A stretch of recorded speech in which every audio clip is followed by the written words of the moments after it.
Good morning and welcome to this auspicious occasion, and that is our very first EduLead Conference that we are going to present, that we will be presenting today from uh, Tanzania and Indonesia. And we have a wonderful lineup today. My name is Almarie Potgieter. I'm the Managing Director of Right International, and we are the company that designed and delivered and implemented the EduLead program on behalf of the NAMA Foundation. The NAMA Foundation has in its vision to provide quality education that will really transform the lives of learners in Tanzania, Indonesia, Kyrgyzstan, and we also have presenters from Lebanon. Our coaches did a lot of fantastic work today to bring to you this incredible conference, and we hope that you will find it really, really interesting. So, how is it going to work? We will be streaming. Some interviews, some presentations, and we will also then show you the wonderful work that they've been doing. You are welcome to upload or share your questions, your feedback, and that you have for our presenters. And in order to earn a certificate of participation, you will complete a Google form that we will share towards the end of the conference today. It will be available, the link will be available on Facebook, and also you can watch all of these presentations on our EduLead Conference YouTube channel. So these presentations will be available after the conference as well on YouTube. And you are welcome also there to write a comment and to give feedback to our coaches on the learning, the quality of the presentation, the impact that this advice and best practice that they will be sharing will be on your school or on your educational institution. So without any further ado, let us go and look at the first interview that we had with Mr. Harun Mchao. He's a school principal from Tanzania, and we're kicking off this conference with an interview. Thank you very much for your time.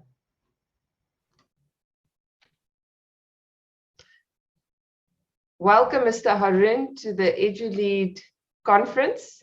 It's been quite a while since we first met in 2018. Thank you. And a lot has happened since that first time that we had our first training in Dar es Salaam. So it's lovely to have you here today to share with us the changes you have experienced as a school leader.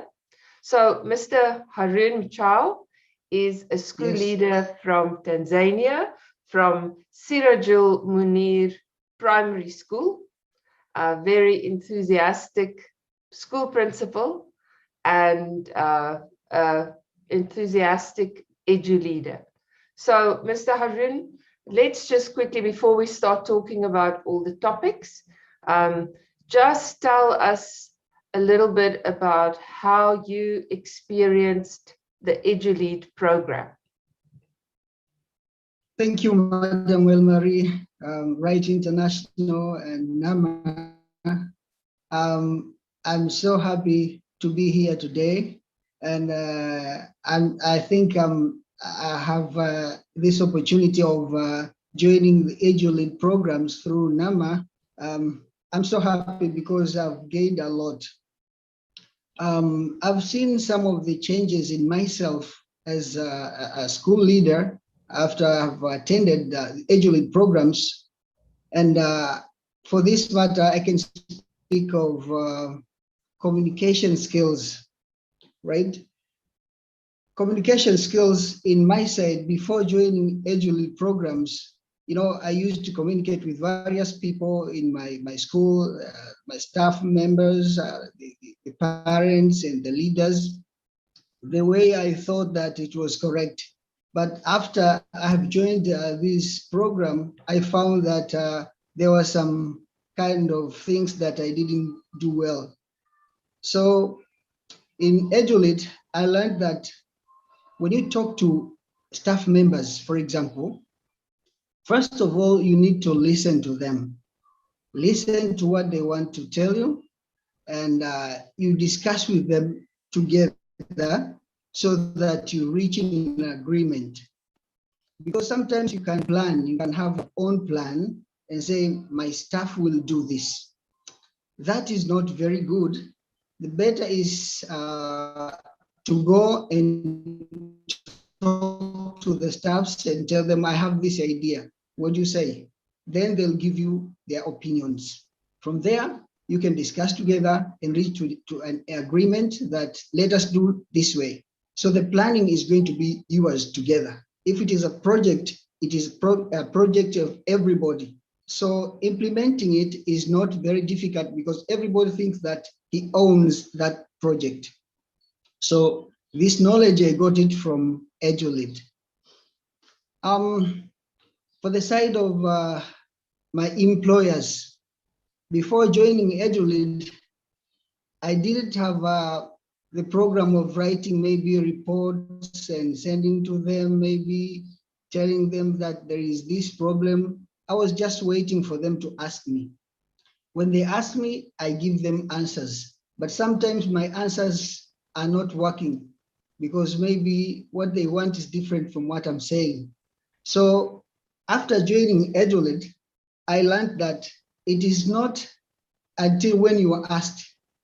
You have to plan that this year I'm going to implement this and this and this. And before they ask you, you tell them that I have seen this, and if you want to progress, let us do this. That is wonderful. Planning is so important for For us. example,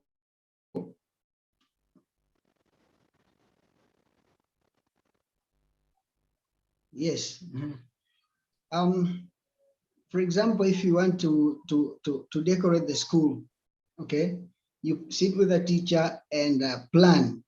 Then you go to ask for the owners of the school that we want to make a garden in this area.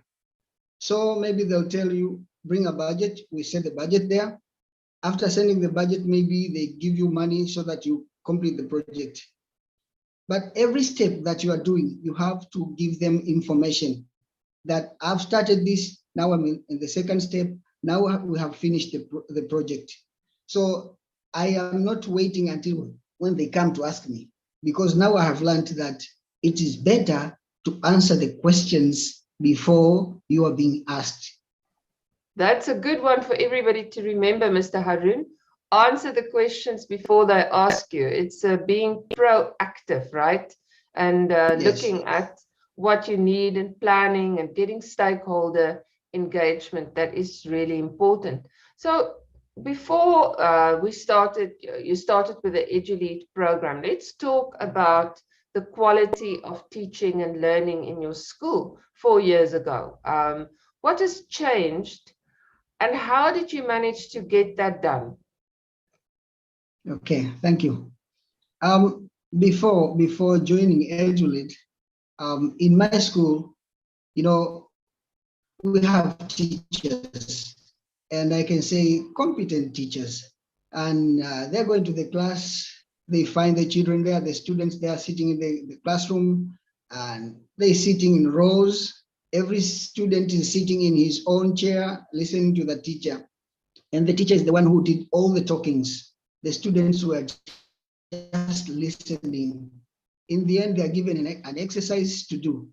But after I have joined the EduLead, I learned that to create a positive learning environment for the student is something that helps to change the learning achievement in the school. So the first thing that I learned is that students have to learn in cooperation. They have to cooperate.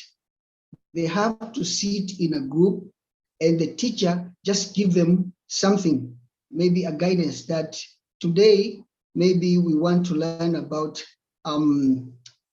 environment. What is environment?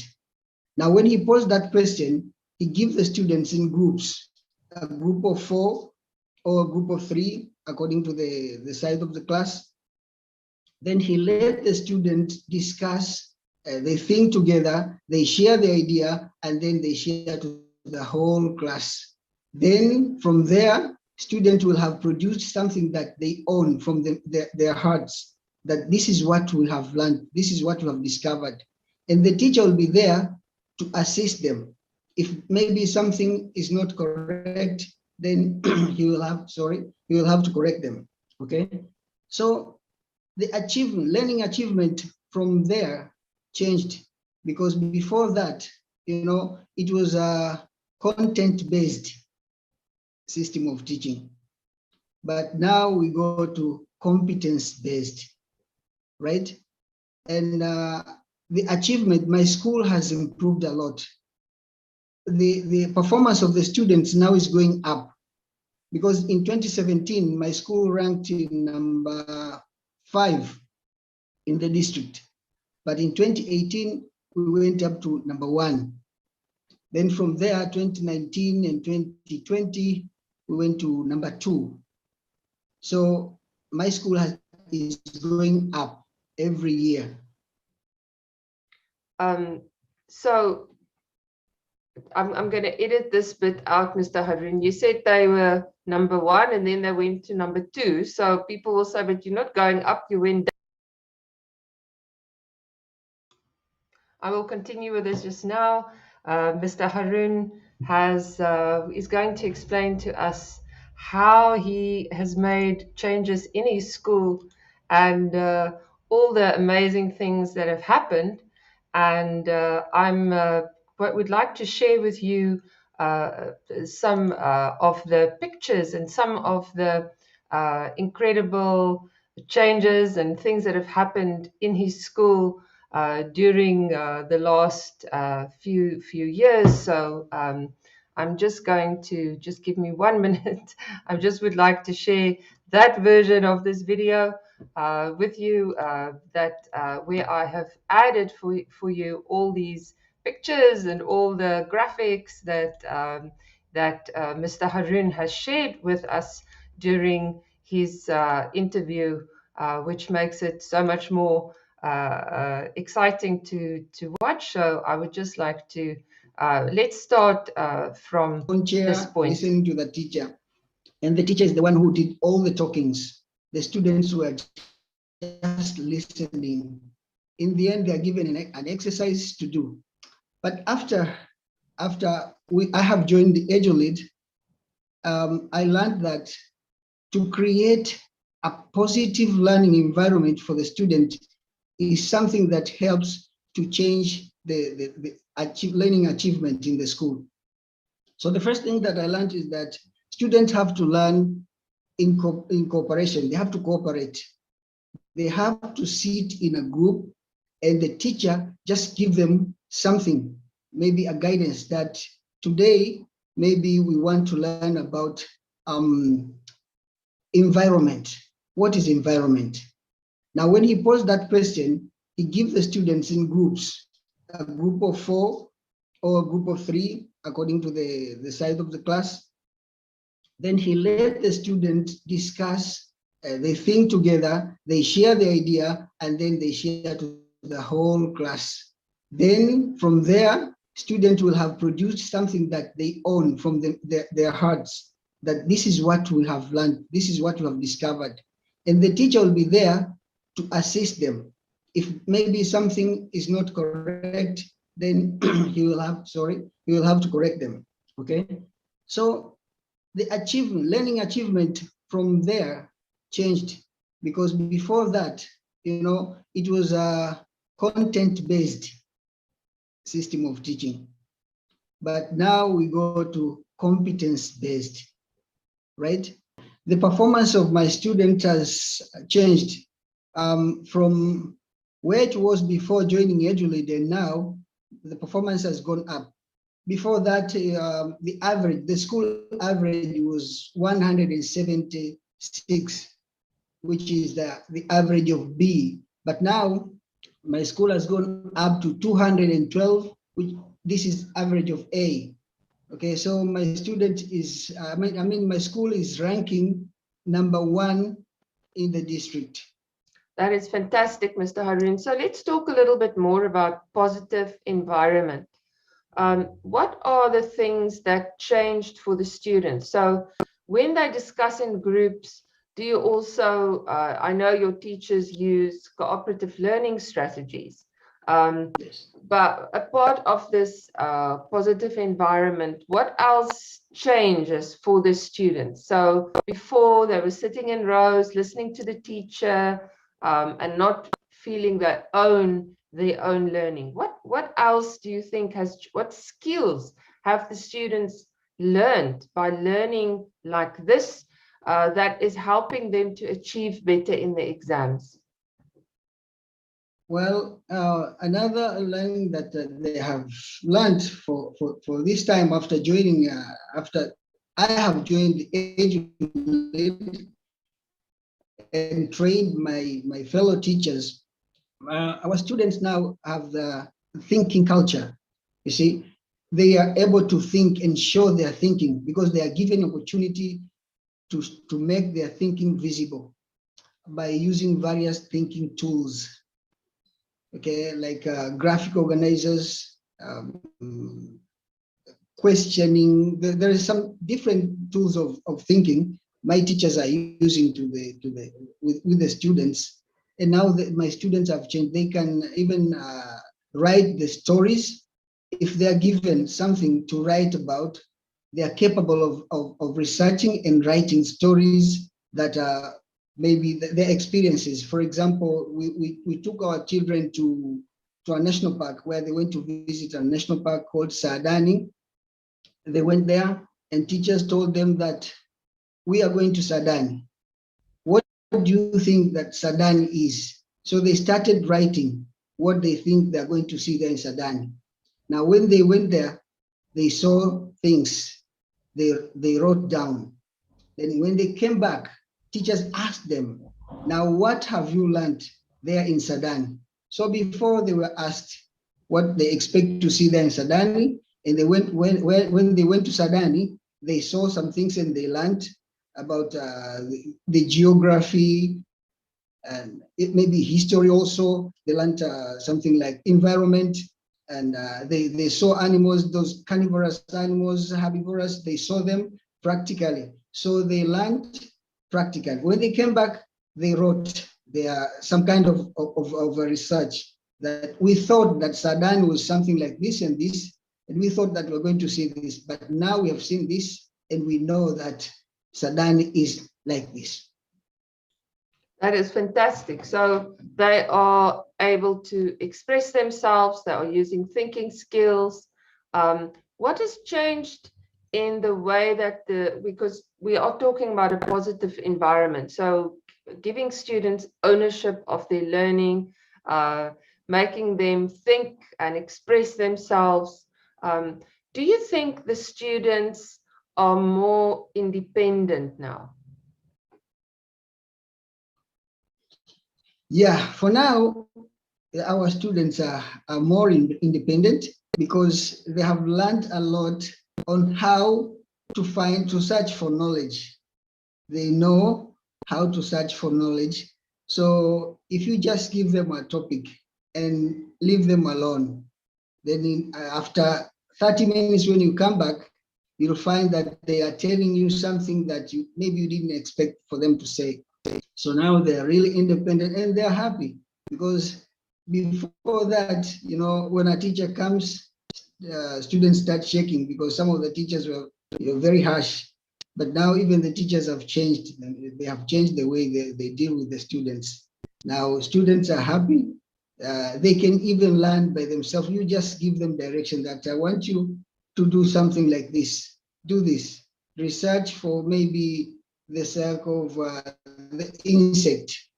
Then you just give them the material. They know where to get the books. They know who to ask and how to write.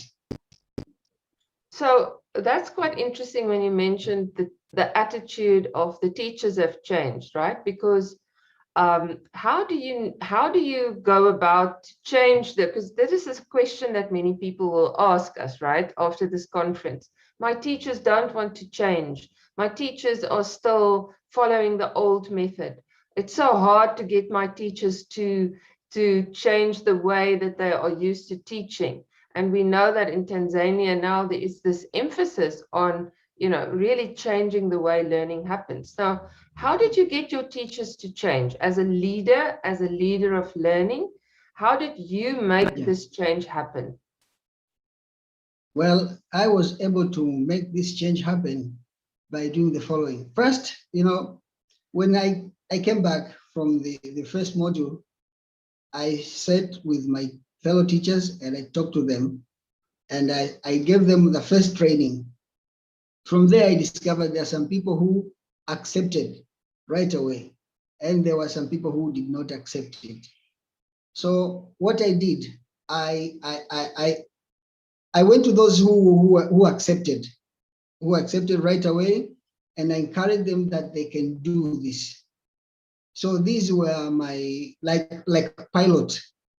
I helped them to make sure that they grow. And those who did not accept, I just tried to help them, but little by little, they saw them, their fellows that are going up. Students started liking them, they like them. Those who are, I can call them enablers. Those enablers, students started to like those teachers. All the time, they want to be with them. So these others, I think, they thought and they discovered that we are not doing the right thing. So we have to be like our fellow. So they changed. And also we made some PLCs.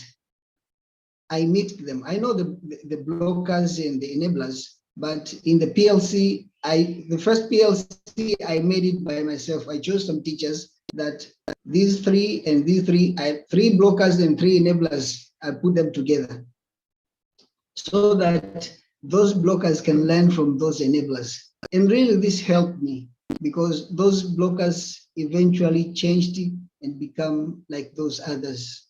So these are the strategies that I used. That's a very good tip for people that are watching, for other school leaders, this whole concept of strengthening the enablers first and then letting teachers learn from each other rather than just always learning from a trainer or from the principal.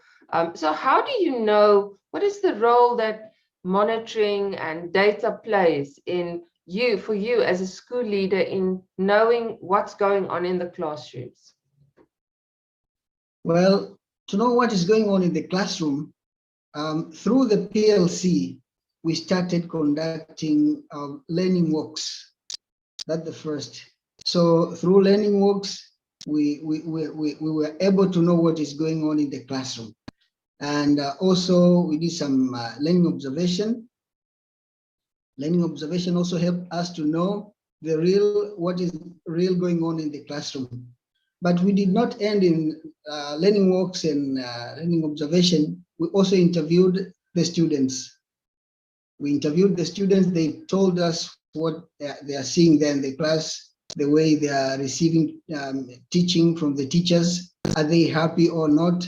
We found that most of the students are very happy with the way the teachers are dealing with them. That's good. So you're triangulating your data, not just looking at one data point, but looking at many different data points to really know that, because at the end of the day, we can attend a lot of training, but if it doesn't change the way that the students are learning, then our strategies don't succeed, right? So Yes. can we talk a little bit about policy documents or having policies in the school? Did you have policies before, and do you have policies now, and what change has that made for you? Yeah, before EduLead, we did not have policies. It was just traditional ways of running the school. We just come to school. We did not we did not have policies. But after I have attended the training in EduLead, we were able to make several policies. For example, teaching and learning policy, behavior management policy, we've already made those policies, and they're there, and we always making evaluation, okay, to see is this policy right, or we need to have some changes in our policies. So we are still making the policies, but for those two we have already teaching and learning and behavior management policy. And why do you think is it important, Mr. Harun, to have a policy as a leader? Yeah, to have a policy is something very important, because policy is some kind of guidelines. It tells you, it's a roadmap. It shows you where to go, how to reach there. And if something happens, something wrong happens, how are you going to deal with that? Because without having that roadmap and something that guides you, you might go without knowing where you're going. And if something happens in between, what are you going to do? You don't know if you don't have a policy. But if you have a policy, you know all these things are going to be right. So, Mr. Harun, what's next for your school? What are your plans for the future? And do you have a long-term plan? Do you use a school improvement plan? How are you, and what are you planning for the future for your school? Thank you. The future plans for my school is that we shall continue using the knowledge that we got from EduLead. That is to have, the school must have a school improvement plan, and every teacher has to have his own action plan to make him or her grow academically. And also, I have a plan that we shall have nationwide PLCs, that I'm going to talk to other EduLead coaches from other areas in the country, that we have to make the PLC that will involve our teachers from different schools, so that they meet online, they discuss, they exchange ideas, so that they get new knowledge from others. So that those are the plans that we have in our school for the next years. That is a fantastic plan. I love the idea of the nationwide PLCs, and that because we know, right, Mr. Harun, that in the PLC, the professional learning communities, this is where teachers really learn the most, because teachers are sharing best practice, they are reflecting, and they are thinking of what can they do better, and they are, we listen to our friends more than we listen to anybody else, right? And I love the idea of them being from different schools, because, as you said, they will challenge each other. They could change their point of view. They could learn ideas from that's not just in their own schools, but that is nationwide. And I'm sure that will help to make a big change in the quality of teaching and learning of all these teachers. Mr. Harun, thank you very, very much for.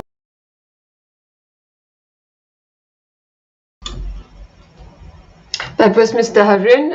I cut him off a little bit quickly. Thank you, Mr. Harun, for this wonderful interview. So we kick off the conference with an interview, and now we are going to go to the presentations, the research presentations by our coaches.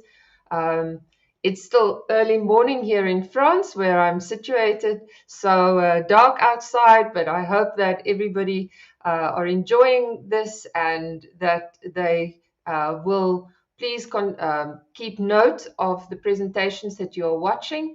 I will release a Google form for attendance, so that you can get a certificate of attendance for this conference.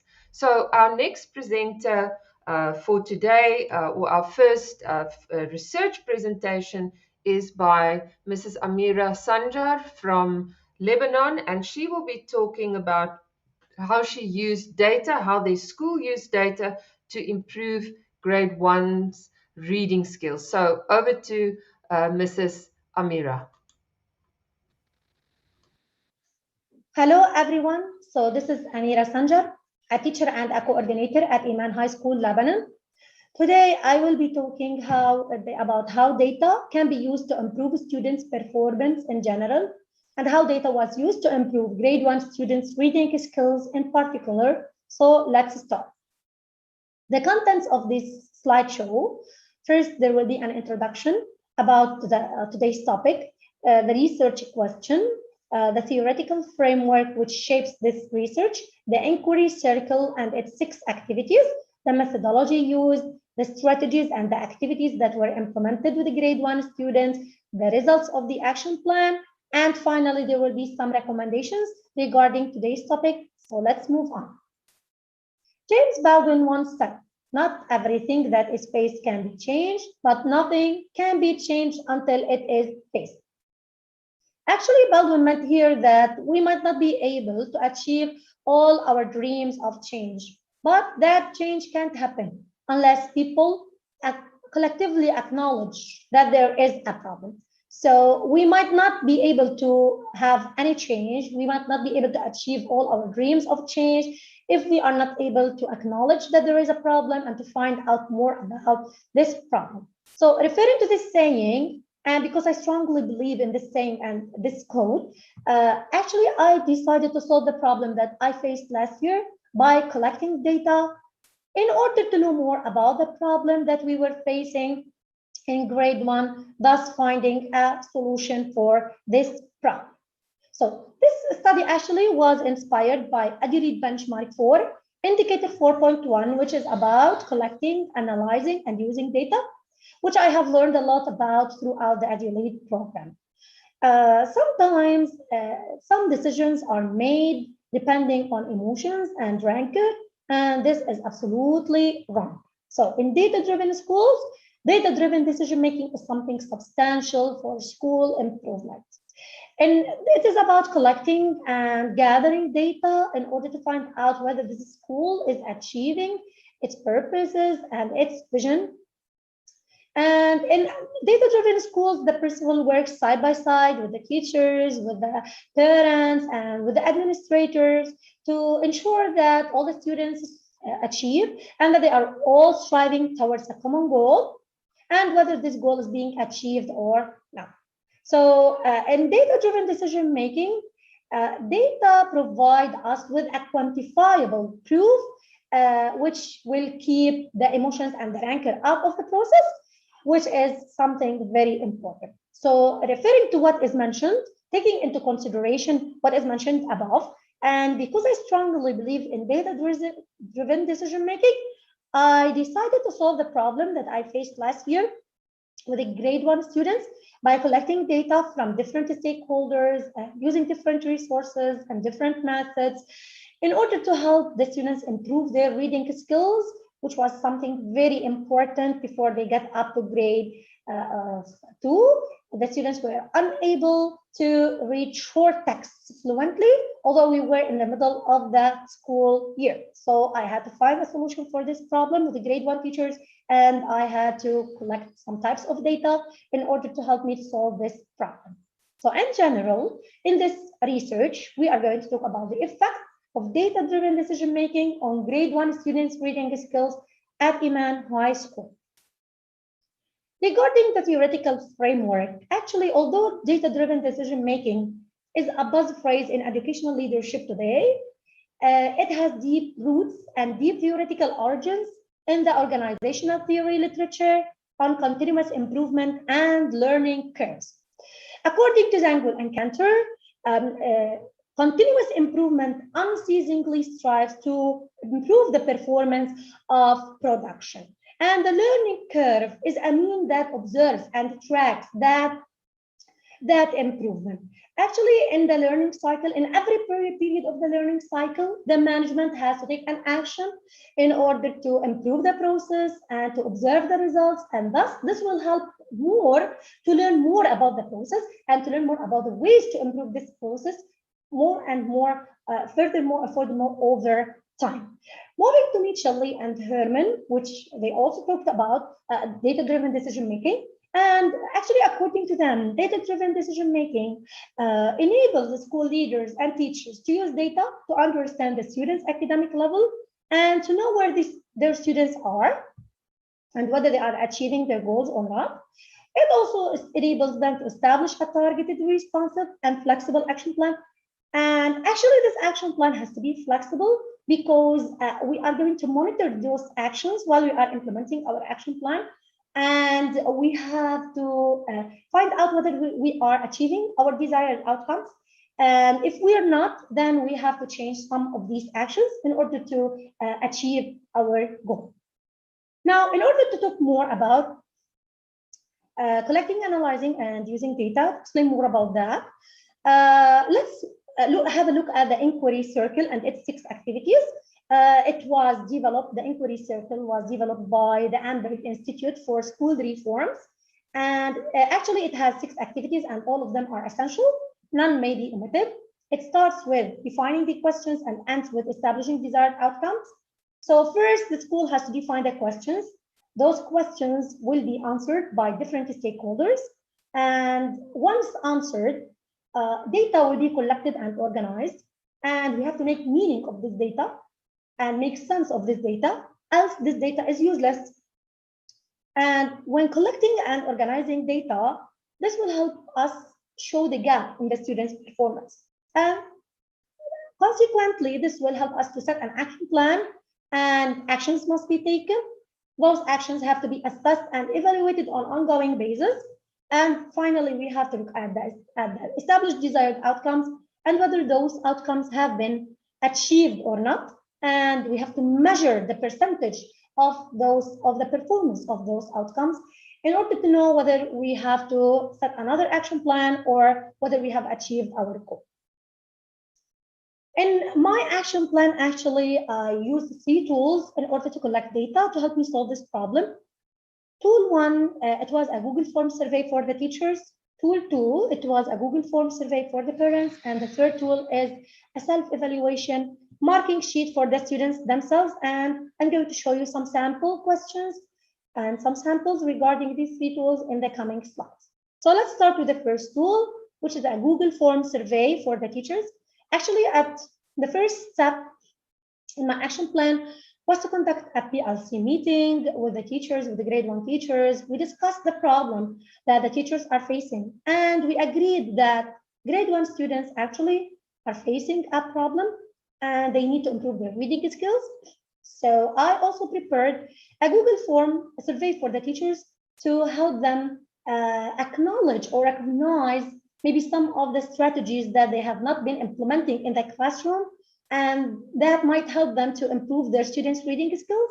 And one of these questions was, after students have read something, how often do you ask them to do the following? How often do you ask them to answer reading comprehension questions, to write something about what they have read, to answer oral questions, to draw pictures about what they have read, also to take a written quiz? So this was one of the questions that I asked for the teachers in order to help them acknowledge and recognize more strategies that can help them improve their students' reading skills.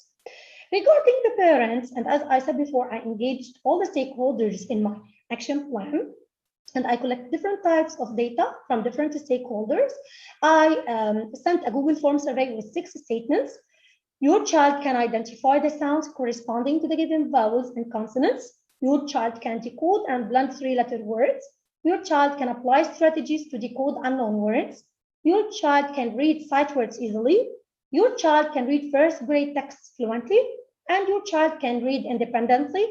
And actually, this survey was sent to parents twice, before implementing and after implementing. And I'm going to show you the results a little bit later in the coming slides to show you the improvement in the students' reading skills. The third tool was a self-evaluation marking sheet for the students. And this was very important to help students to monitor their progress in the reading skill and to assess themselves throughout implementing the action plan. Actually, it was given to students 3 times before implementing, throughout implementing the action plan, and after implementing the action plan in order to find out about the improvement of the students and to help the students monitor their development of their reading skills. Some of the strategies and the activities that are used to improve the reading skills. First, we ask the students, as you can see here, to download an app that can help them to blend the sounds of 3 letters with short vowels, blend the sounds of a word that's made up of 3 letters. with short vowels. And that was really beneficial, and it was fun for the students, and it really helped them to learn the sounds and read the words. And also we sent some stories for the kids and asked them to choose their favorite story. And we asked them to act it out at home. Their parents captured for them some videos, and they sent us the videos. That was really amazing. And one of the activities also was telling the students, asking the students to read a story, and then they have to answer some comprehension questions on a Google form survey. So that was really beneficial for the students.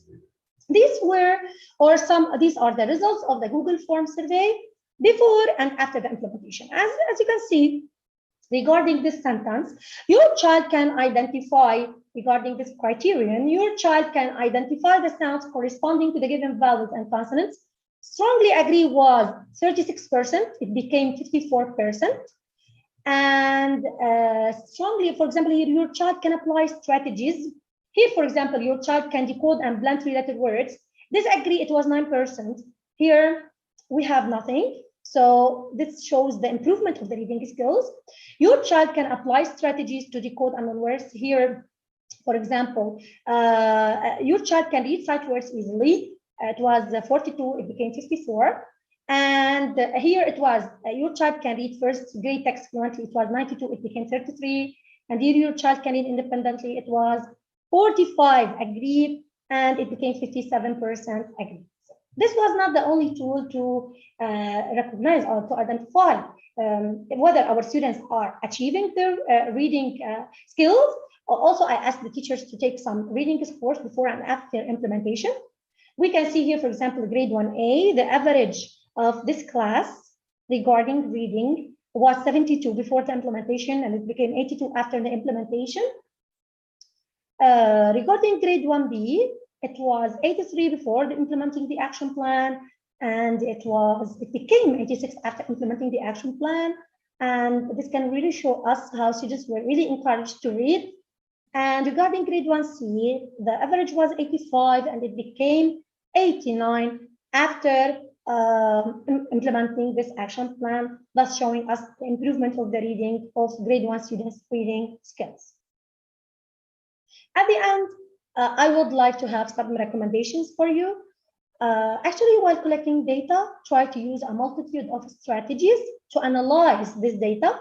Analyzing data is very important because this will help you to show the gap in students' performance in order to propel teaching and learning, and in order to have school improvement, since collecting, analyzing, and using data is always related to school improvement. And when you want to support the use of data, actually it's very important to use technology. While I was implementing my action plan, and while I was collecting, analyzing, and use data, actually I use a lot of technological tools. I use Google Form to make surveys for the parents. I use Google Form also to make a survey for the teachers. I use Google Form to make or to ask some comprehension questions for the students to answer. And also we ask the students to download an app, as I mentioned before, and this helped them a lot to blend the sounds of the words together and to reach short words.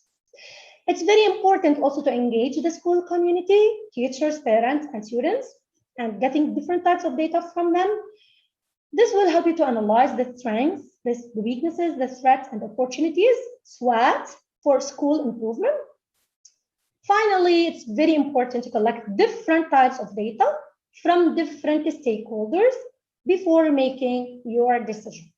This is really important. Finally, thank you for watching and listening.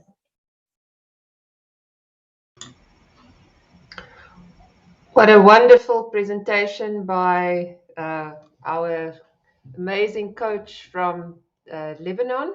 And thank you. You're welcome to write some comments on your in the Facebook page, or as I said, these videos are available in the on YouTube as well, and will be available after this program. So we really encourage you to look at this and to watch and give feedback, comments, questions. And our coaches can actually see the comments also on the Facebook page, and they are welcome to respond to any of the questions that you might have. And I also want to remind you to make some notes of the sessions that you are watching so that you can complete the Google form afterwards. So now we will be talking about the EduLead program a little bit later for those of you that are interested in learning more about what the program is and how we delivered the program. But without any further ado, let's go to Mr. Hassan from Tanzania. Mr. Hassan is going to look at the importance of thinking skills for students in the 21st century. Over to Mr. Hassan. Hi, everyone. My name is Hassan. My topic is the importance of thinking skills for students in 21st century. I am from Tanzania. You're welcome for presentation. In this topic, in this presentation, I'm going to begin with an introduction. Then I shall go for question. Then I shall proceed with the context of the study, background. I shall talk about data collection, then findings of my study, discussion, and I will end my discussion by looking at the implication, how this study will be applied in our educational context. By beginning, I would like to give you a brief explanation about thinking skill, as thinking skill is the essential component for 21st century. As you can see, thinking skills here, it is core of the 21st competencies are like creativity, critical thinking, collaboration, communication, and problem solving. And this has been the case as since the late of 1990s, education policymakers, also education practitioners, they have been thinking of the 21st century skills, whereby most of them, they are looking on the need of having people who can demonstrate critical thinking, creativity, communication, and the collaboration, as it has been reported by Michael Fulani. So in this presentation, I'm going to discuss much about the importance of thinking skills in the education industry. Yes, the study is guided by the one major question that why it is important to focus on the questioning skills. Also, something can be asked along with this question is, can questioning skill be taught or measured? So my presentation will at least describe few things pertaining to the question skills as the one of the important aspect of thinking skills which is needed in this 21st century. We are told that a teacher in the class at least ask 2 questions per minute. Every 1 minute, teacher always asks 2 questions. And therefore, he or she is able to ask 400 questions per day. Also, he or she can ask 7,000 questions per year. So these questioning skills account for about 1/3 of the all teaching time of a teacher in a year. So if that is the case, if it counts 1/3 of the teaching time, there is important of having a well-structured way of asking these questions. And therefore, some few things to share here is a teacher should plan to use questions that encourage thinking and reasoning. Also, teacher always should ask a question that may include everyone in the class. That is another important aspect. Also, a teacher should give a student time to think. Next thing, avoid judging student responses. Also should follow up student in the way that encourage deeper thinking. So if you look at these things, in the Tanzania context, for instance, or in most teachers do not focus much of these things. Therefore, this study has been resulted or has been guided by the EduLead benchmark 3.1, which is encouraging or improving thinking school culture in the school. For my case, in my school, we are at benchmark level 2 developing stage, whereby our target is to reach master level, which is benchmark number 5, at the end of 2022. Now, how can we organize the questioning skills? The questioning skills, a teacher can be effective if we'll consider the following things. One, should involve how a teacher will arrange the room and the resource needed for the instruction.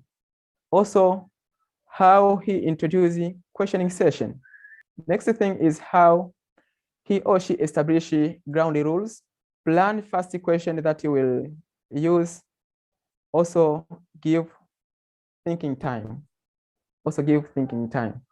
So all these at least provide insight or how this research question that why it is important to focus on a questioning skill, and can questioning skills be taught or measured? This explanation at least try to give insight of them. As to proceed, the context of my study is covering student. These are from Form 1 to Form 4 student who are about 613. Also teachers whom are teaching them, and sample for this sample population for this study is Form 2 class, and time for implementation of this study is 2020-2021. Well, so now let me talk a bit about the background of the study. Actually, questioning techniques is very important because it can contribute or it can stimulate learning, develop the potential of a student to think, drive it a clear idea, stir the imagination, and incentive to act. Therefore, this start was a result of, or started from training we made. We conducted the training. Also, we did some implementation of the Floric model, whereby concentration was use of language, whereby I can get these questioning skills as a classroom language. So implementation, also it has followed by review. We have been reviewing what has been doing in the classes since training. Also reflection and assessment. And this assessment has been doing time to time in the monthly test, also inter-school examination and other external examinations, whereby we have been observing continuous development of the student from time when before teachers were applying these skills or these knowledges of questioning skills during the teaching and after. Methodology used in our research is first, there is research approach. Also, there is research design, data collection, and sampling techniques. But for this case, I'm going to talk about the data collection. The data collection involved is observation. We have applied the observation method to collect data on the development of thinking, questioning skills in the classes, whereby we have been observing how teachers engage students through questioning. Apart from lesson observation, also we collected data through observing lesson plan to see how teacher plan his or her lesson prior to the class session, particularly in the reflection stage and the plenary. How does she or he introduce session and make a follow-up and the reflection in order to enhance his or her session. Something else we have been observing, we've been looking at a student work, assignment given, examination, whereby we were looking the level. We have been looking at a question. How does question organized? In which level of a question have been made from, based on the taxonomy, Bloom taxonomy. Do teacher mainly prefer lower or higher thinking order question, and so forth? So this, we are looking at the student assignment and examination.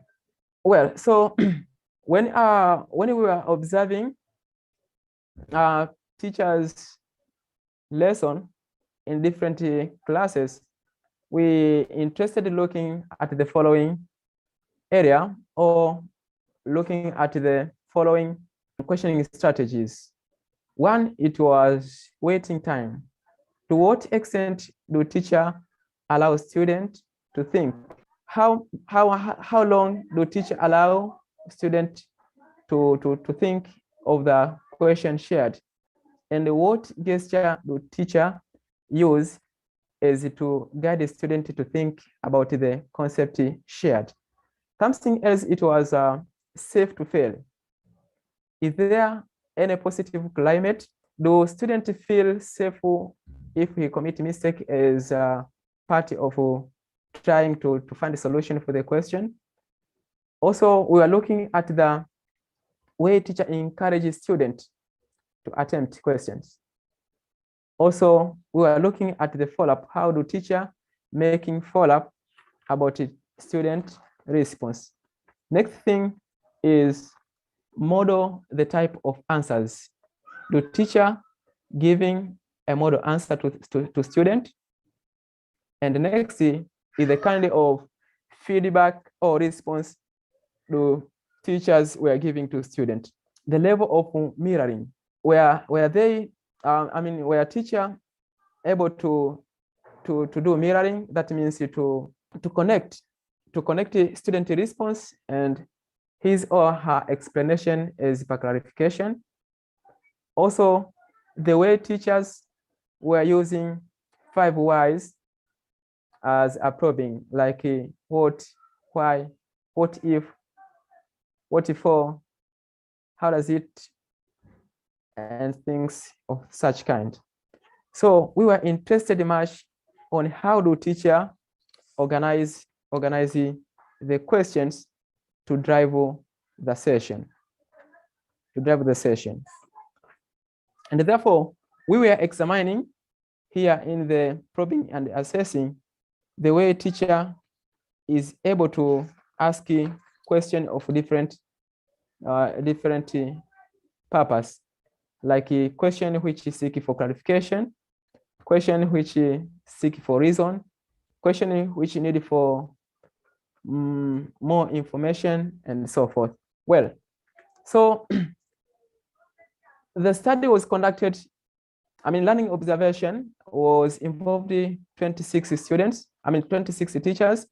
Among them, we successfully observed 12 students, 12 teachers, whereby the findings show that most teachers were able to give feedback to students. However, this kind of feedback was not well organized to such extent, but they were able to give feedback to students, and mainly they were encouraging them, they were praising them, that's good, excellent, and so forth.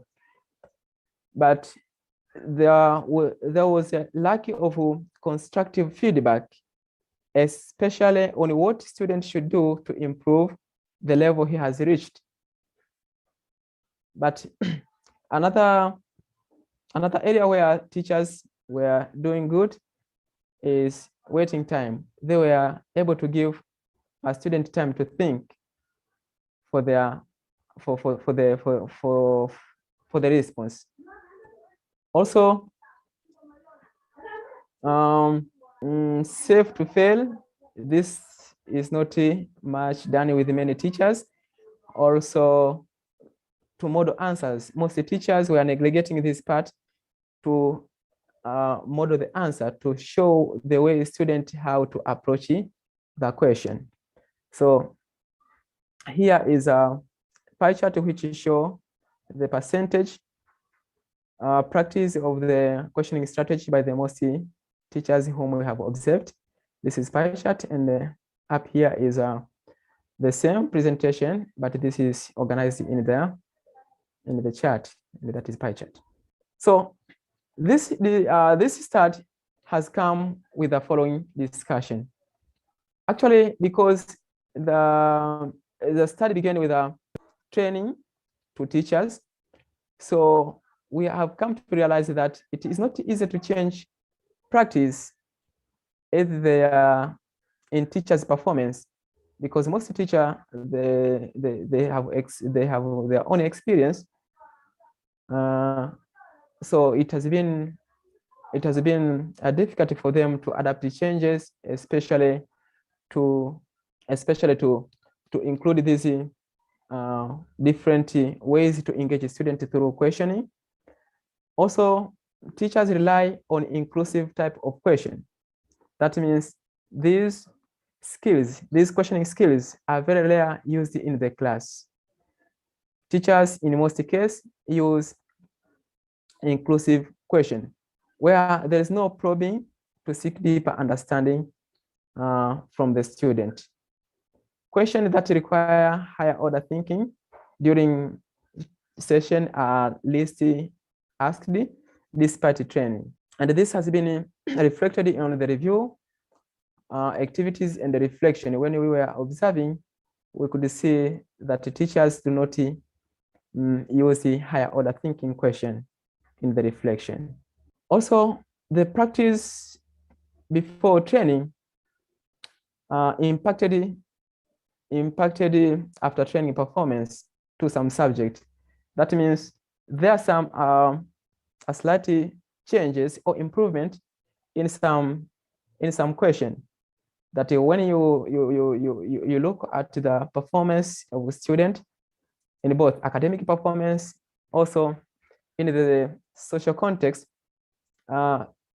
before training of the teachers and after the training, there have been some changes. Also, model the type of answers is very rare used in the session, and this is due to the nature of questions which are mainly asked do not allow students, or they allow students to give collective answers like yes or no.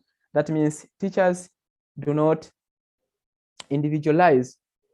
Teachers do not individualize or do not use those 5W question in a probing and assessing to see the individual insight or individual thought of the student toward the given question. Also, number of students in the class limit the possibility of making individualization and the probing in the class. This is something by the teacher when we were talking to them, as giving feedback of the observation. They were claiming that if you want to consider individual student during the session, you will not even meet your learning outcome. So this is the case. They are using inclusive question.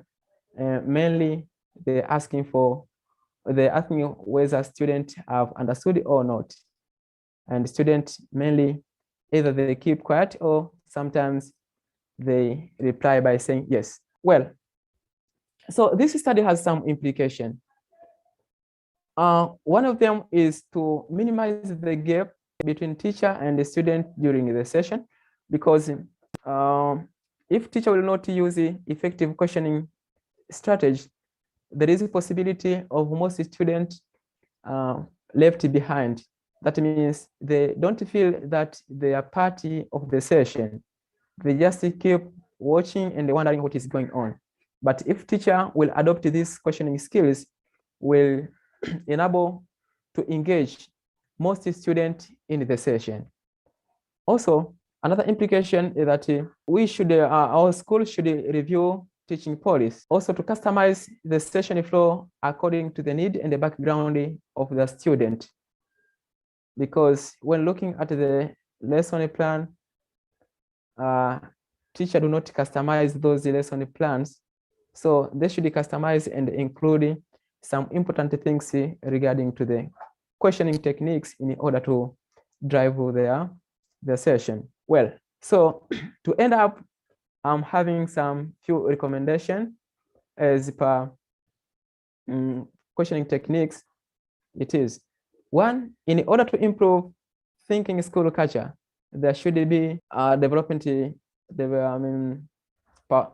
professional development programs like training, coaching to the teachers. This is very important. Also, because this will enable transformation from the current level of developing to the master level by the end of 2022. Next thing, a school should review school teaching policy. This will guide those new teachers who are joining the school to adapt the model of teaching in the school. By so doing, we shall have a uniform way of conducting our session. Also, this will provide guidance on how to handle class session accordingly, rather as it is now, because teachers sometimes argue that they are after performance. Therefore, whatever mechanism used to drive the session is accepted, but according to the time being, this result is not only purpose or only solution to the student. That means that student needed to develop thinking capacity in order to identify different challenges facing them in their real life, also to find a way out to solve them. For instance, currently we are facing with a problem of job in the labor market. So we need to have more students who will be job creator and not job seekers. So we should transform from looking at the grade performance of the student and develop them to become critical thinkers who can solve different problems around them. Well, so this marks the end of my presentation. Thank you for attending.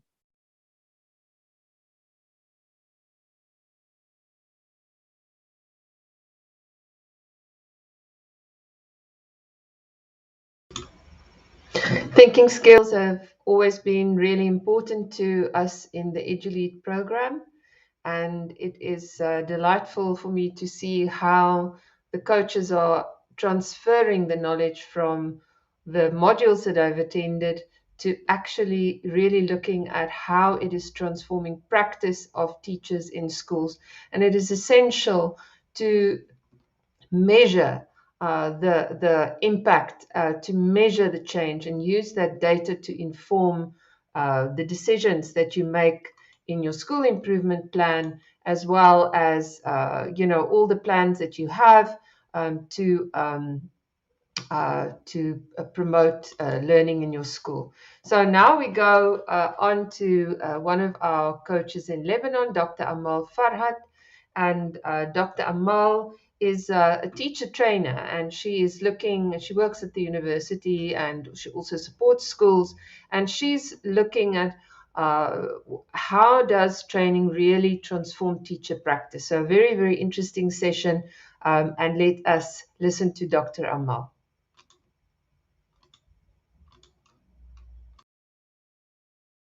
Hello. The title of my presentation is, Are Professional Development Programs Enough to Ensure Change? I'm Amal Farhat from Rawafed School in Lebanon. In this presentation, I will be covering the following points. I will start with a brief introduction, then the research questions, the context and the background of the study, and then I'll move on to data collection, the findings of my study.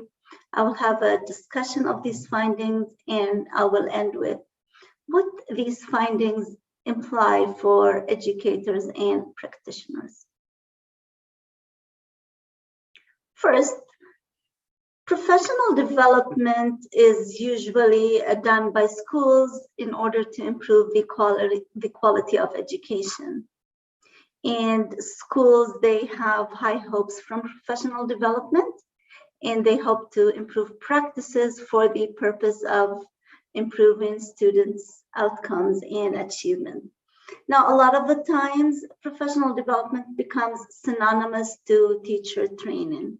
So usually it's done solely in the form of teacher training. But is that enough? This study will answer three questions. First, to what extent did teachers implement the skills that they were trained on during a year long of professional development? And those skills that they were trained on, which of them did they implement most in their classrooms? And which of those skills did they implement least?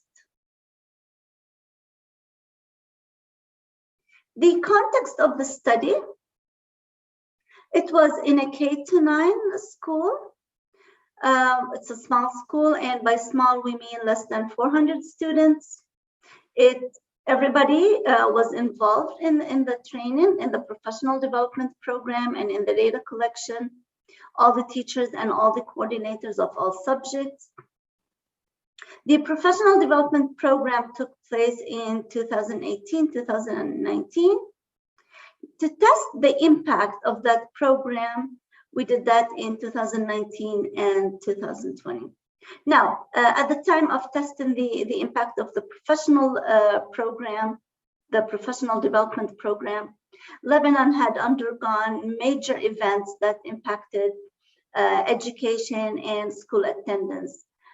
We had the October Revolution, and it resulted in school closure, road blockage, and we had the COVID-19 pandemic, and in addition to the port explosion and other problems that impacted schools and teaching.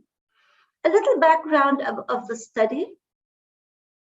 Now, the year-long professional development program, it included training, application of the material that was presented in the training programs, assessment of teacher performance, reflections, teachers were engaged in reflection and in reviewing activities.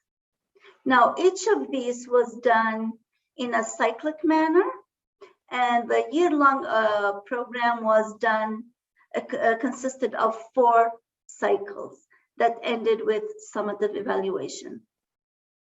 And this was the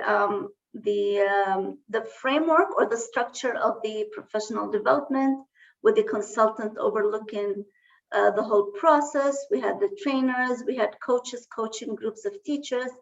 And within these groups of teachers, we had immersion mentors who would mentor their fellow teachers within the groups. And that program extended over a whole scholastic year, beginning in September and ending in May. Now, this was recorded in a peer-reviewed article, and you can find it in the Journal of Education and Training Studies. I presented about this in EduLead earlier. Now, let's move on to data collection. We had intended to collect data using questionnaires, classroom observations, and interviews and lesson plans. However, due to the events that I mentioned earlier, we could not conduct classroom observations or interviews because we had to shift our focus in professional development. So we were limited to questionnaires and lesson plans. Now, questionnaires were conducted at the end of the professional development program, and they collected teachers' opinions of the process. The lesson plans, in November and December, we collected teachers' lesson plans, and we photocopied every 10th plan to study, and we had a total of 42 plans. Now, what findings did we find? What findings did we collect in those data collection tools? Let me just mention that I talked about this in one of my blog posts. This is my blog if you're interested to read about it. Now, in the questionnaires, we found that teachers, they appreciated the professional development that included coaching and mentoring more than other training they had undergone. So we have 61% of teachers thinking that this is more helpful to them. And when comparing different trainings, they thought that the one that included mentoring and coaching was most efficient for their professional development. Now, in the lesson plans, we looked in the lesson plans for the following topics: individualization. These are topics that were covered in the training or the core of the training. Assessment for learning, trust in the learners, interaction and group dynamics, reviewing, reflection, and continuity and follow-up. Just individualization, we did not consider because we had intended to look for that in the classroom observations. We couldn't see it in the lesson plans. Now, as for classroom interaction, we found 234 instances talking about classroom interactions in the lesson plan. 6% or 6.4% of these instances included group work, although we had stressed group work in the training, and followed by 15% for pair work. Individual work was the most. We had 54% of the instances that required students to do group work, followed by 24% of whole class work. And we can see it again. So individual work was the most, and group work was the least recorded in those plans.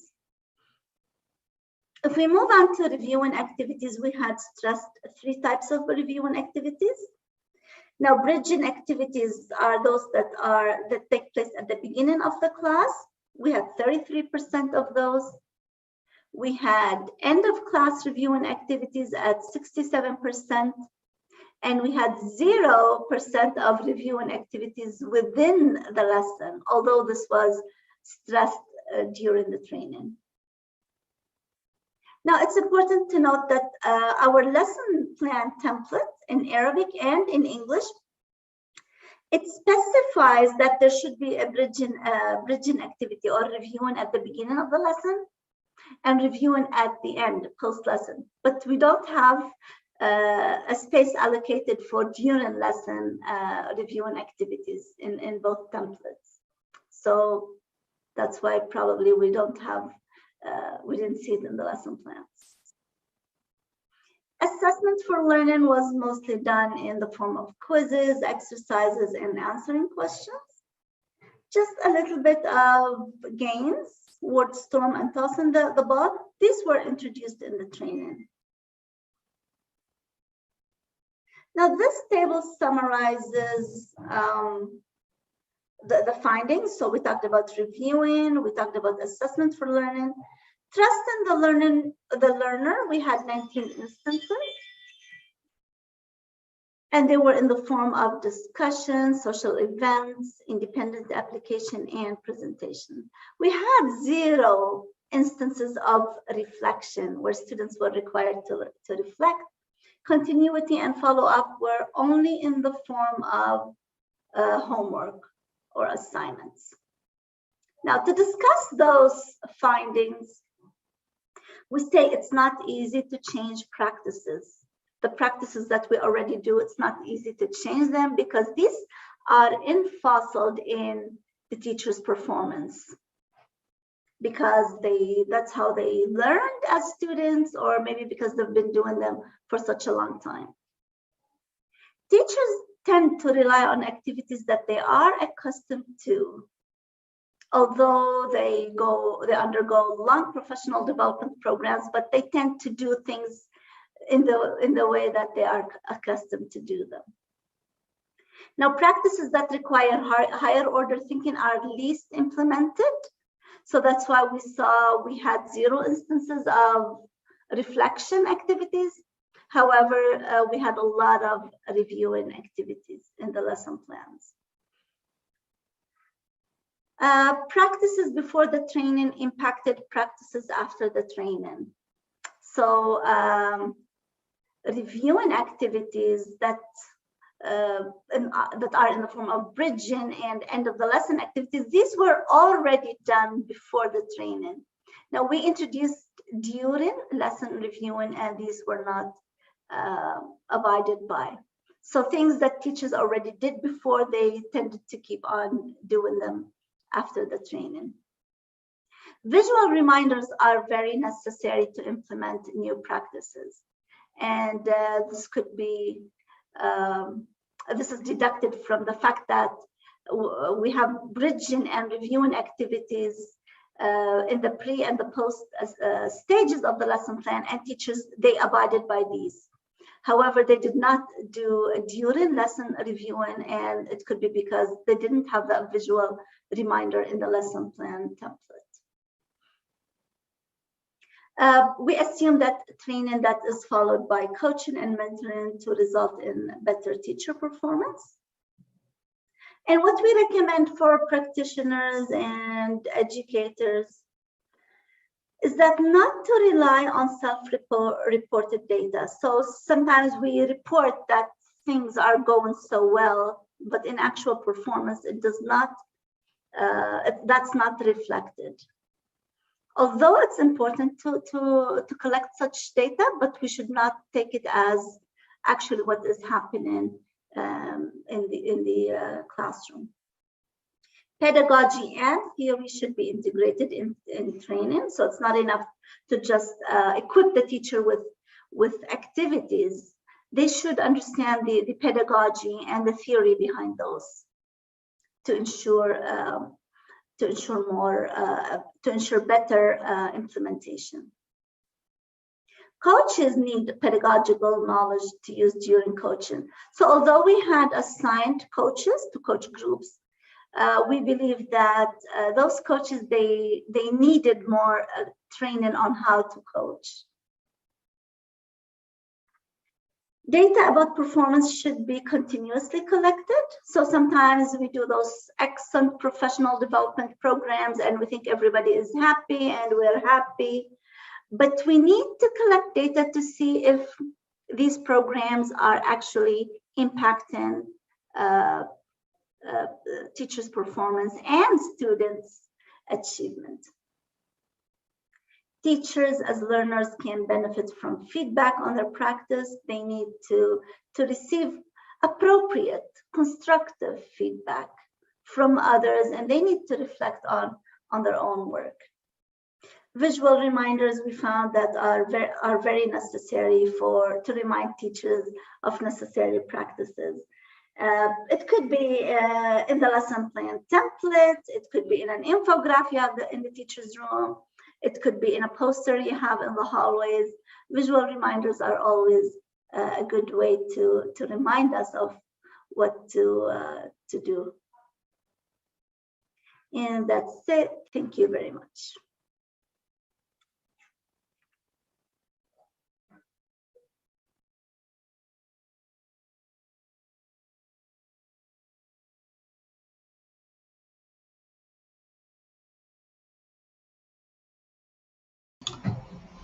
What a wonderful presentation by Dr. Amal. And I want to remind you that these videos will be available for you to watch, or are available for you to watch on YouTube.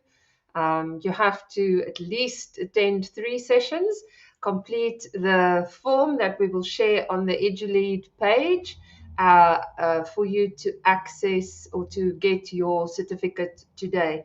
We will also be publishing the papers, the research papers of our coaches, that will also be made available as a PDF document for you if you want to follow up and read the research reports that, and we will be releasing that in the coming week. So that was a great reflection, and I hope it helps everybody to think about how what really works, and whether professional development sessions are actually enough for us. We know that that's not enough, right? It is what happens after those sessions and training sessions that really is important for embedding learning, training, and the transforming the learning in schools. So our next participant is Mr. Rashidi Bilingi, and he will be sharing a case study from his schools in Tanzania, looking at how the program has transformed the teaching and learning in his schools.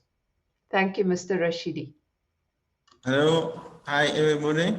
Welcome to this presentation of the EduLead program, as it was launched in Tanzania since 2018 to date. The topic is towards improved performance in education supervision, the case of Nama schools, Ihsan and Al Farouk Secondary. The presenter name is Rashid Haruna Bilingi. Now, in this presentation, you will have to see the following. You have to hear the following, and then you will see, because you are viewing the presentation through internet. The following slide is of the outline. First of all, it will be the introduction of the whole research work, purpose of the research, methodology, findings. It will be followed by results analysis and conclusion. Now, to start with, the introduction part is basing on the way the EduLead formed the situation in Tanzania. It started in 2018. By that time, they succeeded in teaching work, but the problem was the students were inactive, and this was largely caused by the poor methods, the methods which were not matching with the environment to make sure that the students become active while learning. Now, after the introduction, the following part is on the research purpose. The research was conducted in order to make sure that we're checking how much the EduLead has impacted the areas where the program was launched. The training, as I told you, that it started in 2018 to date, many more things were trained to teachers. After knowing the purpose, then the portion which is next is how the research was conducted. In short, we call methodology. it was a research design. And this descriptive research design was kept there because the nature of the respondents were able to express themselves. They were able to give out the details of what happened by that time when EduLead was learning, was trained to teachers and implemented by them. Ilala and Kigamboni are the districts where the data were collected. And here is where the schools are also available. And in way of getting the sample, convenient sampling was much better to be kept to be given priority, because all the people around the schools were the witness of this program. So whoever was there was able to give the ABCD of the EduLead program. Data collection was done, and the technique which was good for this was the interview. Interview was given priority because most of the people, not most, all of them were able to express themselves, as I told you before. That's why I chose the descriptive design of research. Data analysis was done by two different ways, and bar graph, of which later you will have to see how they were displayed. In this research work, because it was involving two stations, Al Farouk and Ihsan, 28 people were involved. These are teachers and students. Even though the teachers will have to find two groups, the SMT members and the normal teacher who are teaching the classes. The following slide is on findings. EduLead is well appreciated in this course. It is said so because the analysis showed that 50% and above of the score due to the respondents' attempts, and any item which was rated there was found to score below 50. Most of the items which are related with the EduLead, they were above 50 and above. But there is much more to be done on the part of vision, because vision, which is like a leading thing in the school, has 50%, which is almost half of it. It's supposed to be well kept in different activities. People are supposed to perform their duties, are supposed to do their activities in schools and other things which are related with education, relying on the vision. Another thing which was found there is policy. Policy is very, very important for the proper leadership. As you can find here, it was seen that due to the presence of more than one education program, sometimes it happened that relying on the choice of the education program of the leader. With the presence of the policy, it can help for the school to rely on the choice instead of relying on the person's interest. So policy is very, very important to be kept there so that the EduLead to be put on chart. Another thing is on the teaching and learning. It was found that PIES, which is the abbreviation for the positive interdependence, interaction, equal participation, and social relationship were found. Here, we're talking about the positive interdependence. We are talking about the dependence which is between the students. With the use of EduLead strategies, you find that students are helping each other in creating the learning. Among the strategies is one is pass the paper, where you find everybody is involved in looking for the answer. At last, everyone is having the package which is full of the answers. Another thing is on the interaction. Interaction, it is there because the use of those strategies which are in the EduLead helps the student to interact either with the partner to their shoulders or face to face. For instance, the use of ding dong, which is the AFL. You find the students are facing each other and everyone is supposed to give the response accordingly. Another one is the equal participation. In classes, we have students with different abilities. Due to the use of EduLead strategies, you find that the students, regardless of their abilities, they are all participating in making their learning.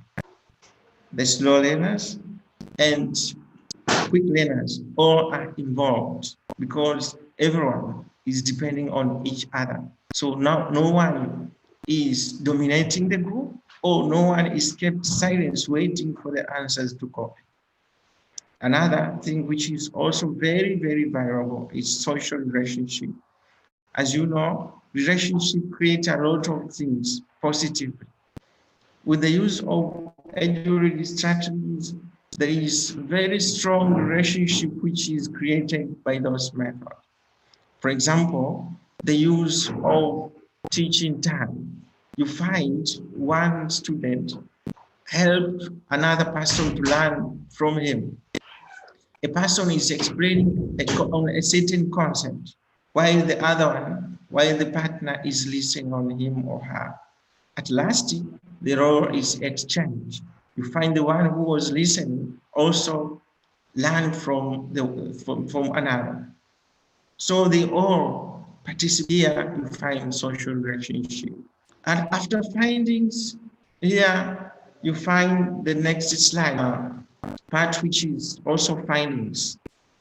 Findings here, you find that through education program, they are found in this school. EduLead and EduRoads. Summary of the findings. Here you find that two educational programs, EduLead and EduRoads. These are found in these schools. All of them are the programs from now. Another thing, students are now active after being involved in the EduLead program. Another thing which was found is the positive interdependence. Students are depending each other in creating their own learning. In terms of seating arrangements, now they are sitting to the extent that they are they are sitting to the extent that they are helping each other. After findings, now we have another portion which is on the results analysis. Those which you see are the items which were kept in the analysis. To the results, the analysis, as I told you before, it was in terms of percentages. These are the items which were involved. The items were the performance improvements. It showed that the way performance was before and current performance, there is a very great improvement. When you compare with this, for instance, yesterday, we got the result of the exam which we did involving the schools which are called, the exam which is called InterSAR. We were in number 4 to all the Tanzanian schools in that program. Another portion is living with the vision. This was their sitting arrangement, thinking culture, social relations, mastery of the knowledge. All these, when they were involved, when they are presented to the respondents, they were given the feedback in terms of percentage. As you can see, all of them are starting from 50 and above, and some of them, they have 100 scores. The lowest there is 50%, others are above 50. So there is much more to be done on performance improvement and living with the vision. The following slides show the display of how this data, the bar graph which is involving this is shown. As you can see, there is one, those with 50%, their bars are shorter than those which have 100% or less than between 50 and 100%.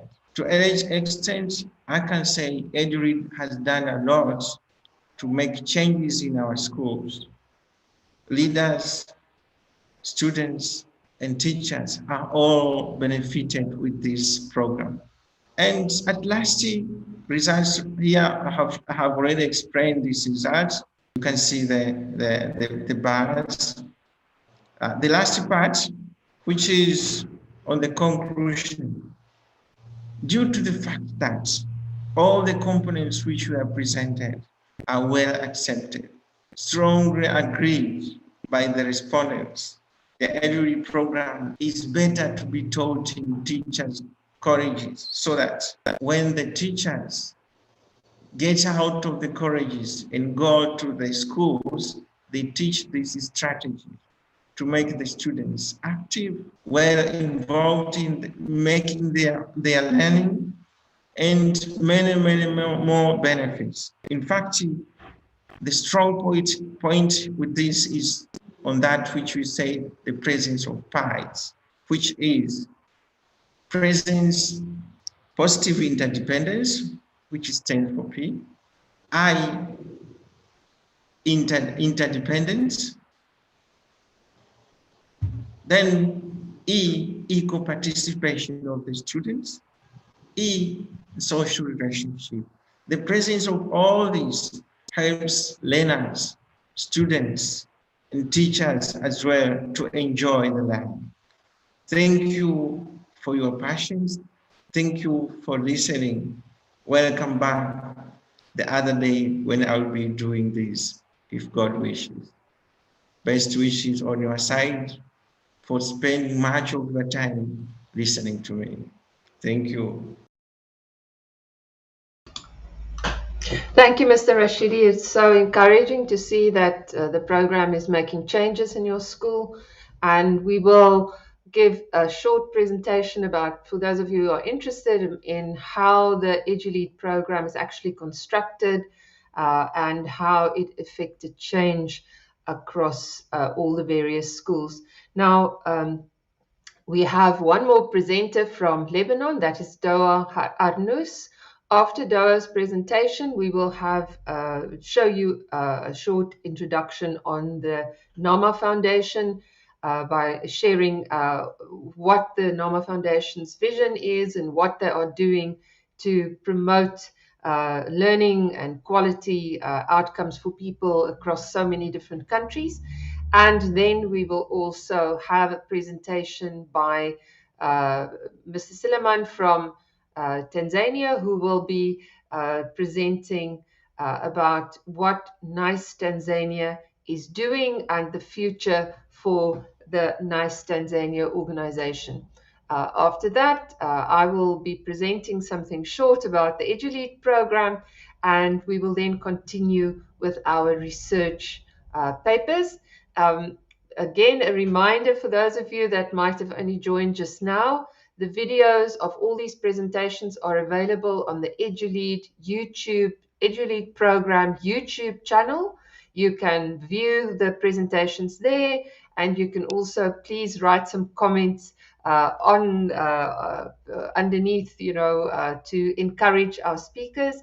And to download and complete the Google form if you would like to get a certificate. This Google form will be made available at the end of the conference today on our Facebook page and also in our various WhatsApp groups. So for those of you who are interested, you can do that, and we will also put a link in the YouTube channel. So let us now move on and look at the presentation by Doa Arnous from Lebanon.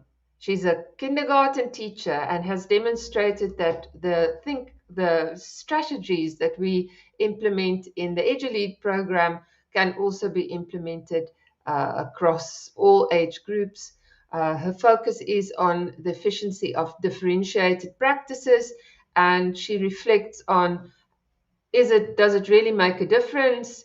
And let's look at what Doa has to say.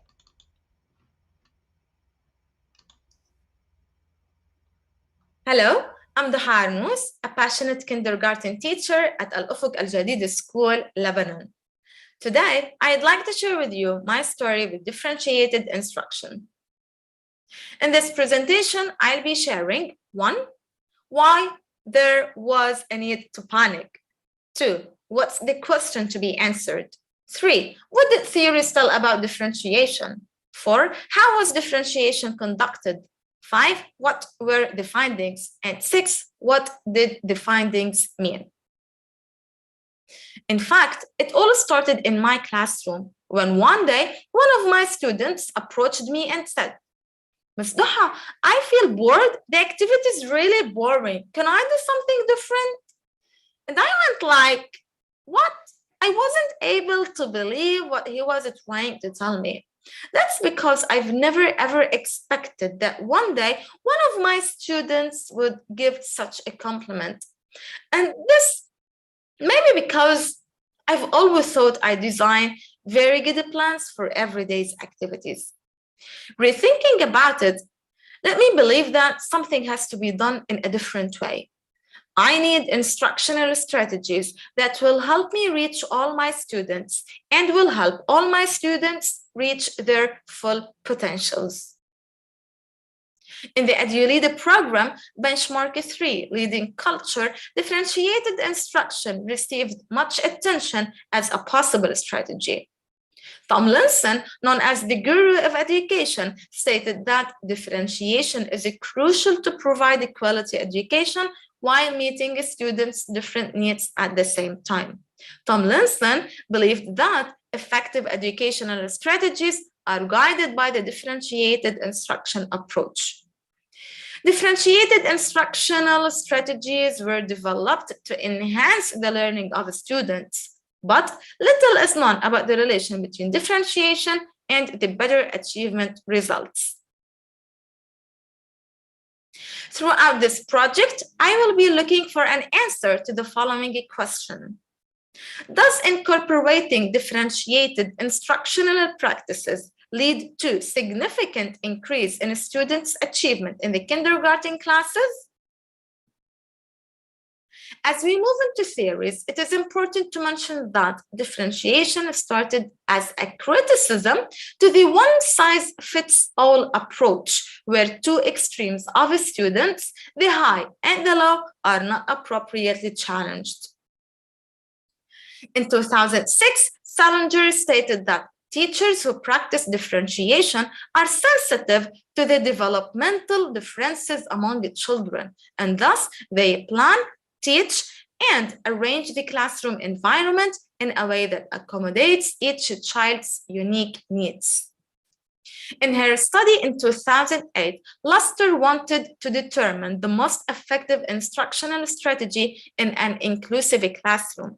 As a result, this study supported learner-centered classrooms to educate diverse and heterogeneous population of students. Strengthening the importance of differentiated instruction, Gregory and Chapman wrote a book in 2012 that shows teachers what differentiation looks like in a classroom, including instructional best practices and curriculum models. As for Tomlinson, in 2014, she wrote guides and books that turn the theory of differentiation into practice, providing teachers with practical ways and strategies that will help them differentiate in their classrooms. Based on all the information I've learned about differentiation, I've decided on taking the differentiated instruction approach into my classroom as it will provide better instruction and better learning opportunities. The study was conducted in 2 kindergarten classrooms, where one class with 19 students formed the control group, where the other class with the other 19 students formed the experimental group. The control group received the traditional teaching practices, while the experimental group received differentiated teaching practices. I chose to differentiate the content, process, and the product of the phonics skills over 3 weeks and according to students' readiness levels.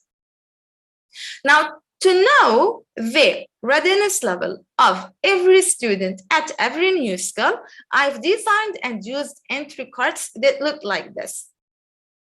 Then I collected the data and analyzed it using the analysis sheet. This step helped me in grouping students as below level, on level, and above level. As for the weekly plans, I've used the tiering module to guide me when planning for the differentiated activities for the different levels. So this is how the plans look like. You will notice that there is part for whole group activity, and there is part for small group activity, and there is time allocated at the end of every week for assessment.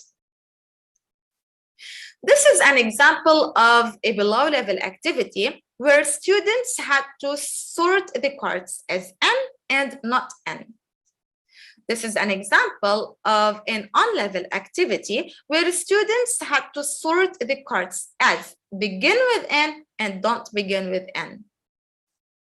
This is an example of an above-level activity where students had to name the picture, read both of the words, and then circle the correct word. Now you are seeing photos of some of the differentiated activities in my classroom. So here the girl was trying to build words that has letter N, and here there is the creation of the little ones, the letter C bracelet. Here the girl was trying to find the letter C, and the other photo shows kids racing to sort the cards. This group was trying to recognize uppercase and lowercase letters, and the last picture shows how kids were sorting the cards after cutting and gluing them. Now, the last picture shows the real life. In fact, I worked with one group while all the other students were doing independent work. After the implementation of the activities, students of both groups were assessed. The grading scale is interpreted as following: 5 outstanding level of performance and 1 unsatisfactory level of performance. The data was collected and recorded on the recording sheets for comparison purposes. Using SPSS, statistical package for the social sciences, t-tests were conducted to check and determine if a significant difference between the achievement results will exist or no. So, the first way to compare the results was to compare the mean of the letter, name, and sound of the experimental group to that of the control group. So, the results were the p-value related to the letter N was 0.167. Now, this number is greater than 0.05 and shows that no significant difference existed between the adjusted means. The same result goes for the letter C p-value. As for the letter O, no p-value was found, and this is because of the same achievement results for both groups. Now, another way to compare the results were checking and comparing the means of the name competencies, then comparing the means of the sound competencies. So, the results found were 0.163 and 0.135 respectively. Both numbers were greater than 0.05 and shows that no significant difference existed between the adjusted means. A last way to compare the results was comparing the letter N name, then the letter N sound competencies separately. The results found were 0.163 and 0.331, both again greater than 0.05 and shows that no significant difference existed between the adjusted means. The same way of comparison was done for the letter C and for the letter O. So sometimes the p-values were not found, and this is because of the equal means, and sometimes the p-values found were greater than 0.05, and again, no significant difference existed between the adjusted means. Well, all the results indicated that no significant difference existed between the achievement results of both groups, the differentiated and the non-differentiated, especially when compared to the level 0.05. The question is answered. If differentiated instruction approach is incorporated in the kindergarten classroom, it will have no effect on the student's achievement. Well, although the effect size of the intervention is fairly small, the results were to some extent expected. And that's because the intervention lasted for only 3 weeks. 3 weeks is a short period of time to test the effectiveness of a new teaching approach. Now, despite this fact, I believe that those 3 weeks were the best teaching weeks for me and for my students, because I wanted to respect the needs found in there. I wanted to value the differences in my classroom. And I felt I achieved that when I saw more happy faces, more motivated kids, more confident kids, and more positive energy coming into my classroom every single day. Now, if you are a teacher willing to incorporate differentiated instruction, I recommend you start with the most accessible ways in your classroom. Take small steps. So maybe you can start with one student or one activity, and then proceed by differentiating the content, the process, or the product. One important thing for teachers to do is to adjust their teaching schedules to include time for differentiation. And then they plan, collect, bring in, and utilize as much teaching resources as possible so that the students don't feel they are doing the same things repetitively. I recommend that teachers in the classroom take into consideration students' multiple intelligences, learning styles, learning profiles, readiness levels, and interests. If taken into consideration, then activities will spontaneously vary, and thus the needs will be met. Further research should focus on how teachers actually understand and respond to diversity in a classroom. Further research should also focus on the thoughts of teachers on differentiated instruction. So why not just ask teachers whether they think differentiation is difficult and why? Answers will help in removing the obstacles that teachers face when differentiating. As a final thought, new obstacles will pop out in education on a continuing basis. So finding the most effective ways in creating 21st century learners capable of excelling globally must be the most driving force in today's educational system. As for differentiated instruction, it is one of the approaches that will help teachers keep in mind the following. If a child cannot learn the way we teach, maybe we should teach the way they learn. Thank you.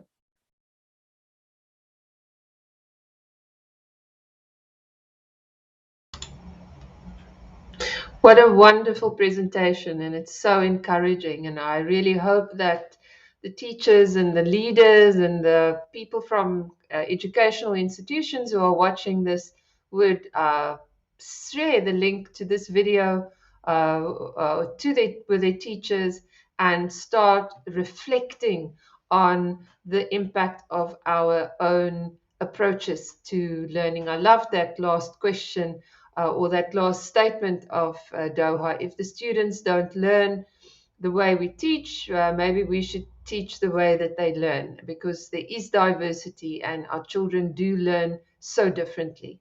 And whenever I go into a classroom and I see all the students doing the very same thing, I know that, and you will know that, not every child will learn and not every child will have the right opportunity to also show their own talents and develop their own skills.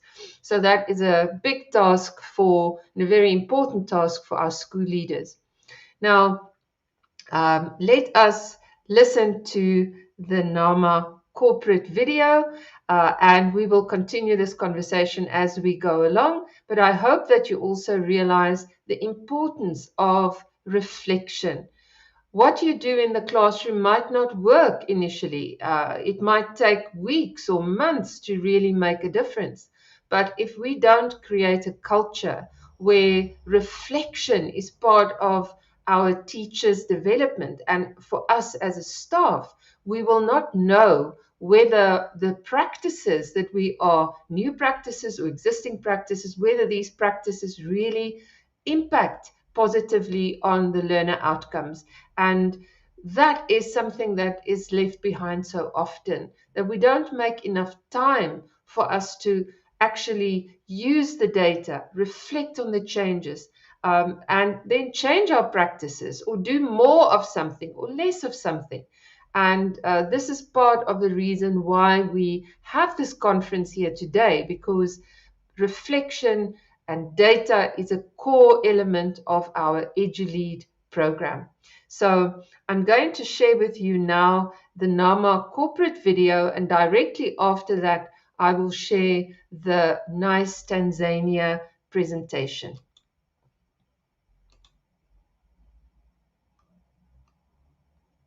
The NAMA Foundation is the foundation who is the driving force behind the EduLead program, the sponsor, the vision of change that they want to bring to the country, that the countries that they work in, and they do amazing work. So let us look at the video.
Hi, my name is Selemani Abdallah. I'm the Program Management Specialist and the Acting Chief Executive Officer for NICE Tanzania. I'm honored today to introduce to you who we are NICE Tanzania and what we are doing. Actually, basically, NICE Tanzania is NAMA Integrated Center for Excellence. We work with and through people to provide a sustainable solution. Also, we work with the corporate organization, companies, and the individuals, institutions. We support organization. We provide solution for solving their problem. We deal with difficult situation within an organization, programs and projects. Actually, NICE Tanzania, we also not only solve the problem, we strategize the solution by providing this organization or individuals or team within their department with the introduced system which they can work with. Through integrated system which we provide, we as NICE Tanzania, we also establish within the standards and create a structure within that organization that can sustain the solution which has been provided.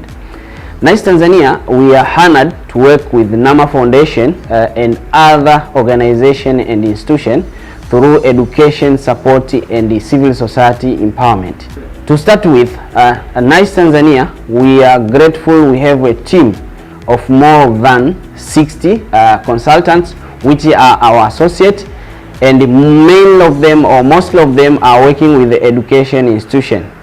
EduLead is one of our program, a leading program which we are working with in Tanzania, and we are honored through NAMA Foundation. We have reached more than 21 schools, equipped them with the new ways of teaching and learning.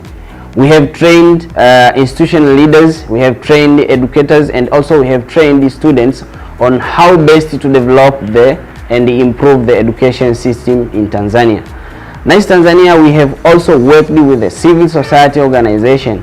With NAMA Foundation and the other organization, we are honored that we have supported more than 14 civil society organizations by equipping them with the new ways and knowledge of how they can manage their projects, how they can manage their volunteers, how they can manage their finance, and also how they can manage their teams through leadership program and the civil society management program.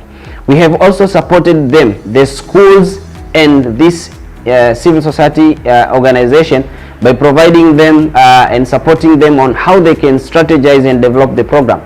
From the school and through EduLead program, we are honored that we have introduced the so-called school improvement and school development program, whereby the schools, all the stakeholders within the schools, they know and they develop together the vision of the school. They manage together the school so that they can benefit the students for today and for their future. We have tried to transform the school to be the better and the best area for the education and the supporting not only the students but also the teacher. We have equipped the teacher with the new ways and methodologies of teaching of 21st century by equipping them with the new skills of facilitating the class, of the new process of engaging the student within the class by making the class to be active. So through the NICE programs together with the stakeholders we work, and mainly NAMA Foundation, we are honored that we have transformed the ecosystem of education in Tanzania. NICE Tanzania, how we work. First of all, the first part of our working process and procedure is by assessment. We conducted the need assessment to understand the actual need of these institutions and organization, and then we come with a solution which we propose to this organization the best way and approach to solve the pertained problem.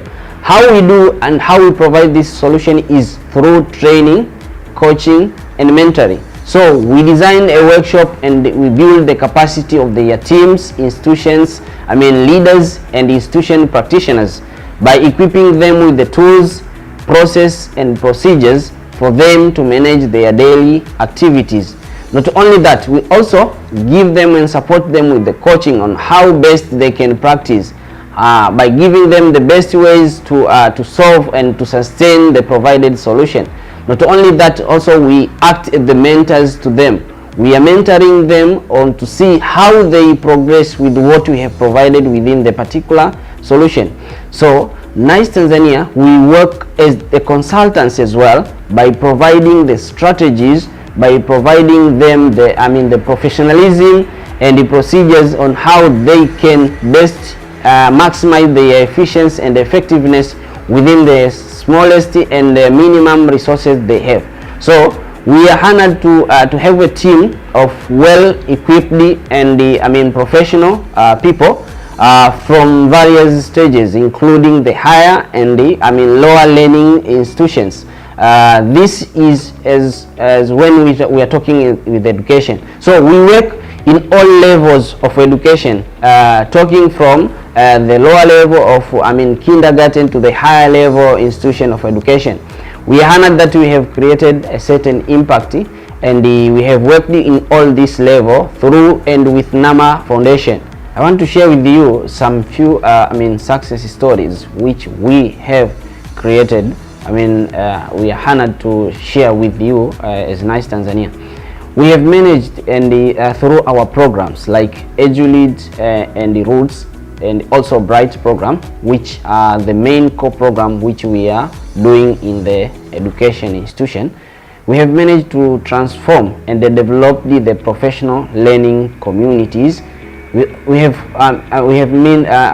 supported the whole ecosystem of the education, from the leadership by equipping and transforming the leaders and how well they can translate their vision and mission within their schools, to strategies and to action plan. So all the schools we have reached, we have trained them on how well they can develop the school improvement plan. And also we have equipped the teachers and the educators to be not only the teachers, but to be the facilitator, to be the trainer, to be the mentor and coach to their students. We have equipped the teachers with the ways and process on how they can make their class to be active.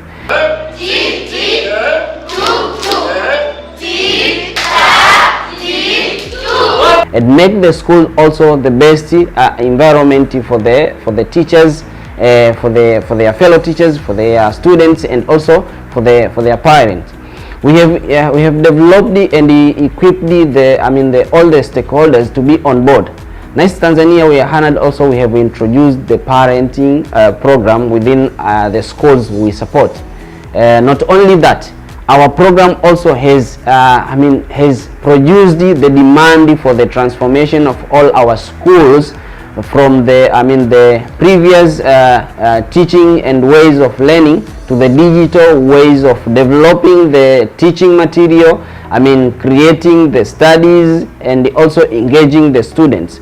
As you know now, in the new digital era, digital technology is something which is mandatory for most of our activity we do. So through the teaching and learning procedures, we have equipped our teachers. We have transformed it then on how best they can use the internet and the communication technology within their classes, within their studies, and within their leadership within the schools. So we have developed the school with the various ways and the measures that can support the best teaching and learning environment at their institution.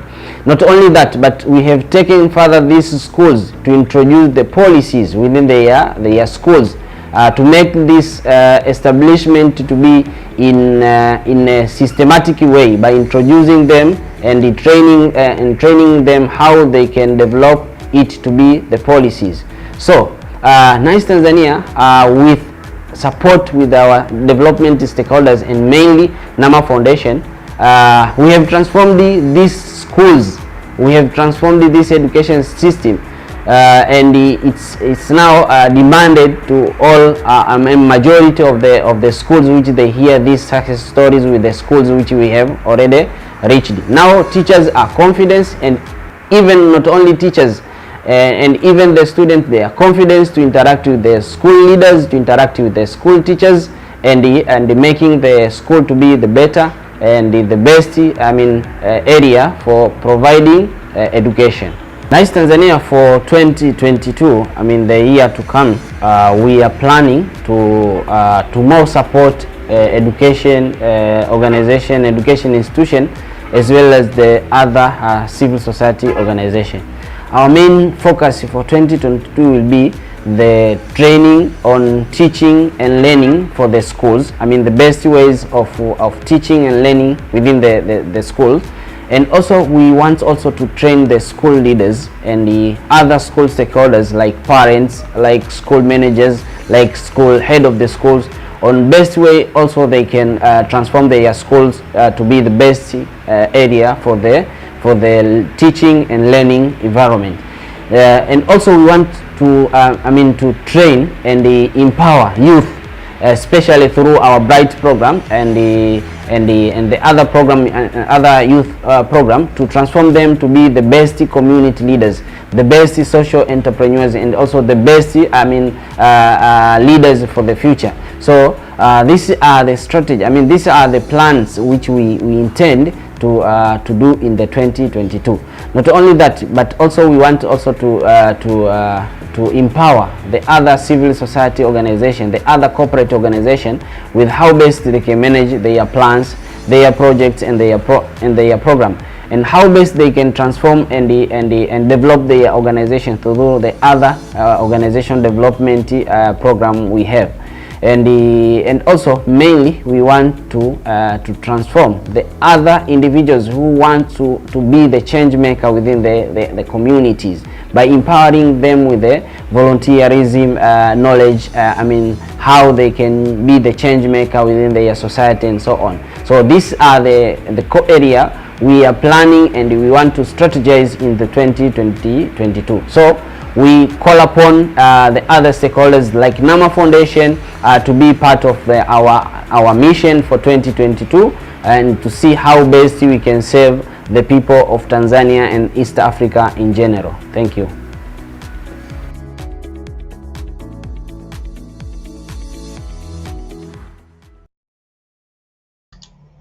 Thank you to the Nama Foundation as well as to Nice Tanzania for these presentations, giving our audience a bit of context in terms of the broader vision of these organizations, as well as the way of working and how they are planning to move forward with the program.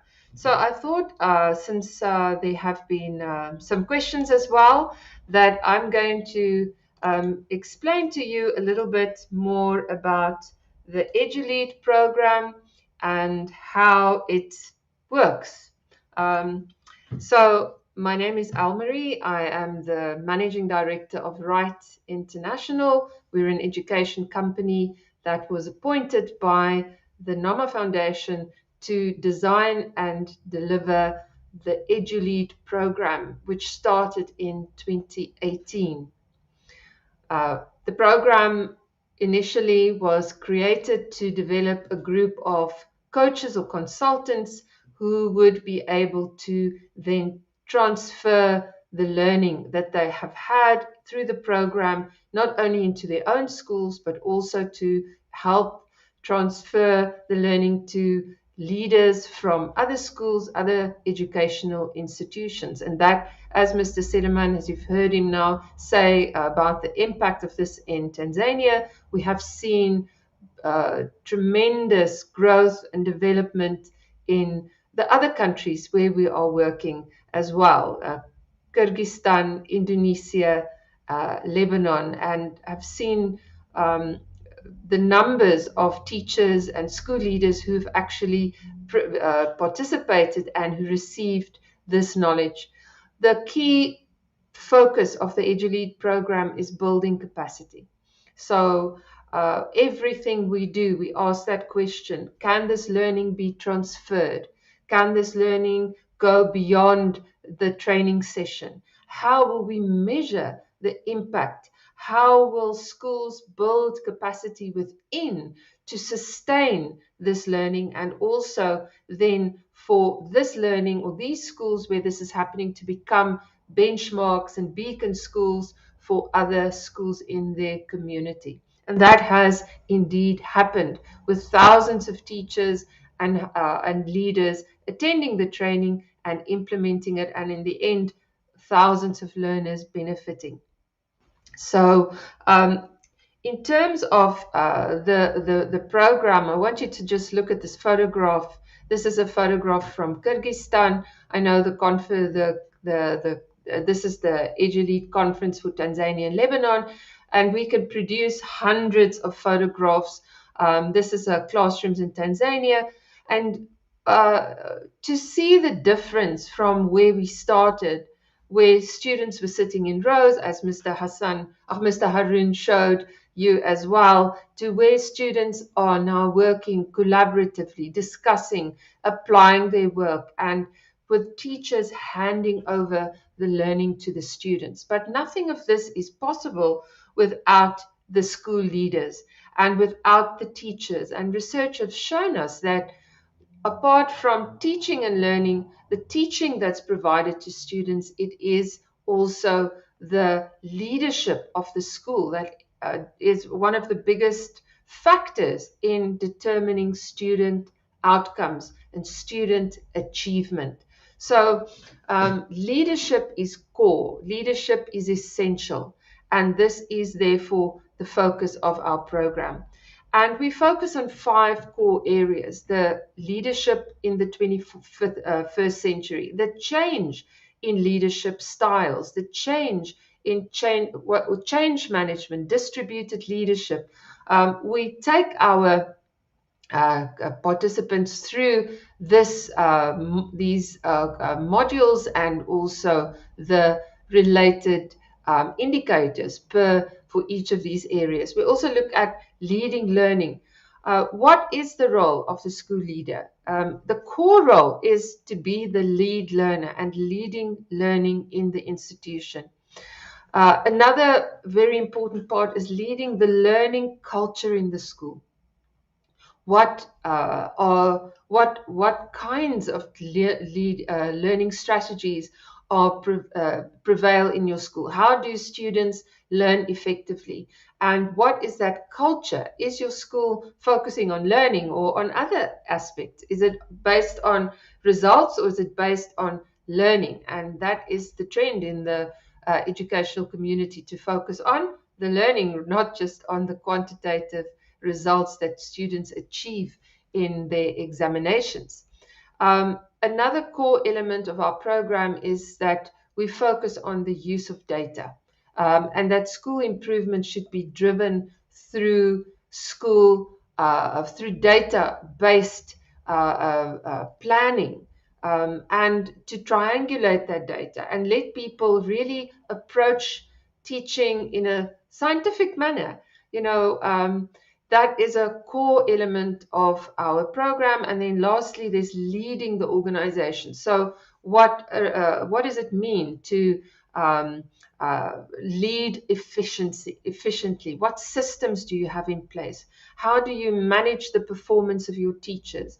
How do you communicate professionally? How do you use technology in your communication? And that is one thing I believe that's one of the biggest successes of our program, where we started in 2018, and now today everything is done online. Our training is done online. Coaches use Google Drives efficiently for communication, and they also implement these systems in their own schools.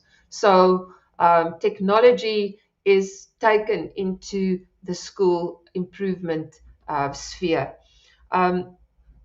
Now, just to give you an idea, we spoke about the different areas that we are focusing on, and each of these core focus areas or benchmark areas have specific indicators. So as I've mentioned to you now, leading learning, for example, we're looking at leadership of learning, emotional intelligence, growth mindset, professional learning communities, learning culture. We're talking about thinking and differentiation and assessment for learning and learning cooperatively, all these strategies that will create and deliver those 21st century competencies in our learners.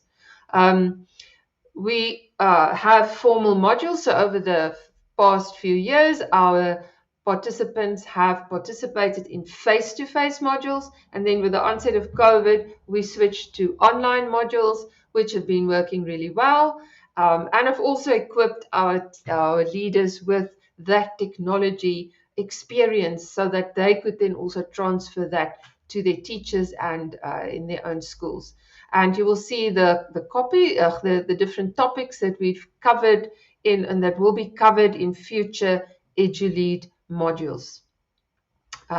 We also assess the coach progress very rigorously through self-assessment and also through evidence that they share on their Google Drives, and with the understanding that to graduate from the program, you need to be at a proficiency level. And then, of course, beyond that is our mastery and mentor levels, those who are able to train and those who are able to train trainers. So those are the levels to which our participants are inspiring. And it is so important for us to really emphasize that, and you will have heard this in the speakers that have come now before, like, for example, Doa spoke about the value of diversity and inclusion. And we heard a lot about teamwork, about trust with the teachers and students. We have to trust them. We've got to hand the learning over to them. We heard Mr. Harun talk about answering the questions before they are asked, to be proactive and to plan and to set things in motion sooner rather than later. And very importantly, to constantly challenge the status quo. No school that is successful in the world ever says, I have reached the pinnacle of success. Every school continuously has to look at what they can do better. And that is how we grow. And that is how we provide better education outcomes for our students. We also designed the Right Education designed this model that we call the Floric model. You will hear some of our coaches talk about this in their presentations. And what is at the heart of this model is that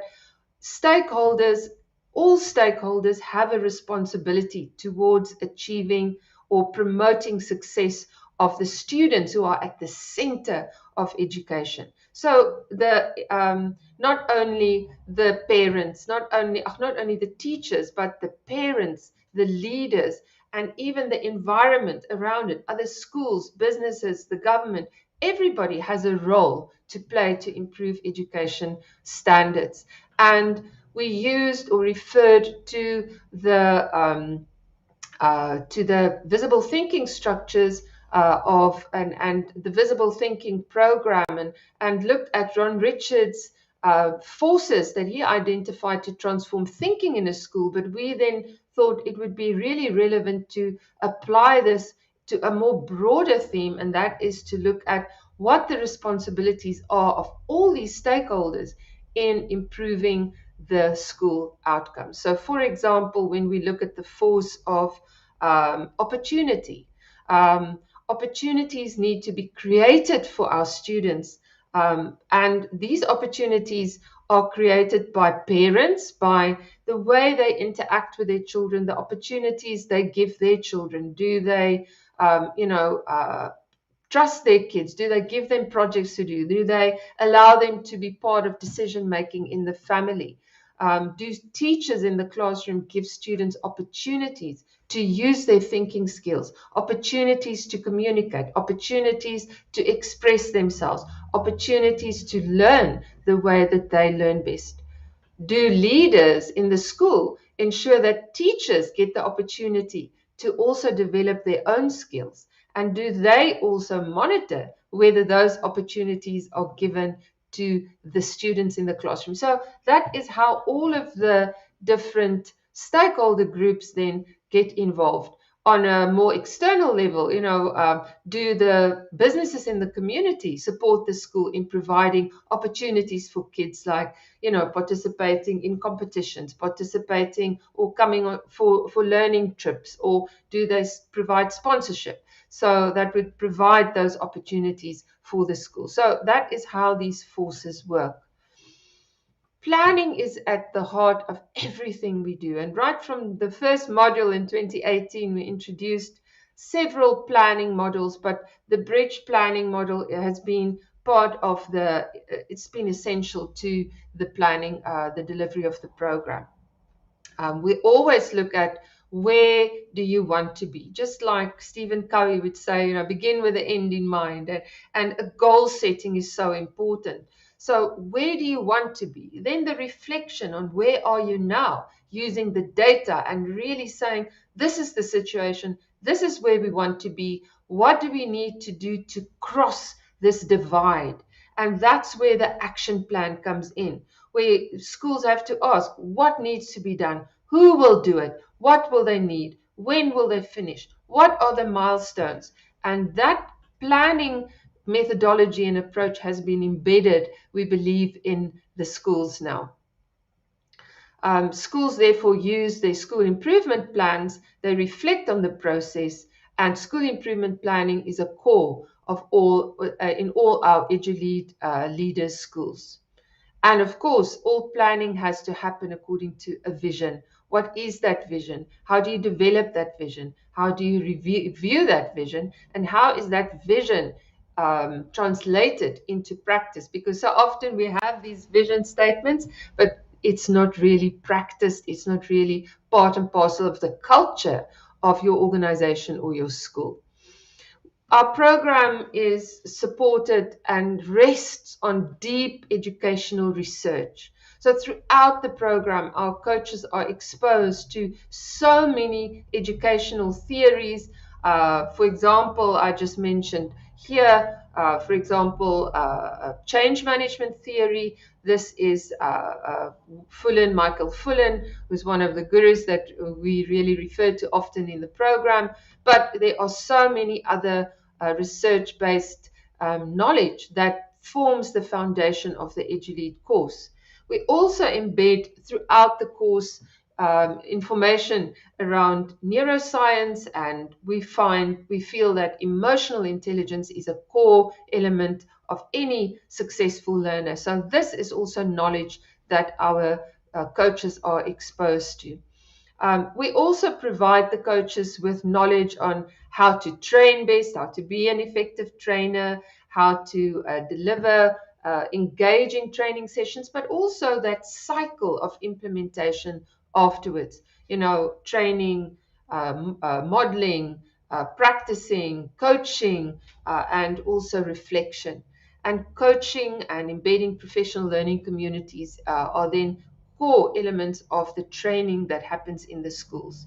We also provide the schools or the coaches with regular webinars, online modules, and we also support them through active WhatsApp groups, through check-ins, through coach performance trackers, and therefore the program has a very deep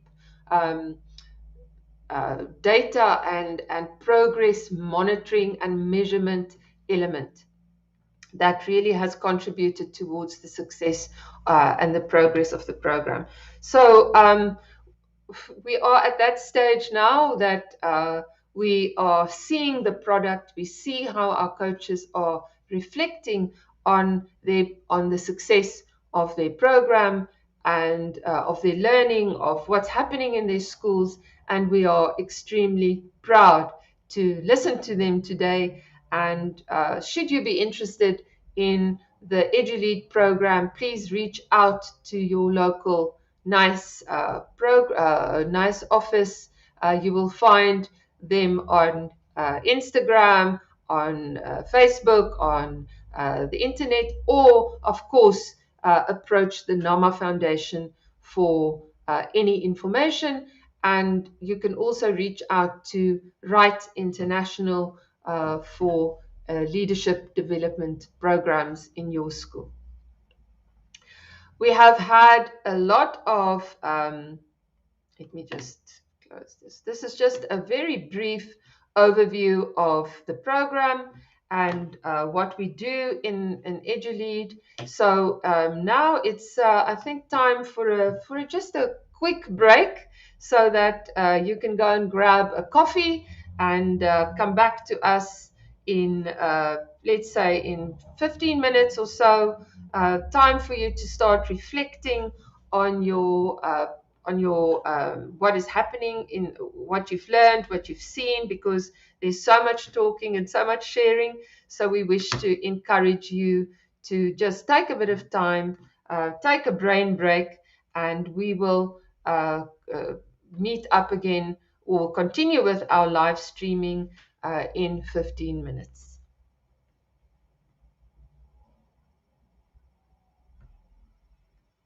In the meantime, I can also encourage you, if you've missed something, that you can go to the YouTube channels and you can see the videos there.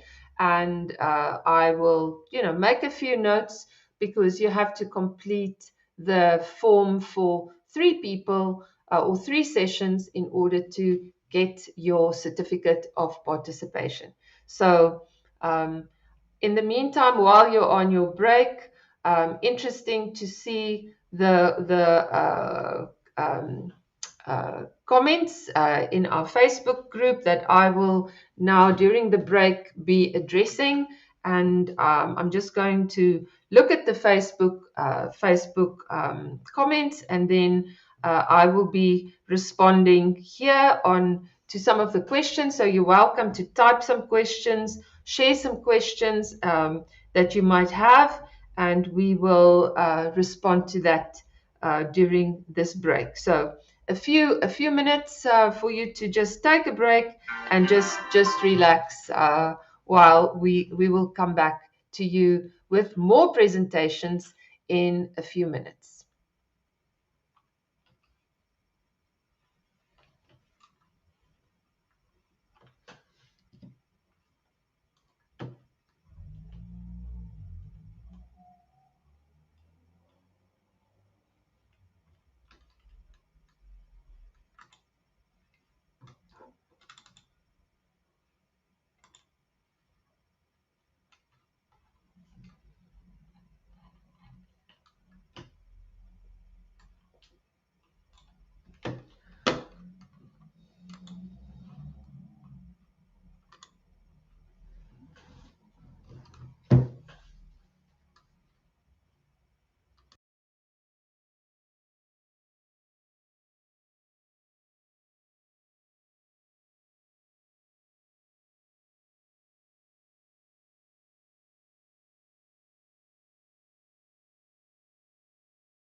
Thank you to everybody who's been making some wonderful comments in the Facebook group and on the YouTube channel. So, Thank you to everybody who's been making some wonderful comments in the Facebook group and on the YouTube. I see great comments from wide and far, and feedback to our presenters. A lot of positive comments about each of the presentations. And this is the spirit of our EduLead program. We acknowledge the success of each other. We believe in a positive environment because a positive learning environment where people feel safe to fail, where children feel safe to make mistakes and learn from that is part of our culture. And also to give that feedback that will result in growth and development is so important, not only for the students, but also for the teachers. So one of the things that we are really proud of is the way that our leaders have transferred the learning. And as you will hear later on, we will also hear Madam Salmu from Tanzania talk about leadership development of students and the importance of building a leading or creating more leaders in the school. Because one of the problems that we often see is that leadership is centered around one individual, the school principal, and therefore there's no distribution, there's no sense of ownership, there's no sense of community. But the moment we become an inclusive school and we deprivatize learning by opening classroom doors, by having frank and open discussions that is, of course, always based on triangulated data, we really then can move our schools forward. So our next presenter who will be sharing her experiences is a lady from Tanzania, and that is Madam Majabu Mwambu. She's also presently busy with her PhD in education in Tanzania, and she is the head of quality assurance at the algebra schools in Tanzania. Now, Madam Ajabu will be focusing in her topic on resource management as an essential component of effective school management. So as you will see from the different topics today, we've had pedagogical strategies, we have had a reflection on teacher development, we've looked at various aspects of change and transformation.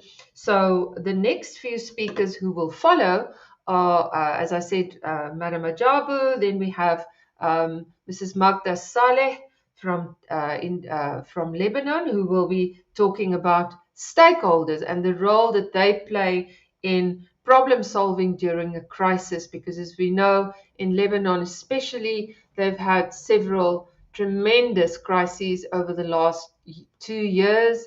And of course, added to that is the COVID problem that we faced, and that something that has derailed so many teachers and schools and learning and parents and lives of hundreds of thousands, millions of people across the world.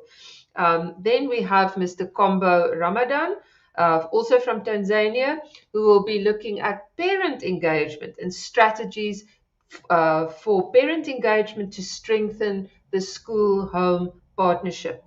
And he does a case study at Pongwe Islamic Girls Secondary School.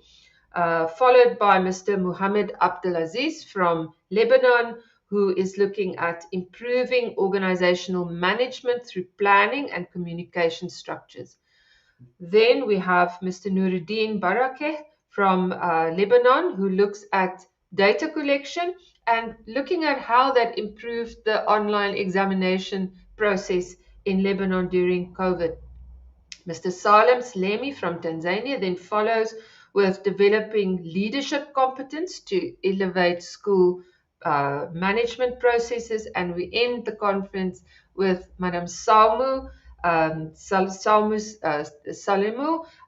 who is looking at student leadership. So I really want to encourage you to write some questions so that we could potentially discuss some of those questions at the end of the conference. So I'm now going to introduce you to Madam Majabu from Tanzania and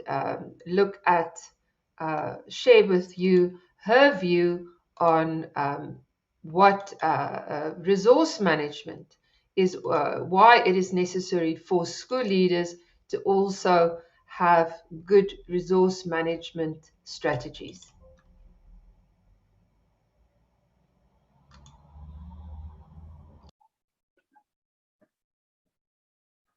Welcome to the EduLead Conference, October 2021. Today I'm going to present on the school resource as an essential element for school management. A case of Algebra Islamic Seminary. The representative for today is Mojabu Rajabu Mbambo from Tanzania. Well, the outline of this presentation including the following. I'm going to discuss on the part of introduction, questions, context, and the background of the study. Also, I'm going to focus on the methodology that guided this study, finding of the study, discussion, and final the implication of this study. Let us start on the introduction, the research topic and the purpose of the study. The study focuses generally on the resource management. The purpose of this study was to investigate the school resource as an essential element for school management. It is guided by EduLead Benchmark 5 leading organization indicator 5.5 managing school resources. As we know that always leaders of the school are the ones who are responsible for managing the school resources. So it is very important to concentrate and focus in this area of the school, management of the school resources in our organization. So generally, school resource management comprises the following three areas. Human resource management is where we are doing the recruitment, and also we are doing various capacity building, or we call it PD session, to help our teachers to make sure that they are achieving their goal for the student outcome.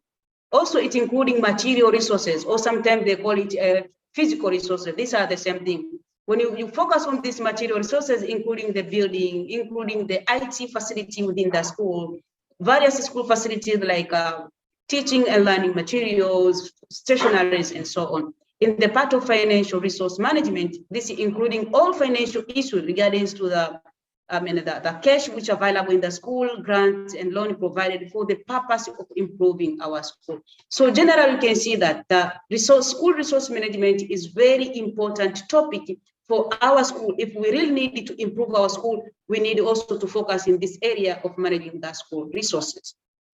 Okay, let us look at the many research questions that guided this study. There are three main questions that guided this study.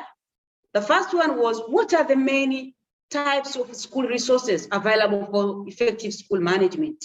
Here we want to know that the majority of the school are familiar with various resources available in the school. So we needed to get the clues about the types of resources available. Also, what are the barriers related to the available resources, utilization of the resources in the school? We want to know that now we have this particular kind of the resource in our school. Which are the barriers, which are the challenges, which are the hurdles which are related with these available resources? And the last one, the question tells us that what measures can be taken from the identified barriers for effective school management. That means that we know that now we know the barriers are this one. We have this particular type of resources. We know the barriers. What measures I want to get from the respondent, from the majority of the school, they can identify. When you have these particular measures, we'll be able to manage our school resources and effectively for leading our school. These are the three major areas, major questions that guided this study. The context of the study, we focus only because algebra schools, including primary and secondary, but the target for this resource, for this topic, for this study, it is focused only algebra Islamic seminary students, not less than 500 students are comprised in this study. Also, we included the teaching staff and SMTs. You know that in SMTs, we have various, departments within this SMT. They're the one who are dealing with non-teaching staff. So with this, it is better that we can focus with the school SMT. They have detailed information about the resource management. Also the time for this study. Why?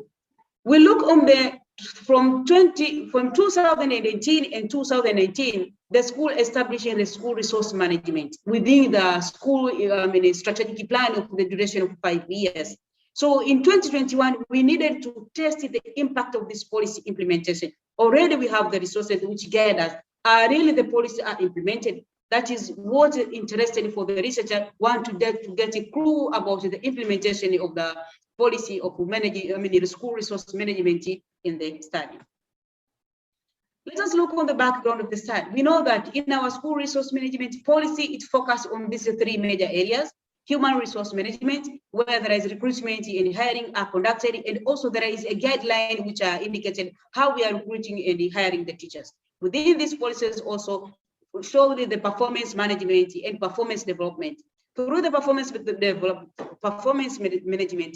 during the first term, during every year, when we get the student from after completion of PLCs, the primary levels, now they are joining in the secondary level. It is where that we get the students who are from they get well in the next examination with the grade A material. So when they enter in a secondary level from Form 1, we enter the contract with this teacher that we have given this student with the A material, with the B material. You need to maintain this particular grade up to the end of the year. And also, when the teacher in Form 2, when you get this student in Form 2 classes, must maintain until they end up the 4 years in the school. We know that we were able to maintain. So we have this performance management contract at the first term. We enter with the teachers to help for the performing of our students. We are conducting training and development. This is helpful for the teachers who have already been assessed with them. We know that they have this problem. They are hindering them for performing their subject, helping their students. So we are conducting coaching, training, and development. Our policies have already guided in this particular area. Conflict resolution committee. We know that schools are the buildings and the human beings are within and other materials. We need to have this committee. The committee is very important to help to manage various conflicting within the staff in a school. So the resource management policies shows the direction how we can manage the conflict in the school. Also in the part of the material management, you can see there is inventory system analyzed within the policy. You have to do some ABCDs. Whenever you're having a particular asset bought in the school, you need to put the number, give the code of that asset. And must be in a particular book, putting over there to make sure that we know this particular kind of computer belongs to someone else. If there is any issues, maybe it's stolen, maybe have been distracted, it's the one who is responsible to make sure that that particular facilities or are in a good shape. Also, we have maintenance and repair. It guides us to do with that. We have guideline users for various resources, for example, photo printers, how we can use it. Also, for example, using of the laboratory equipment, the rules and regulations, all these guidelines are there, and how to monitor all of these resources. When you go to the part of the financial management, you can see we have financial regulation policy. Financial regulation, it indicates directly how the finances are regulated, how the finance are done within our school. We know the major source of funds in our school is our school fees.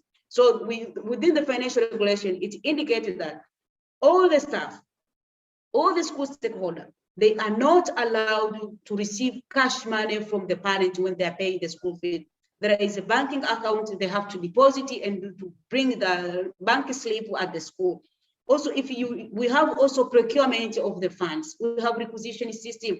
If the department need a particular kind of the teaching tools, the teaching aids, or the teaching facility, they have to fill the form that is from the department. At the department, it is go through the head of the school, and then it go to the accountant. The final person who finalizes the requisition system is the school director. This is there, and the resources are guiding us. The school management policy resources are guiding us. we're creating the school resource management, indicating how the budgets are created, discussed, reviewed, and final every review in a quarterly, reviewed in a termly, reviewed annually in every financial year. Allocation of the resources have been also indicated. Administration and monitoring of the use of school funds according to regulation. All this guided with our policy.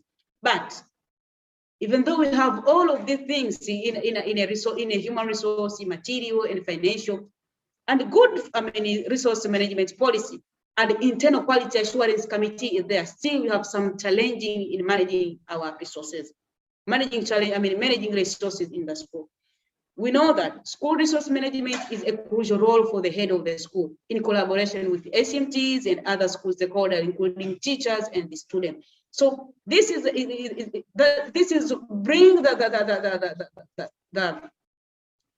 the focus on the researchers need to know more why the school, the school resources are essential element for the managing the school. Okay, let us look on the methodology that guided our study. Research approach which guided our study, researcher adopted the mixed research method to conduct this study, which included both qualitative and quantitative way of data collection and making some analysis. Also, the research design that guided this study is the case study design adopted in order to get a detailed information about the school resource management. Algebra in school Islamic was taken as a case study to get a detailed information about the resource management. The data collection. The data collection of this study, the data collection method was questionnaires via Google Forms and interviews. Also, sampling techniques was simple random sampling and stratified random sampling techniques was used to obtain a sample of the 60 respondents. Simple random sampling was conducted to teachers, students, and the SMTs. An interview was conducted, stratified sampling was conducted only for the SMT, specifically because we need, purposive sampling, we needed to get the detailed information from the 60 respondents. The questionnaire, the finding of the study. Both questionnaires and interviews was used in this study.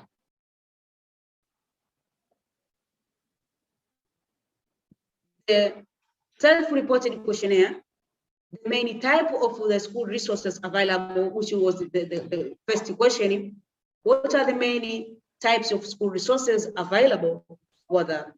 You can see that 73% of the respondents was able to analyze that the material or physical resources are the ones which are available mostly in the school. While 18% of the respondents was indicating that human resources are available in our school, and 9% indicating that the human resources, the financial resources are available resources in our school. When you look to the self-questionnaire in the question 2, what are the barriers for resource management?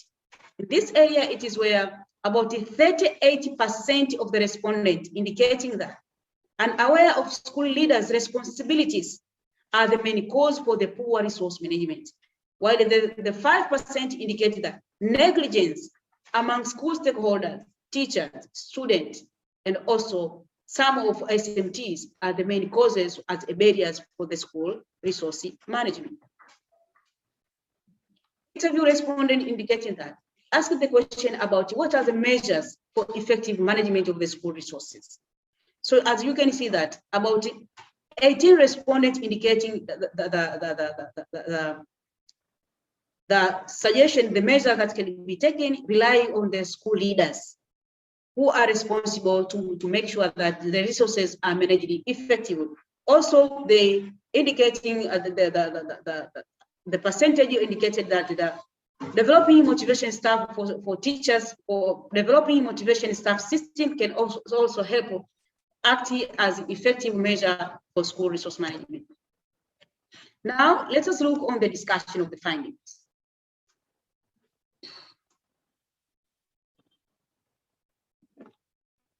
As you can see that the finding of this study revealed that the many types of resources available at the school are the material, human, and financial.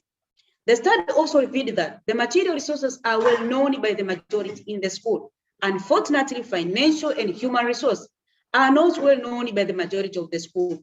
You can see that these have direct implication for the poor resource management, because if you are not aware about the human resource and financial resource, you cannot be able to develop a particular kind of mechanism to make sure that the resources are managed effectively, and it can help for school management, effective school management.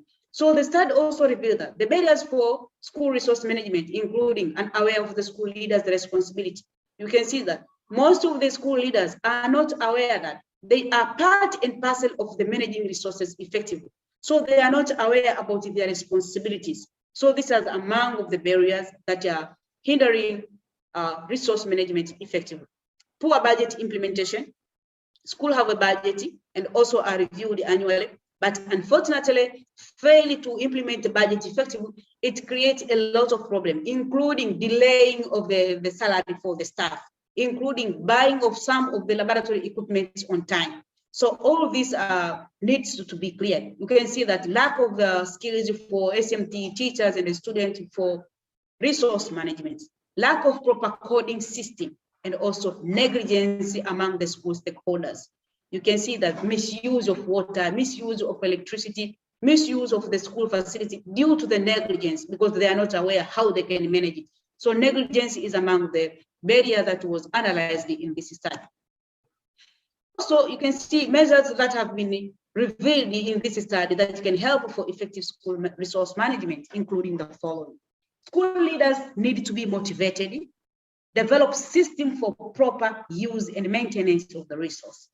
Also, proper budget implementation. This can help to pay the salary of teachers on time, to buy school equipment on time, to buy various school resources on time. All this they can help that managing the school effectively. Also, PD session, we are talking about the professional development training session, need to be conducted frequently and coaching for resource management, so that we can help the teacher to get some skills, student, SMT, to get some student, to get some skills on how to manage school resources. Effective implementation of the school resources management policy is very important, because we have a good written document and it didn't implement it well. So poor implementation has created a lot of problem, has created a lot of challenging in the resources. So we need the study review that effective implementation may help that the school can manage the resources effectively. Developing staff motivation system. This is another area where the researcher revealed the findings will reveal this in this particular area. Therefore, the study revealed that the school have school manual with the various policies, rules and regulation. Resource management policy is well written, but it is not known by the majority. So there is a need that SMTs, school director, to make sure that the policies are well known and effectively implemented. So the proper implementation of this policy, it can help for the good resource management. Let us look on the implication of this study. The study implies that the school is in level 3 developing stage in EduLead benchmark 5. Why? Because the uses of effective management models for budgeting, scheduling people, and resources across the school are partially inconsistent. So you can see that we have budgets, but everything within that budget are not partially inconsistent, are not implemented effectively.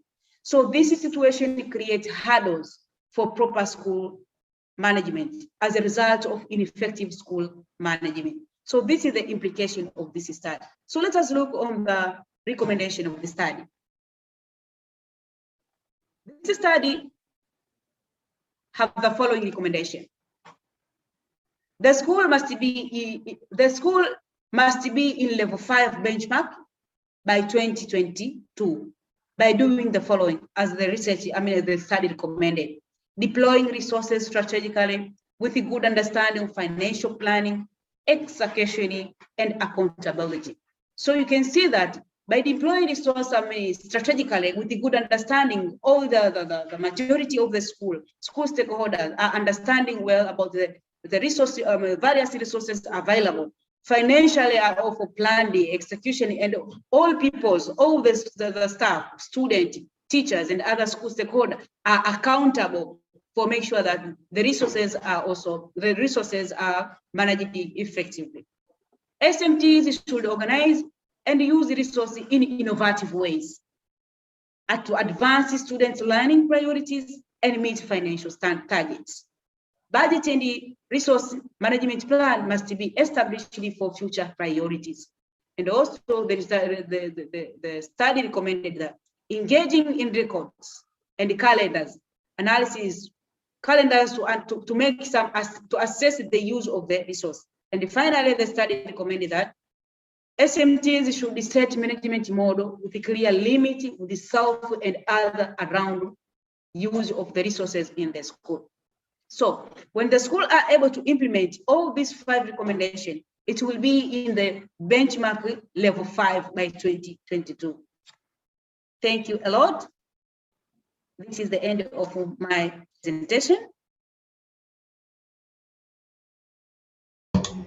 Thank you, Madam Ajabu, for a fantastic presentation. And I think what you've emphasized there for us is the fact that school leaders have such an important and very broad portfolio, not only looking at the quality of teaching in the classroom, but also the systems in the school that ensure success. So, you know, you have to empower your teams to participate, delegate responsibilities, but ultimately you do need to ensure that you have the policies and the systems in place to really drive efficiency and effectiveness in your school. And resources do play a huge role in our school's success. So thank you for sharing that wonderful presentation about and what you have done at Algebra Schools. Our next presenter is from Lebanon, and this is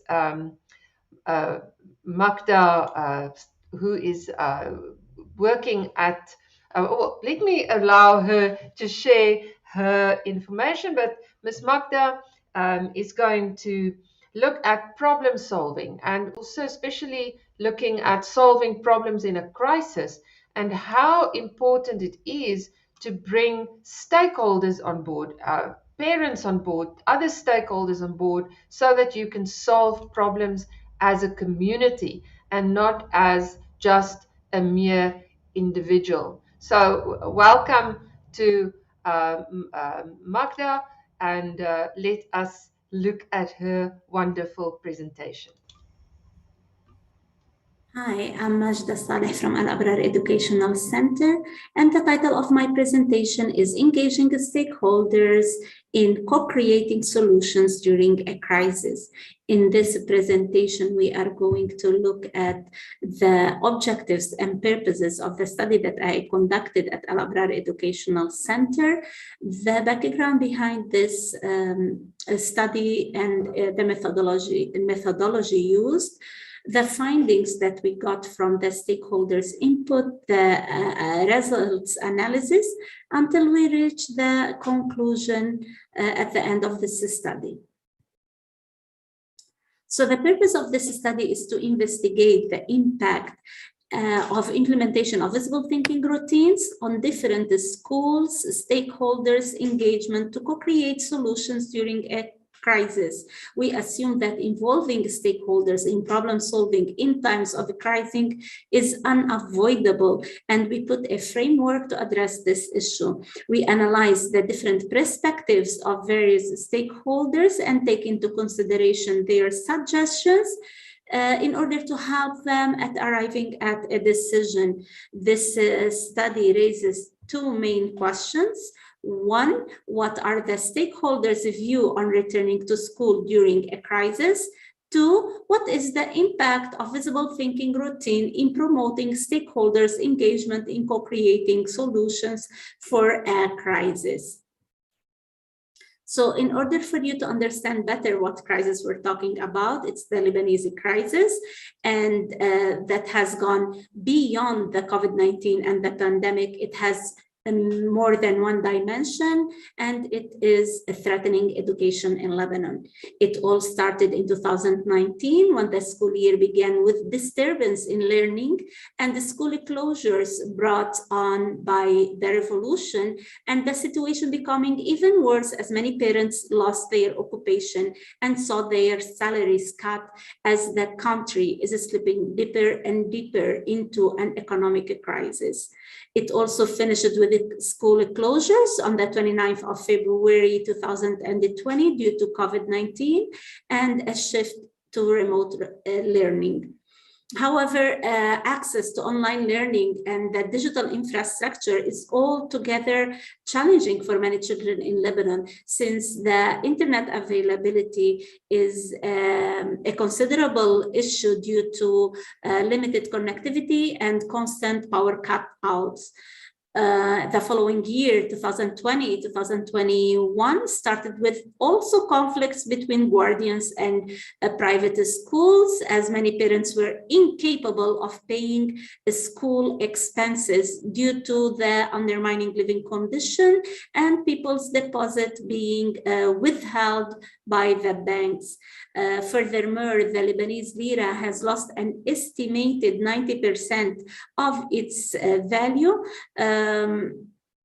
making the salary of a teacher now worth $1 to $2 per hour. This has resulted in frequent teacher strikes. The inflation and outage of basic resources, especially the shortage in fuel and gas needed for transportation and heating at school, have exacerbated the situation, making it difficult to assume a safe, systematic reopening of schools in September 2021. The absence of a comprehensive strategic vision from the Ministry of Education to deal with the calamity left the schools to organize themselves.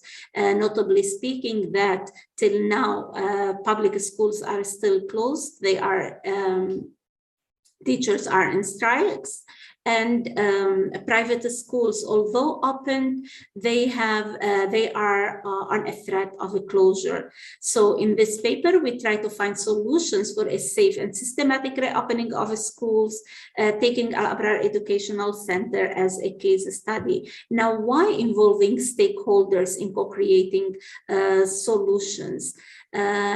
Simply because involving them in the process of, or in the visioning process can elicit benefits, including the enhanced rate of change, boost organizational recovery, and renew stakeholders' loyalty. And in the case of Al-Abrar Educational Center, it's important that stakeholders renew their loyalty for the continuity of the school, its recovery from the crisis, and its contribution to a change in education in Lebanon.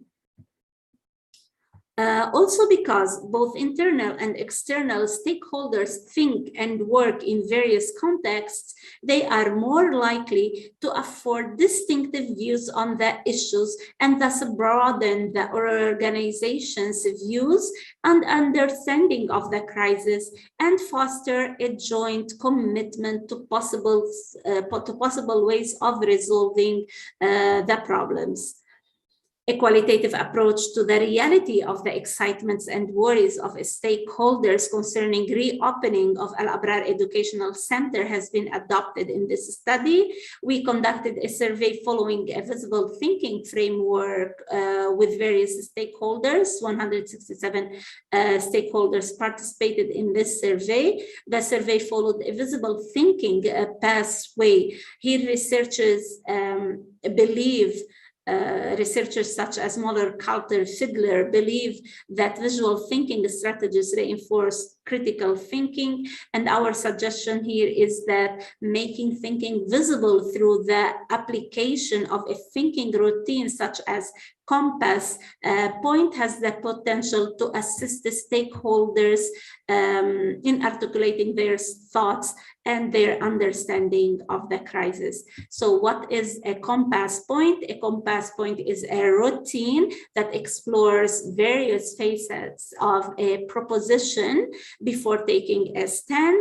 It asks for questions, and the responses are recorded in the direction of the compass to provide a visual anchor. So E is for the excitement of the stakeholders on reopening of the school. W is for their worrisome about the reopening of schools and is the need or what they need to find out about reopening of school, and S is their steps or suggestions for moving forward.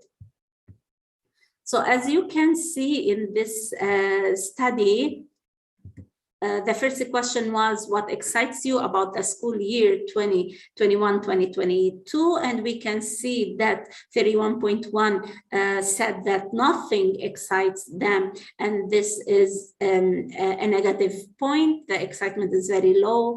Learning in person, 22.4 are excited to learn in person at school, while 21.7 are excited about the continuity of education, no matter what, in presence or online or at school. We have also people concerned about or interested about the plannings given by the school to overcome challenging. We have people interested about the online learning, building social relationships, the technological advancement, and the public safety provided by the school to minimize the spread of the virus.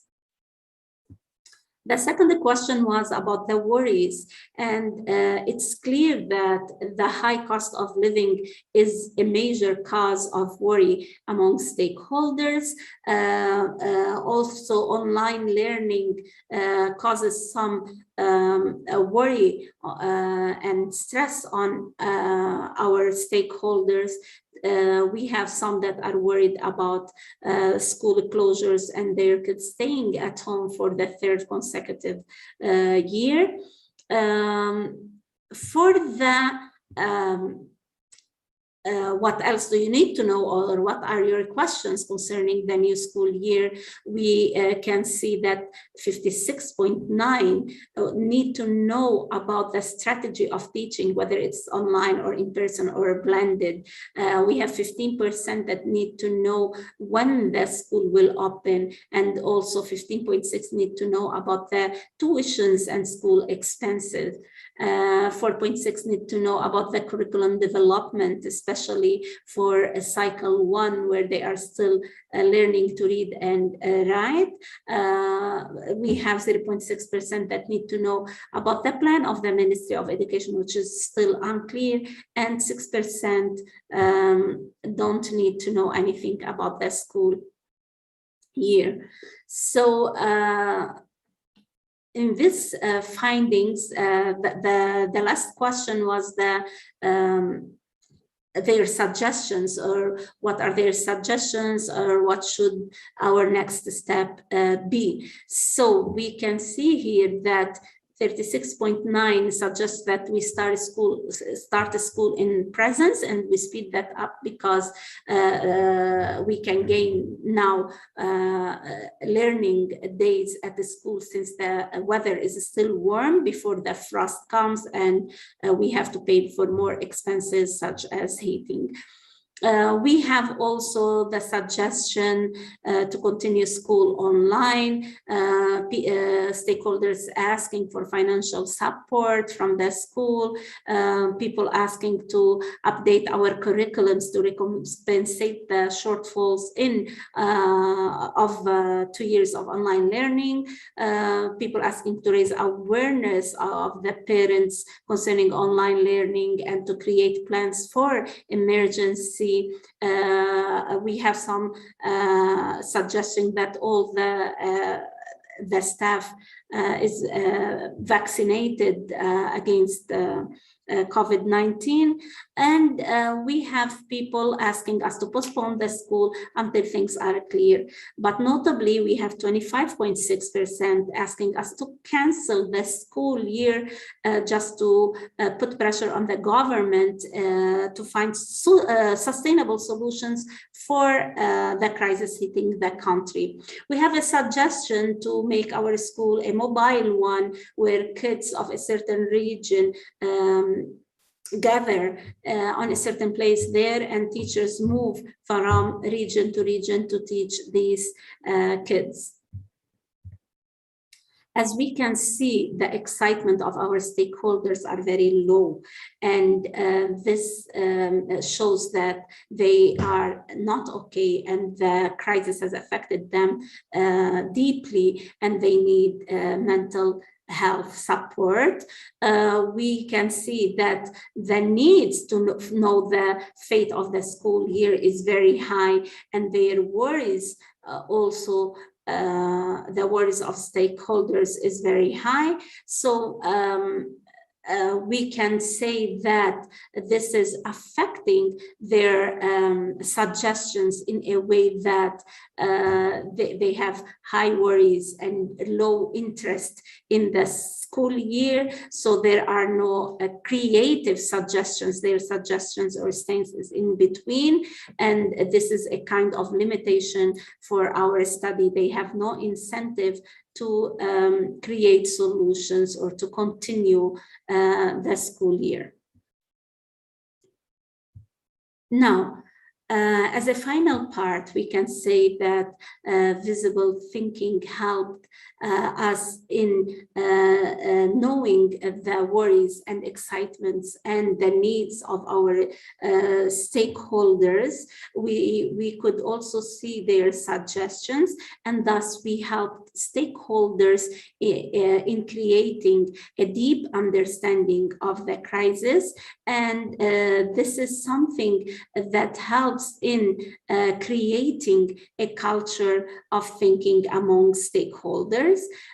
We see that engaging stakeholders is very important during a crisis in order for us to reach at a joint decision, and stakeholders now are part of our solution. So they have this commitment and this loyalty for the continuity of the school year. They are the ones that are supporting the school to continue. This survey has assessed the needs and worries of our stakeholders. So we suggest that we tailor this information, that we use this information to tailor a clear communication that meet the expectations of the stakeholders and encourage them to support the school. For the decision-making process, it's very important that we involve all stakeholders, because we get ideas from different perspectives, and then we have to weigh this evidence in professional development, professional learning communities, and this is what was done at school. And then we have to choose the best alternative, and this Al Abrar Educational Center followed these steps and took the decisions in line with the suggestions of the stakeholders. So I hope that you have benefited from this experience, and thank you for listening.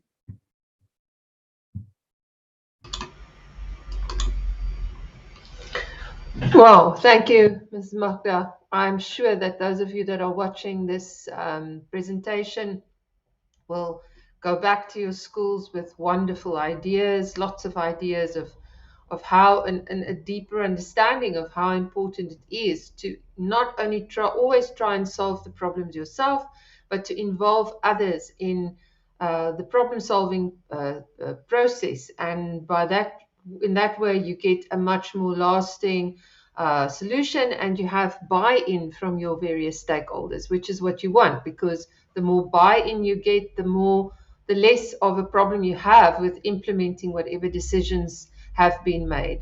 And it is essential. And on this topic of stakeholder involvement, We will now thank you, Mrs. Bogdan. We will now introduce Mr. Kombo Ramadani from Tanzania, who is also going to now look at stakeholder engagement with a view on parental stakeholder engagement and how he managed to achieve that.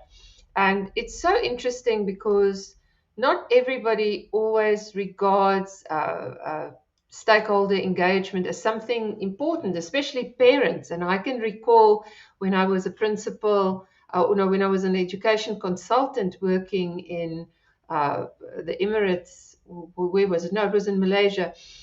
One day, one of the school principals was so joyous to say, "Oh, finally, we managed to keep all the parents out of the school." And I was really so astonished to hear this because it's so contrary to the way we want to see the doors to be open. Of course, we don't want parents flooding in and out of the school, disturbing the learning process. But if parents see themselves as partners in the education of their child, and also as partners with the school in making a difference for their children. And it doesn't happen automatically. As a school, as a leader, you have to think of strategies, of ways in which you can engage and bring your parents in so that they can also experience the joy of being part of this partnership.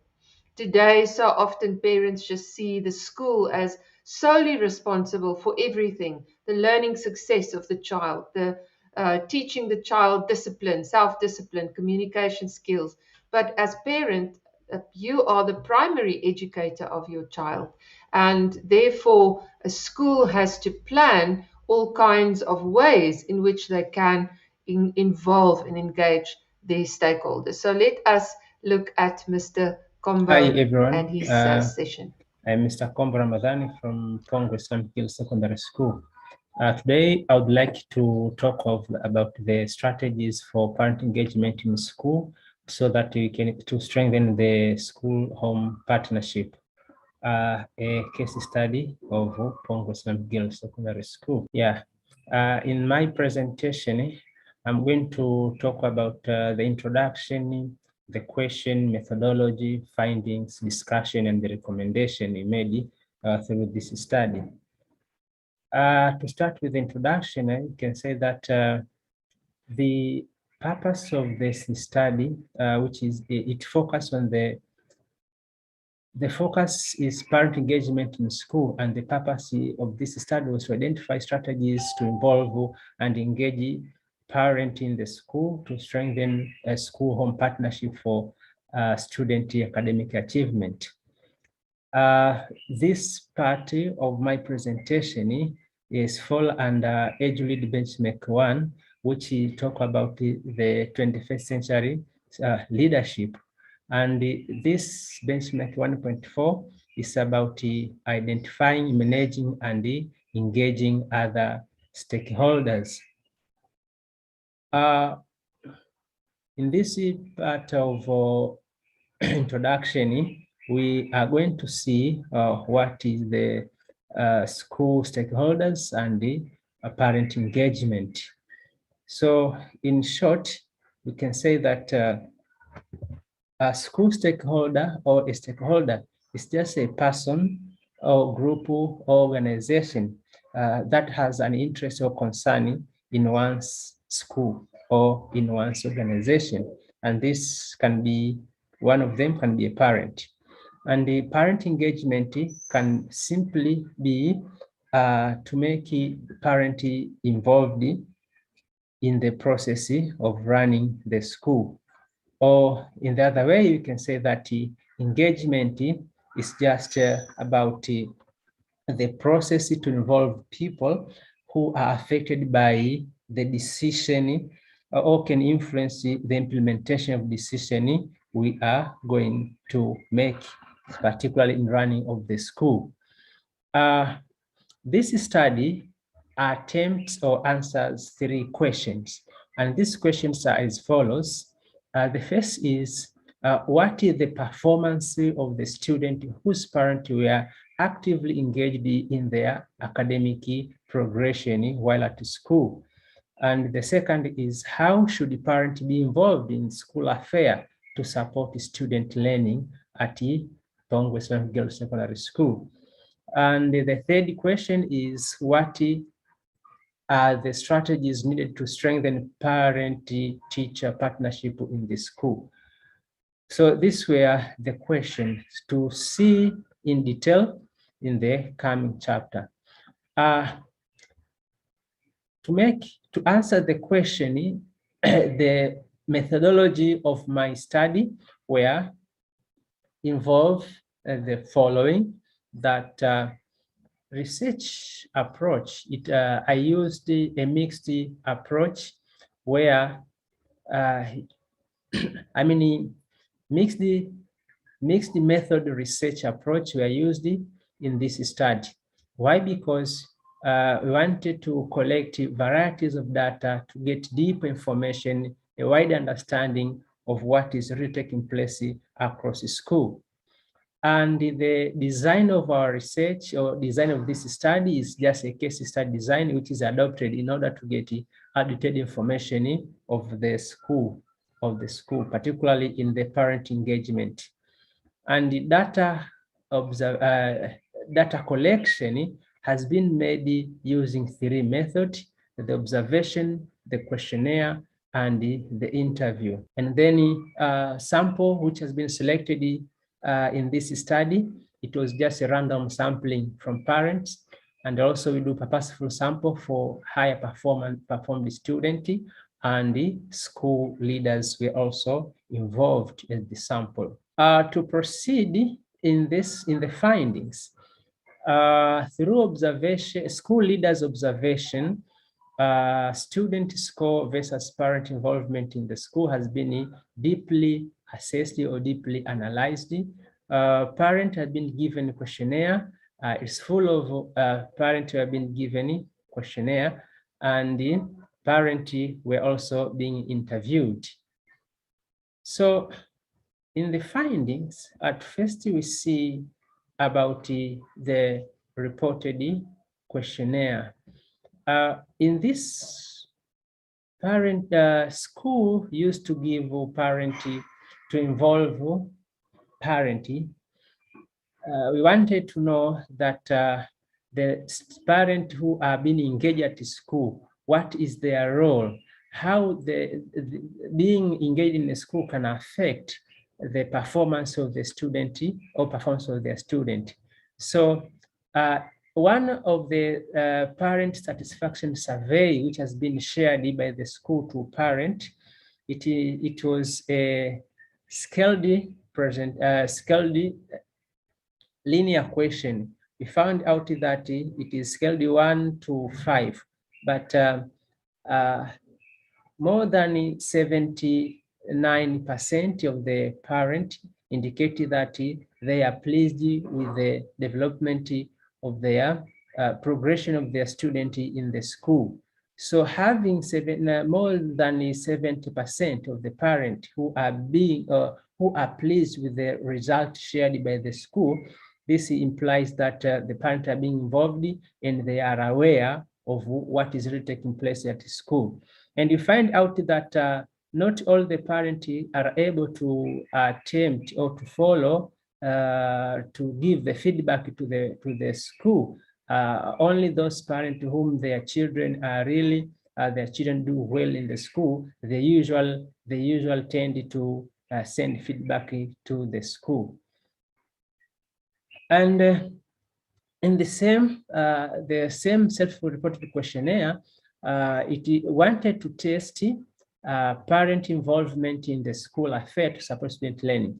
In school, students may be affected by varieties of things. So at Tongwe Islamic Girls Secondary School, a survey which has been made to the parent to collect their views on various aspects of the school running. It has been revealed that parents need the school is ready to get is welcoming the parent feedback or the parent voice. So through this, we found out we found out that parents are pleased with the reception or a kind of language the teacher, the school is talking toward them.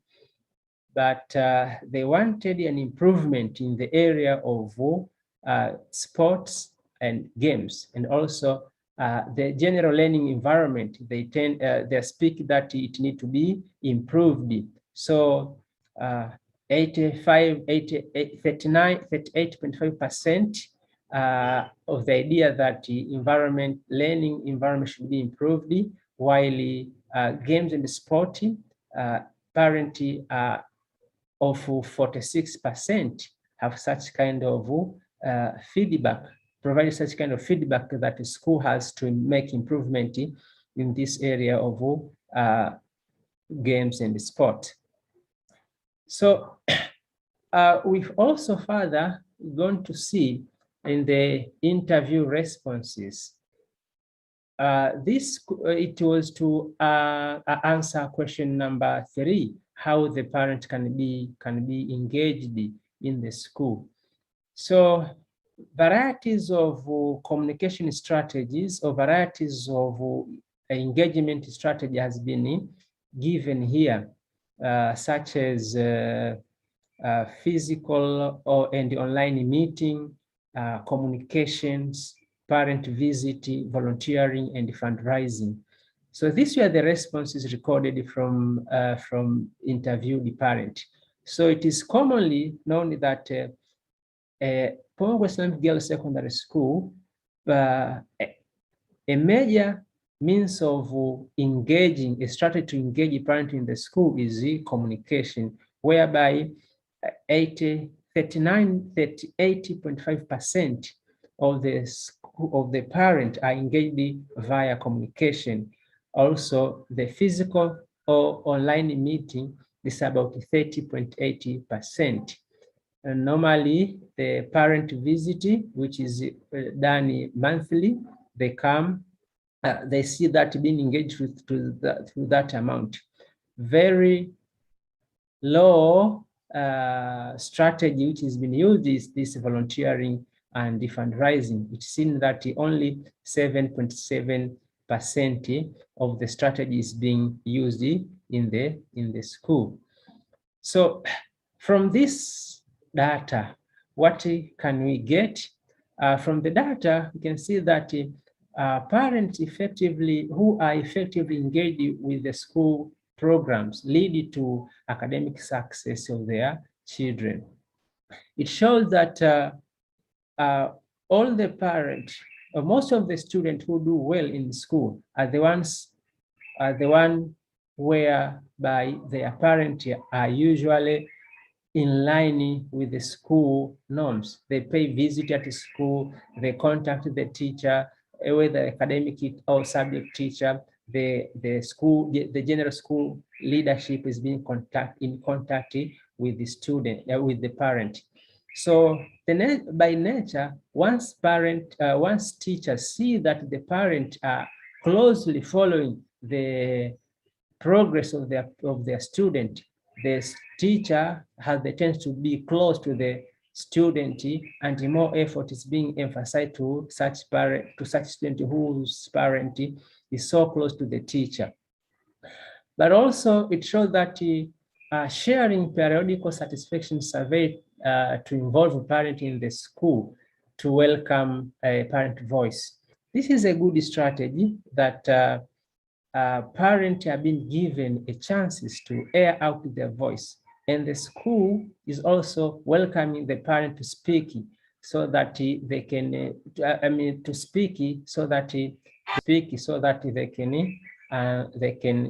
their voice can be heard and things can be in a good manner. But also we see that a parental feedback being collected anonymously by the school, it provided a greater chance to the parent to share their voice, their concern freely. Unlike when they share publicly or in a general meeting, sometimes they could not be able to explain some of the things which they are not pleased. But through Google Form, in which they can share to parents, they can respond to school what they are pleased with, what they are not pleased with. Is very accurate, and a lot of data information will be collected. Also, responses show that communication via WhatsApp is frequently used to engage parents in the school. As we have seen from the data, that the majority of the parents are being contacted through WhatsApp, or the survey are being shared through the parent WhatsApp group. This means that WhatsApp has become useful to engage parent and the school, but this should be improved. Should be improved in the sense that when we interview parents, they all agreed that this communication is the major strategy. So the school has to take in consideration to use other strategies so as to engage more parents. To engage more parents. Why? Because some of the parents do not possess WhatsApp. Therefore, they should be engaged via other platforms. Another concern is that school leaders put emphasis on a few strategies to engage parents, leaving the various ways of engaging parents. This is not a good. It's not a good approach. So they have to think about other ways, engaging parent, not only communication, as we've mentioned, is the parent themselves as he explained. And we have seen the establishment of parent council is the best practice for school to ensure parents are effectively represented in the school. In the school organization chart or the organogram, we found out that parents have been given chances to express the idea, to represent their leadership in the school council. So having such kind of thing is good to ensure that is truly the parents are fully engaged in the school affairs. So what is the implication of all of this, especially to the educators? This implies that the school leaders demonstrate 21st century skills in leading transformation in the school, where digital skills are applied to support students through parental involvement, but occasionally communicate with and listen to some of the members of the school community, may rely on unusual suspect or not engaged diverse stakeholders.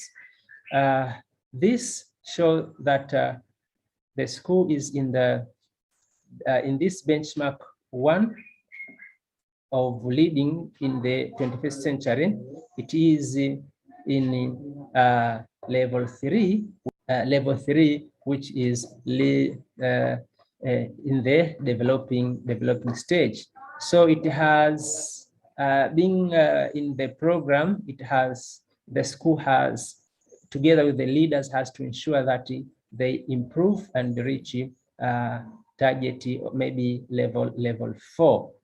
What are the recommendations? There are a few recommendations to make in this. One is that among them is that professional development and the supportive program should include the development of communication skills, parent-teacher interview, customer care services, teacher home visiting. If once this can be made, they can improve the engagement of the parent in the school, and the relation between teacher or school and home can be improved. But also, school should continue with the good practice of regularly and effectively communicating with the listening and responding to family and the student, and the school community to build a culture of stakeholders engagement as stipulated in the EduLead benchmark 1.4. And this should be a target for the year for the next year. But the parent council, that which has been developed in the school on organogram, should have specific roles and the responsibility for effective representation of the parent in the school. So having seen this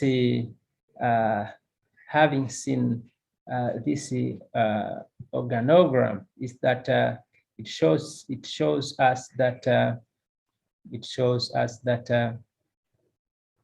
yeah, the organization chart has the school body, the managers, head of school, academic, discipline, the assistant head, and the other branches.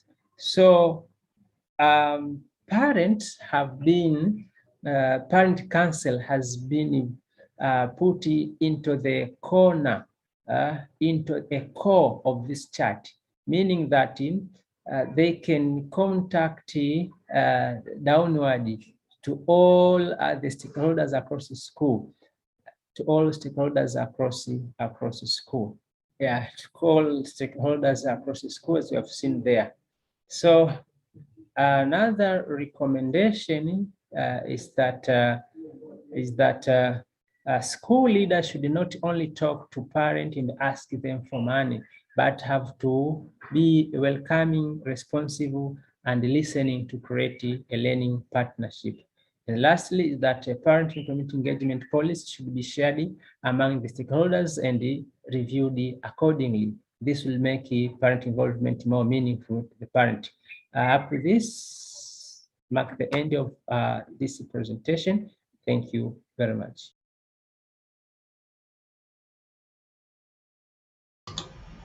Thank you, Mr. Combo, for that really wonderful insight that you have offered us on engaging parents. And it's so interesting to see how bold and brave you are at the school to even put the Parents' Council in your organizational structure, demonstrating therefore that you see the parents as integral to school development and improvement. Okay, so this was Mr. Combo. Ramadani, now we will go back to Lebanon and we will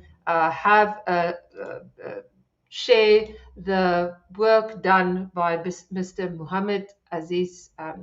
Mr. Muhammad will be talking about, Abdulaziz will be talking about improving organizational management through planning and communication structures. Now, Mr. Muhammad was a teacher until quite recently, but because of the success that he's had in the EduLead program, he now moved on to Urdu, and it's a organization in Lebanon that looks at supporting refugees, and he's become a key force in helping to establish schools, school in a bus, and also all kinds of other organizational initiatives to improve education in Lebanon. So, Mr. Muhammad, welcome, and let us listen to what you have to say about improving organizational structures. Hello everyone, this is Muhammad Abdulaziz. I was a teacher and coordinator at the Grand High School, Lebanon, and now I'm an educational program coordinator at Urda, Lebanon. In this slideshow, I will talk about improving organizational effectiveness through planning and communication strategies. Actually, I will talk about us, the education sector in Urda, how we followed some strategies to avoid losing time, to avoid the problem faced during, before, and after the launch of a project that is called the School in a Bus project. First of all, the contents of this slideshow is introduction, research questions, theoretical framework, the development process and its 8 main steps, the methodology or the methods followed during this research, and the results. We will discuss the results of the followed strategies, and finally I have some recommendations. Okay, for every minute spent organizing, an hour is earned. What it means? We as education sector in Urda, we are painfully aware that time is of the essence. There is no way to add hour to the day, but by prioritizing and organization and coordination, we can save time tomorrow. For example, taking time to implement tools and plans that help our work to stay organized this week will save us countless hours next week. How is it? It will save us countless hours next week, but in looking for our equipment of schooling through cumbersome spreadsheets. For this purpose, me as a coordinator, education program coordinator, I decided to avoid losing time and to facilitate following up some projects by following three main strategies. First, advanced PLC. Secondly, use technology, and for sure, third thing is that implementing some a clear action plan. Okay, now let's move to the introduction. My research is inspired from three main EduLead benchmarks: planning and reporting, embracing technology, and professional learning communities, or PLC. Planning and reporting is so important, since strategic planning provides the structure, as you see here, the structure to make day-to-day decisions that follow a larger vision, creates a direction for your practice, and maximize your options for influencing your environment.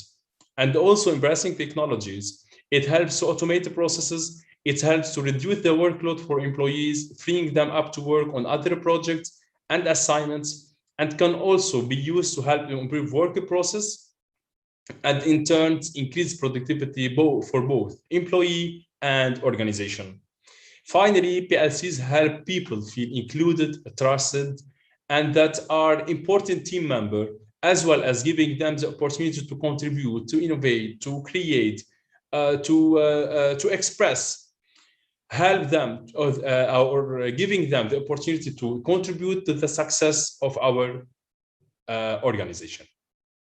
My research question were, what does PLCs affect? How does the PLCs affect the organization's work? What is the role of planning in an organization? And how important is to have a team proficient in technology? In fact, I can combine those three questions in one main question: is how can we improve our organizational performance or effectiveness? Okay, theoretical framework. As you see here, the organizational performance is affected by three main factors: resources, capabilities, IT business alignment. For sure, we have external factors like geographic scope, market characteristics, and volatility. Starting from capabilities, which hold four subtitles: integration, collaboration, planning, control, and innovation. And those subtitles can be realistic only if you have a team that can share, know how to share, to plan, to create, discuss, innovate, analyze, support every single work needed to reach the goal. Then we have the resources. As you see here, the resources are all related to the IT. It means that if we have a good IT infrastructure, and if we have a team proficient in technology and IT, for sure, our work will be improved. All those factors affect in a way and other the organization, the department performance first, and in its part, it will affect the organization performance. For sure, I mean that it's productivity, profitability, and for sure, we will collect many benefits from it. Now, the development process, as you see here, the development process is formed of 8 steps: problem identification, situational assessment, action planning, implement plan, gather data, analyze, get feedback, and repeat. I will talk about each one in my methods that I followed during this research. The methods that I followed is that I collect a survey for students or case studies, meetings or PLCs with the team and the manager, and planning and discussing. The first problem that we face is that we don't have any idea about our student that will be included in the School in a Bus project. For this purpose, we did many meetings together, me and my team and my manager, to know how we will collect some data for our students and how we will know. And the main problem is that we have to know what is the main problem, what is the problems that those students or those kids have in their educational or academic life. For this purpose, we created a Google form that include all the information needed for our project, and I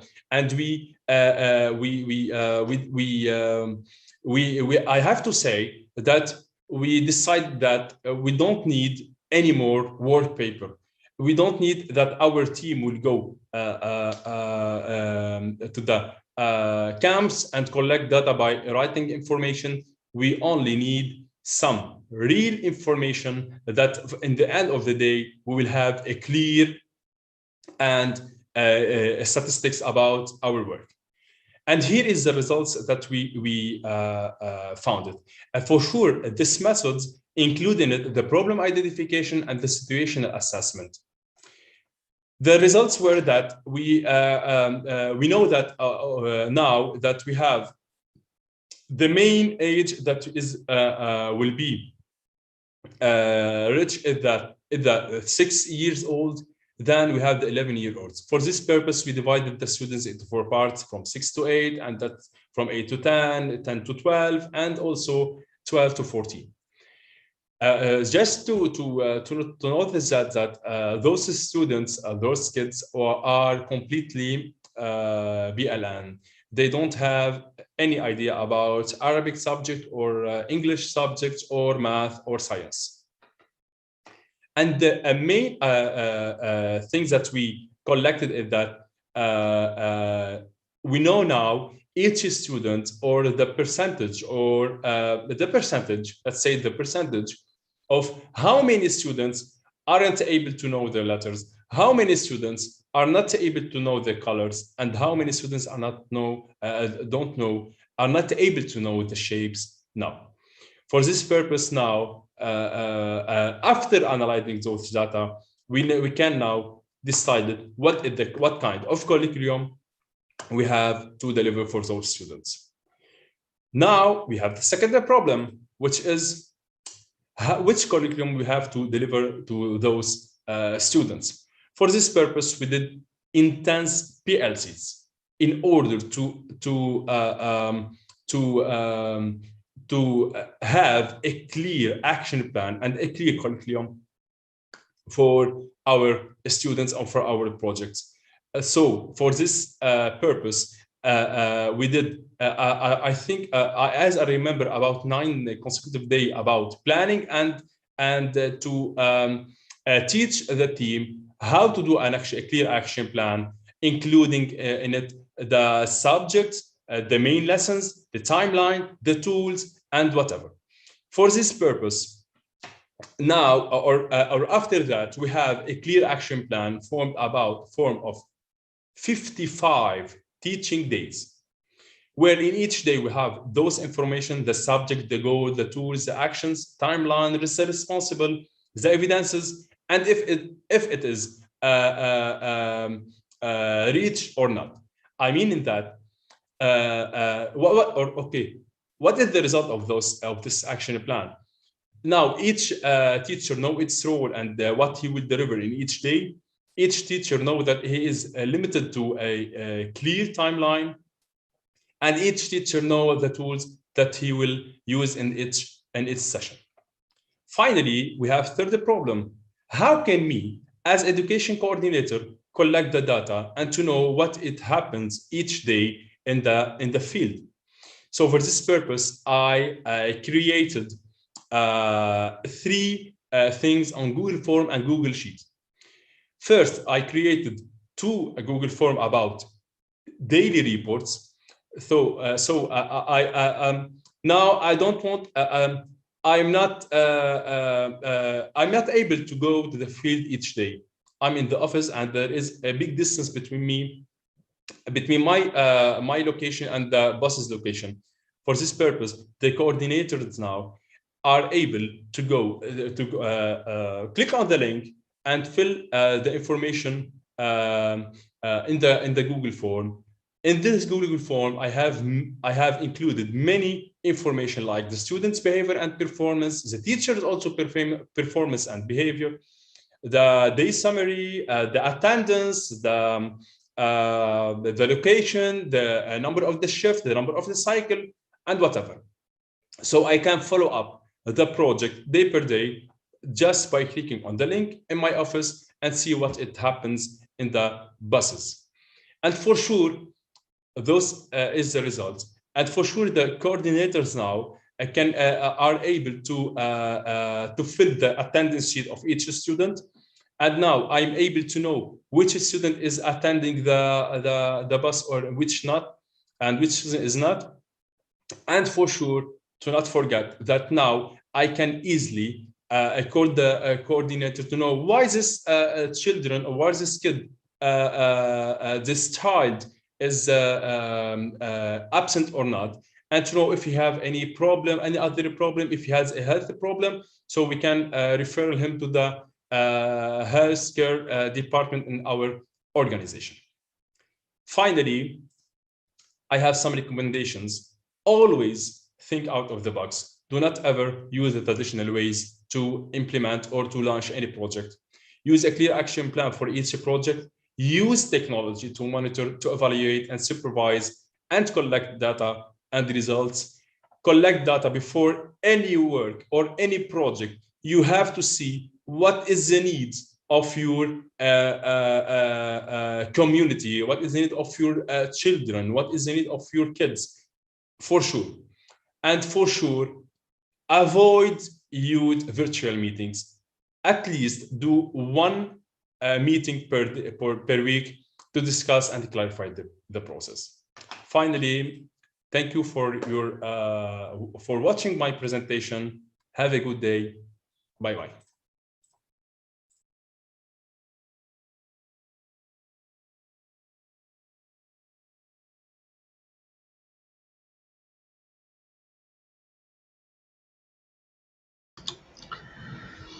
Wow, that was very, very interesting. Thank you, Mr. Mohammed.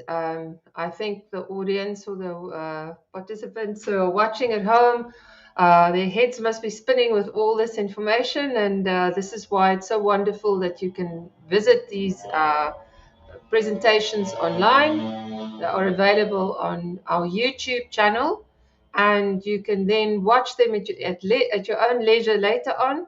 But we really would love for you to give some feedback to our speakers on the Facebook page or on the YouTube channel, and also encourage you to contact them, reach out to them. If you go on our Facebook EduLead Consultants page, you will see them, and most of them also have a LinkedIn profile if you want to directly contact them.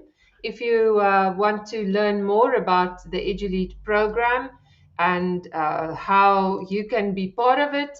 And if you are in Tanzania, you can reach out to the NICE Tanzania if you would like to get your school involved in the program, or if you would like your, if you would like to participate in some way. If you are outside of Malaysia, outside of Lebanon, you can also reach out to people, to our presenters.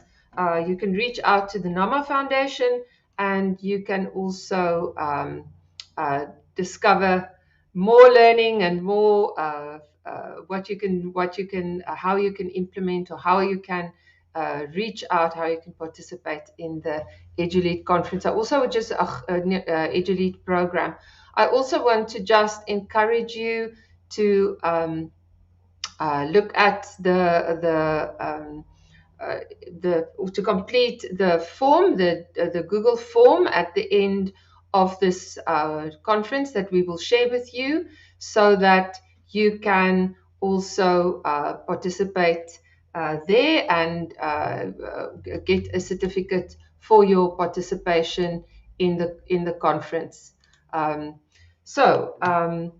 We are going to go to our next speaker, and that is Mr.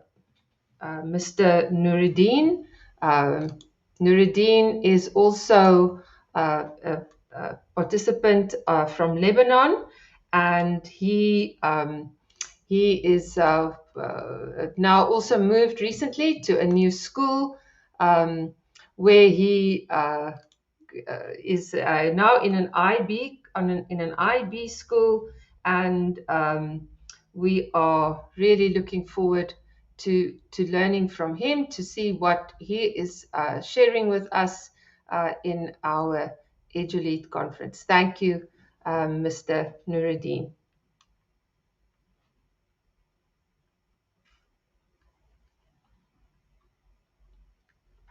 I just think maybe we could have, for those of you that have joined a little bit late and who've just joined us recently, to just maybe remind ourselves of what we are doing, what is the NAMA Foundation, and just refresh yourself with a 2-minute video from the NAMA Foundation.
Apologies, we've got just a small technical hitch here. We will show Mr. Nuruddin's video just now. Technology sometimes hits us with a with an unexpected hitch, but I will open it just now. Here we go.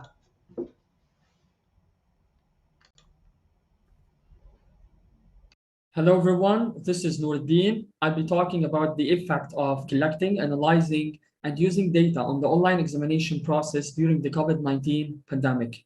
So, and I'll be talking about this topic for the conference, the EduLead Conference happening today. Hope you're going to enjoy this fruitful presentation. So I start by introducing myself. I'm Nuruddin, I'm Lebanese.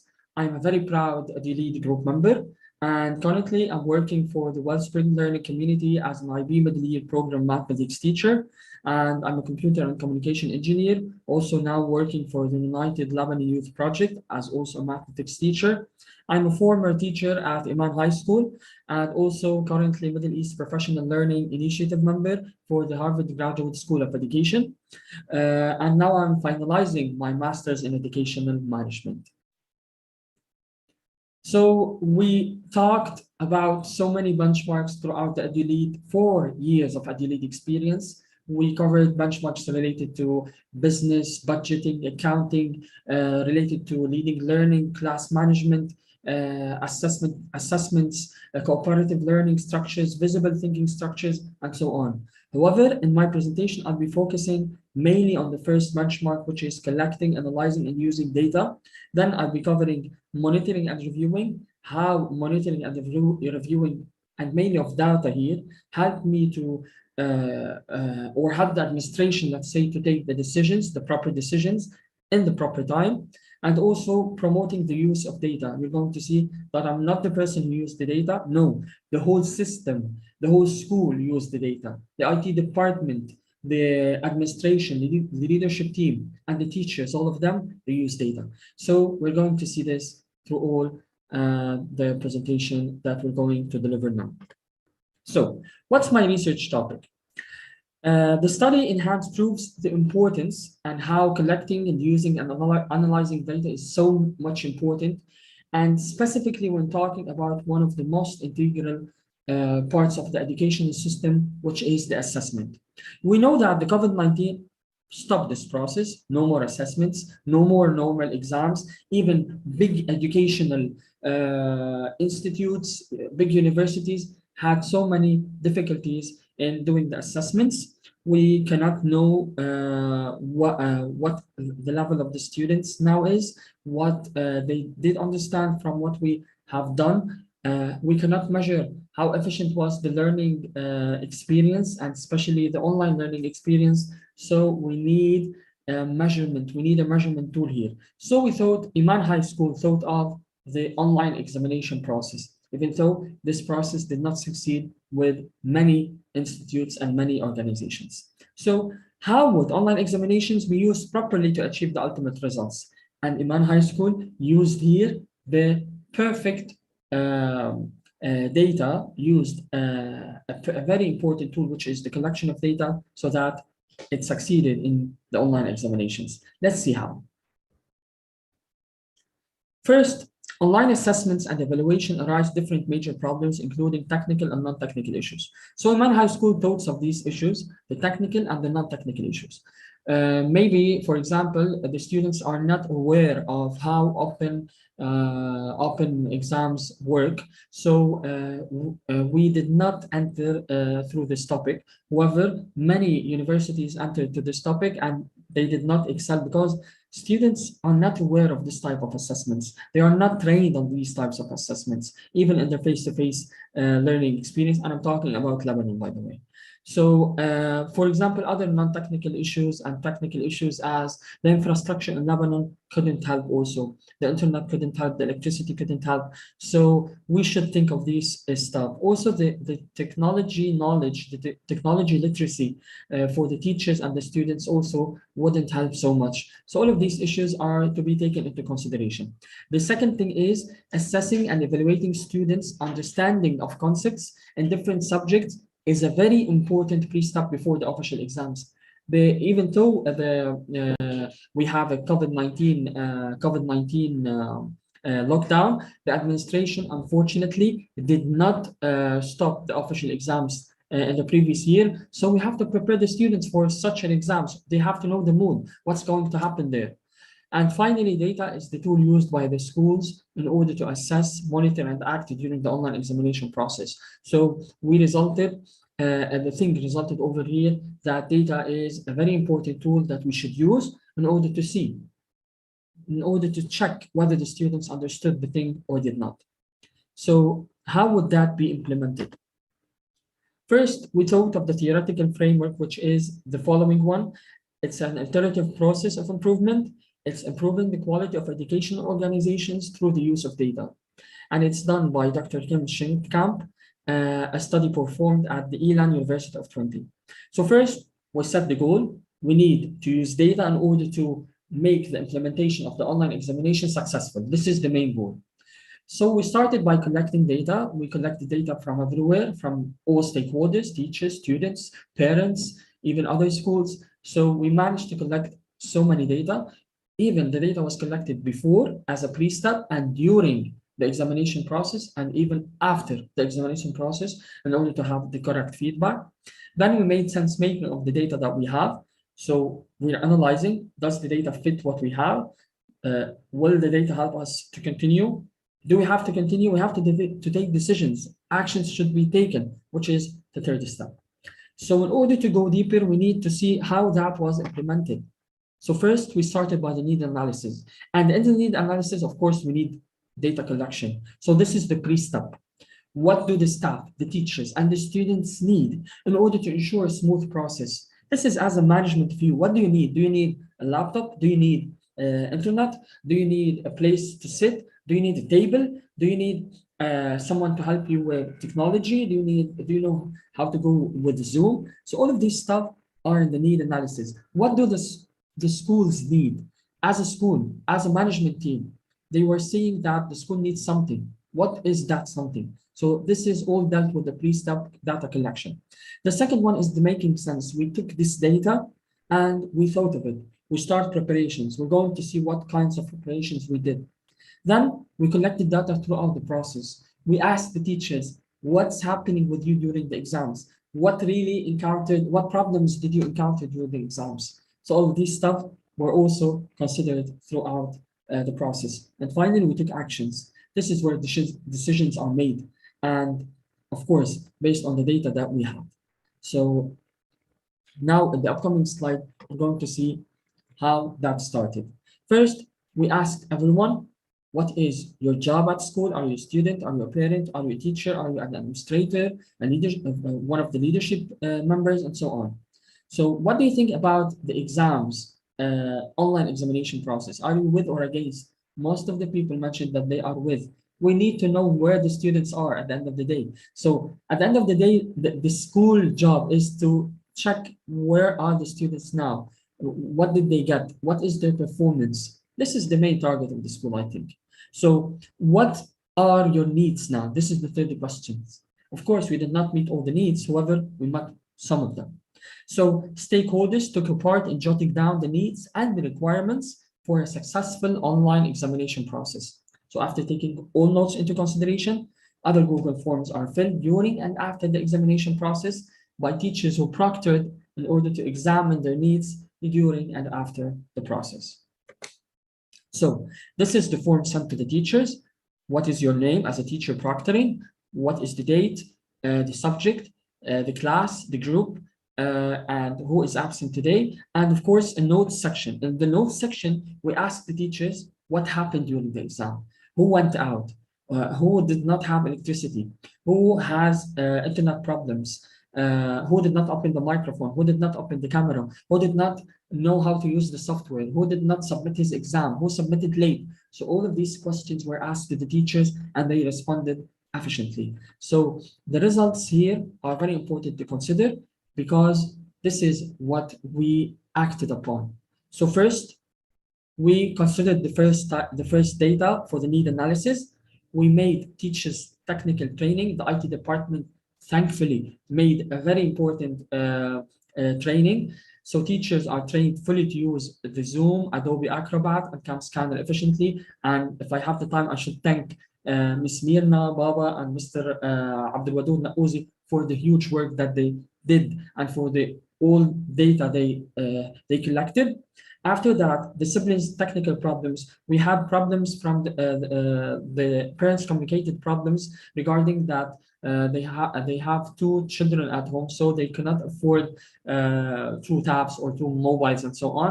So the school sponsored some families and they provided tabs and to the students.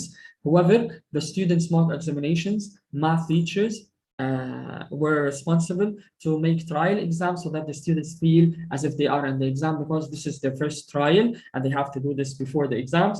So we made a mock math exam so students can manage to do the real exams. And finally, computer labs were open with all precautions for the COVID-19 so that the teachers can come and work from the computer labs at the school.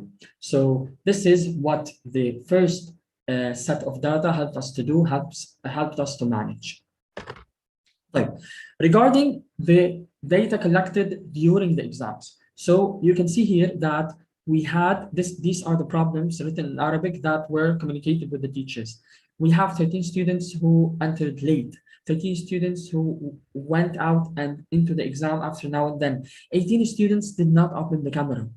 15 students did not open the exam. So we were afraid of the cheating attempts. So here, the administrators took a decision from now that the students should enter the exam period before 10 minutes. And the teacher who is proctoring should see that if the students are not opening their cameras or their microphones, they will be exempted from the exam and they will not do it again, or unless they have a real excuse. So the students entered before 10 minutes and the solution is solved, and we're going to see that in the upcoming data diagrams. So also we had some students talking during the exams. Some students did not know how to use the cam scanner. So what happened with the IT department then? They created a video for the iOS and they created another video for the Android. They send it to the students and they fully know how to use the cam scanner. You're going to see that the data was null after that.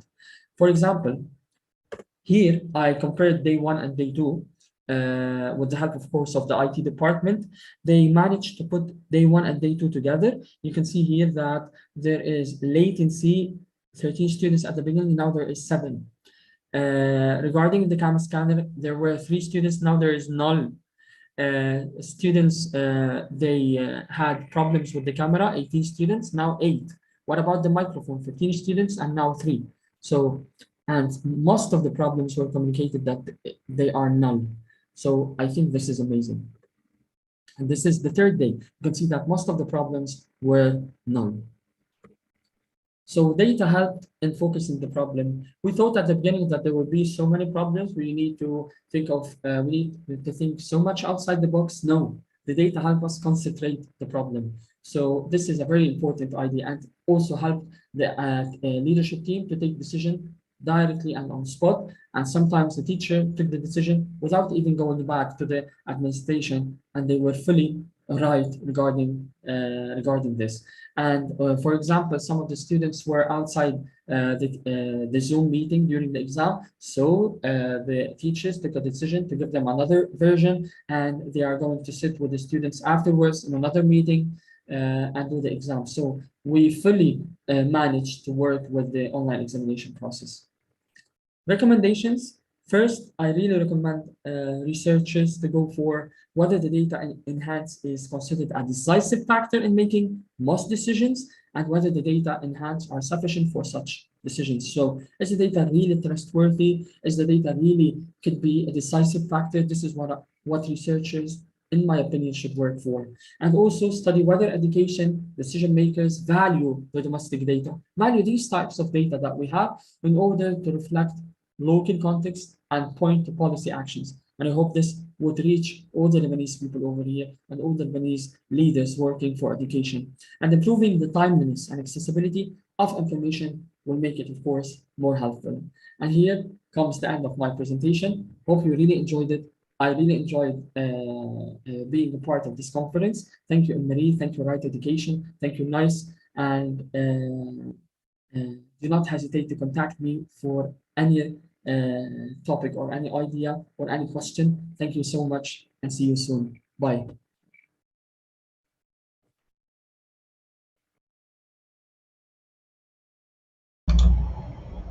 It was fantastic, Mr. Noor.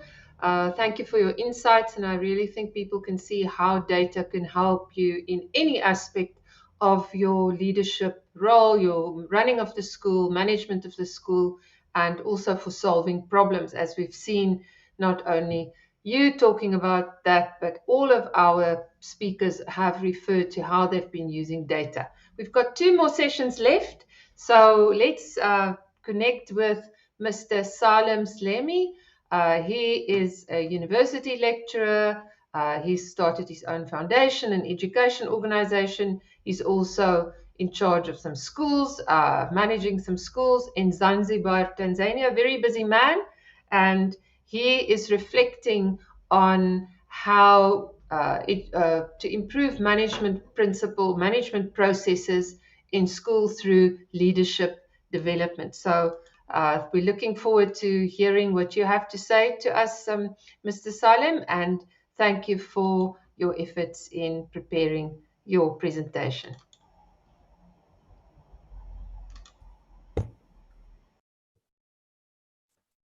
Hello, everyone. My name is Salim Slemi. I am EduLeader since 2018. Today, I present to you my topic concerning with transforming leadership competence to enhance school management system, a case of Al-Falah Muslim School. In our country, Tanzania, the country has a mission toward developing a scientific and a progressive society. The government of Zanzibar is also committed to 2030 agenda, which wants to ensure the quality education and promote lifelong learning opportunity for all. To achieve that mission, leadership competencies is a must, which is a skills and behavior that contribute to superior performance. By using a competence-based approach to leadership, organization can always better identify and develop their next generation. My study was guided by the problem, which is achieving the mission of contributing the quality education to the country, where the country change from content to competence base, and everything in a system of the education also change. Unfortunately, Al-Falah Muslim School, in its mission to contribute on that goal, it faced a number of challenges. We had opportunity for NAMA Education Index Baseline report that we receive from the assessors, and also we had opportunity of the report from the Ministry of Education. All of these 2 reports has revealed that our management system need to change. This study focused on transforming leaders to acquire competencies so that we can enhance Al-Falah school management system. My research was guided by 2 questions. The first was how transformational leadership as an organizational competency build using Grow coaching model to influence management system of Al-Falah Muslim School. And the second one is how professional learning community established at Al-Falah Muslim School improve the school management system. It was guided by the following conceptual framework. If you look here, it is explained that leadership competence, if you apply Grow coaching model, and you do the mentorship in professional learning community, it is expected that this leadership will transform. That transformational leadership competences also will lead to the development of organizational management system, which in turn is going to produce high school performance. The methodology that I use first was to review the NAMA Foundation Index for Education Baseline Report for Al-Falah Muslim School. And from this report, it was revealed that there is a need of leadership competence to develop the plan for school development and also policies as well as formalizing community engagement. The researcher used professional learning community formation to employ the GROW coaching model to enhance transforming leadership competence, which influence the development of the management system. Here we form the PLC. It was 3 PLC. One PLC was for the top management, and the other, it was 4 PLC. One was for the top management, and the other one for the secondary school management, and the other one for primary school management, and also one for the coordinator's office management. All of these PLC was working toward the goal of developing the skills for the managers to make sure that these leaders transform their leadership skills to be better. And then after some training using the GROW coaching model, we compare the result with the NAMA Foundation Education Index Baseline Report. The results and the discussion that are obtained are as follows. In the research question number 1, training program in PLC of top leadership was done, and here we apply directly the GROW coaching model, and the focus was on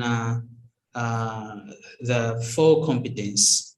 It was planning skills, and we selected this competence because the school did not have any plan, and also stakeholder engagement skills, because this it was shown that they don't have the formal platform for community and parent engagement. Also, we look into resource management skills because it was revealed that there are some weaknesses on human resource management.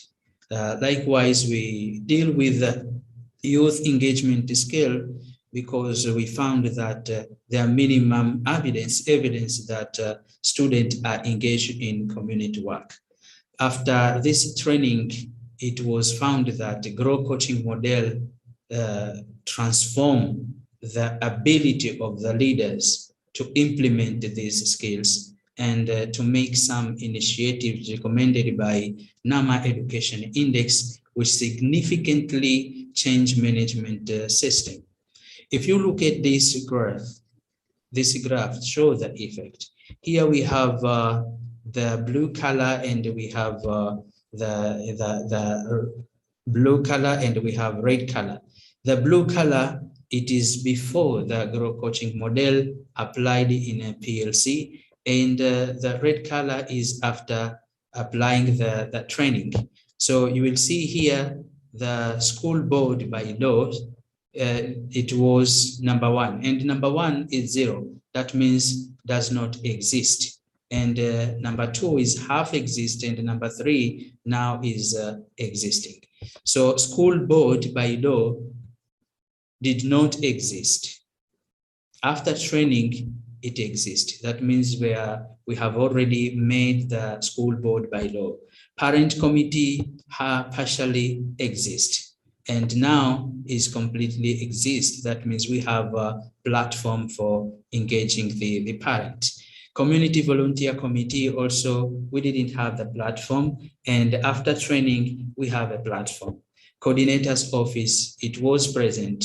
What was changing is the model of operating the office. And also school development plan, there was no school development plan, but after training, we have school development plan. Also school improvement plan, there was no school improvement plan, and now we have a school improvement plan. Performance management policy, also we didn't have any policy, and now we have many policies. We have 8 policies. Also project management unit, we didn't have this unit while we have some project, but now we officially initiate a project management unit. And also we didn't have Al-Falah Training Center. Now we have established Al-Falah Training Center. Also, we didn't have Al-Falah Youth Center for engaging the youth for community service. And now we have Al-Falah Youth Center for engaging the community services of the students. So this, it is to say that the GROW coaching model, when applied effectively in a training, it can transform the competence of leaders, and they can build very strong school management system for better performance of the school. Research question number 2 was dealing with how professional learning community established at a school, at Al-Falah Muslim School, and how it improved the school management system. This PLC was made for PLC, and their role was was organized to innovate, to monitor, and to evaluate the implementation to enhance effective operation of initiative established by the management. And it was found that utilizing PLC, it is very effective in improving school management system. It provides opportunity for teamwork and the delegation of power among the staff. All initiatives are effectively implemented in the school management system. In this table, we can see the role of PLC in monitoring and evaluating the initiative that was established. Here you will see before the PLC and after the PLC. For example, parent committee, now permanent parent committee were established and working guideline developed. So after establishing the parent committee, now PLC has worked to develop the guideline. And also in the case of community services, it's community volunteer committee, also the committee established as a platform officially to engage the community. And coordinator's office, as I have said, we had the coordinator's office, but before the PLC, it was only one person in the office. But now in a PLC, the office is a team of 6 people, and the jobs are distributed among the members of the team. And also the school development plan, we didn't have that one. We didn't have vision, mission, or any strategic plan, but now the school has 5 years plan, development plan. These were developed in a PLC. And also case of school improvement plan, the school improvement plan has been established, and many things were discussed to be implemented in day-to-day activity in this PLC. Also performance and management policy. Before the PLC, we didn't have that one. And after PLC, we have 8 policies. And these policies were always discussed and developed in these PLCs. Also project management unit, and also this unit also has members, and those members in a PLC, they are working to come up with some project that help the school, including the financial generating a project. Everything of all of these are discussed in a PLC between the members. And also Al-Falah Training Center, this was an innovative idea that came from the PLC, and the center is established for in-service training of teachers and some short courses for youth and the community.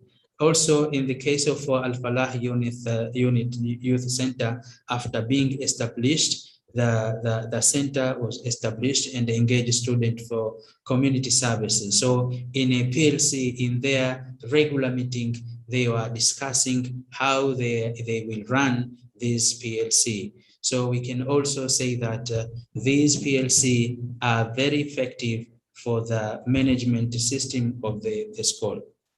In conclusion, competence-based approach to leadership organization can better identify and develop the next generation of leaders. If we apply Grow coaching model and a professional learning community, we can really transform leadership competence to enhance school management by developing planning skills, stakeholder engagement skills, resource management skills, and youth engagement skills. In this regard, the study recommended the utilization of Grow coaching model and the PLC to transform leadership competencies for developing school management system to drive high performance of the school. Thank you very much for listening.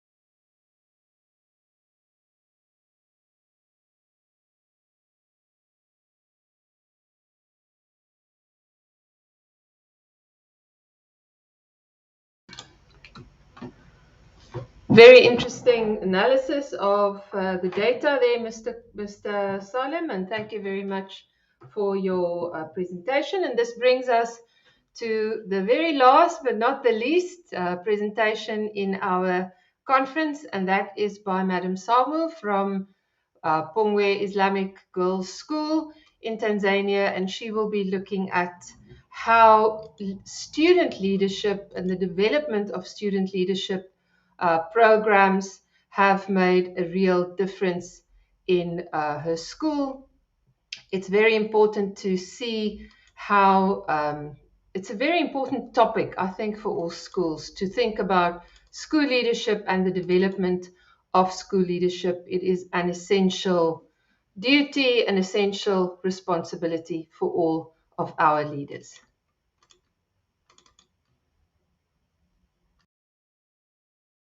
Hi, everyone. Thank you for joining me in this conference. My name is Saum Salim. I am a teacher from Tanzania. I am teaching English and literature.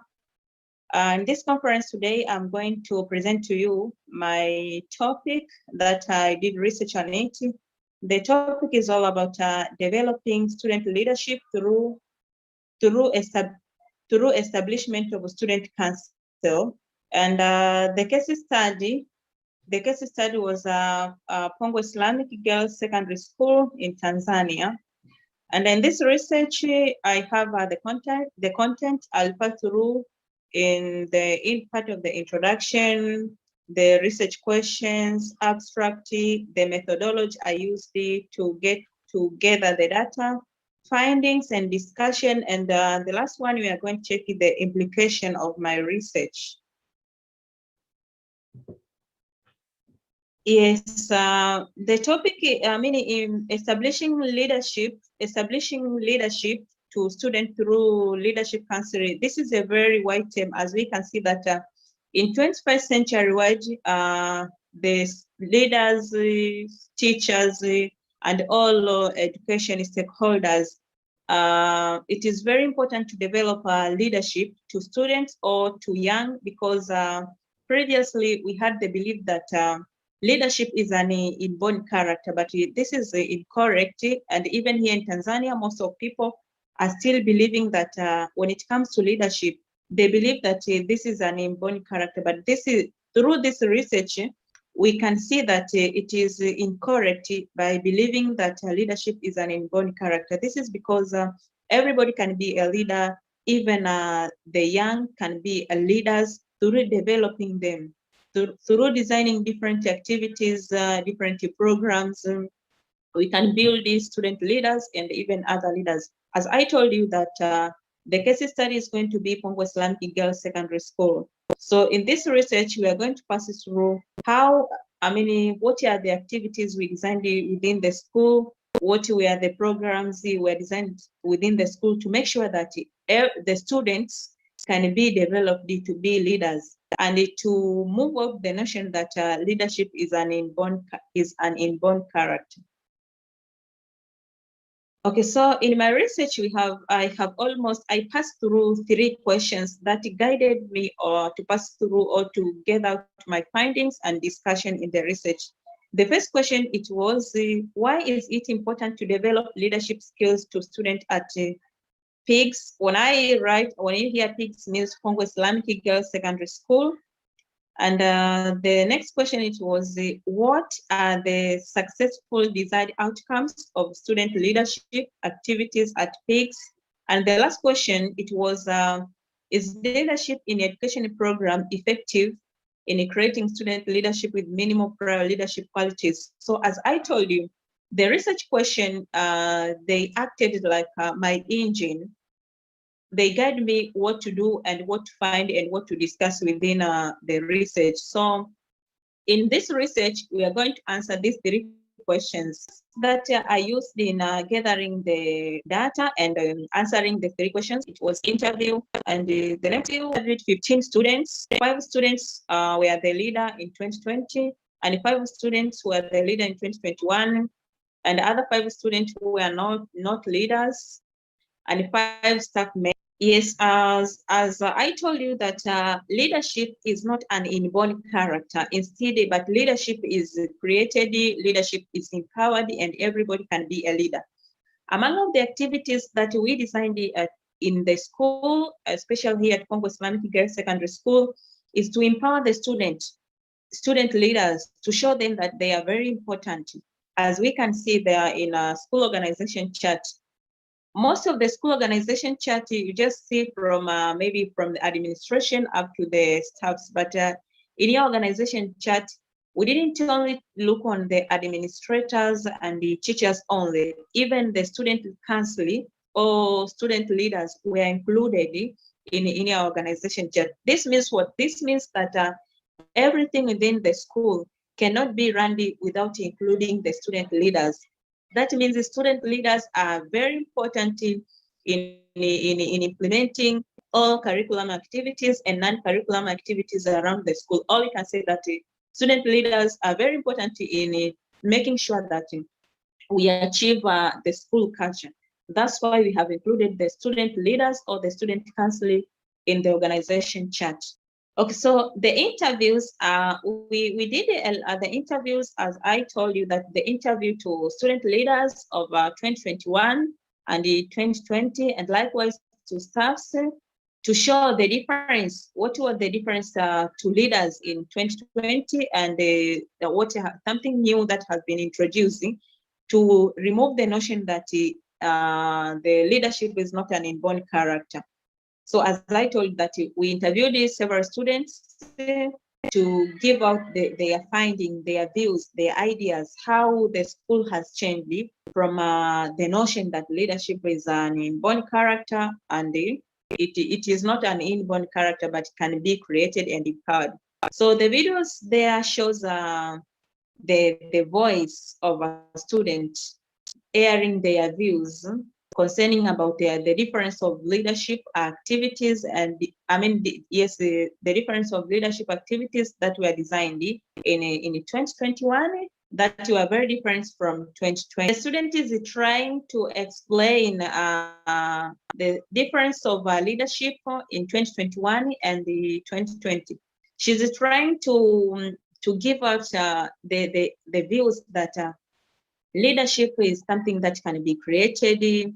Leadership is something that can be empowered, and everybody can be a leader. For example, the student there in the interview previously, she was not a leader, but she just came up that, yes, I want to be a leader and I can handle to be a leader. And we empowered her. She took the position, and she's a head girl at the school. From being a normal person and becoming a head girl, from her own perception is that I want to be a leader. We empowered her. We give them a lot of training, a lot of seminars. They come up with their own responsibilities that when I want to be a leader or a head girl, I'm going to do this and this and this. And finally, we just documented their responsibility. My name is Zulfa Haji Kawabaka. I'm the head girl of the school. We have been trained. In this year, most of the leaders have been trained, different from the previous year. The previous year, there were no training of the leaders when they are being chosen. But this year, the leaders were being given seminars, trained, given the responsibilities, everybody's responsibility, and the position from the lowest position to the highest position of the leadership.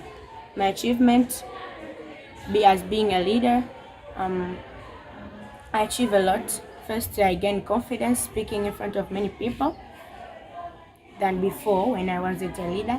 And also, I am doing things which are good in order when people they can copy it from me, they gain also good, not negative. Okay, so in the research, these are the findings that I come up with from the 3 questions. The first question, it was, why is it important to develop leadership skills to students at PIGS? So in 2021,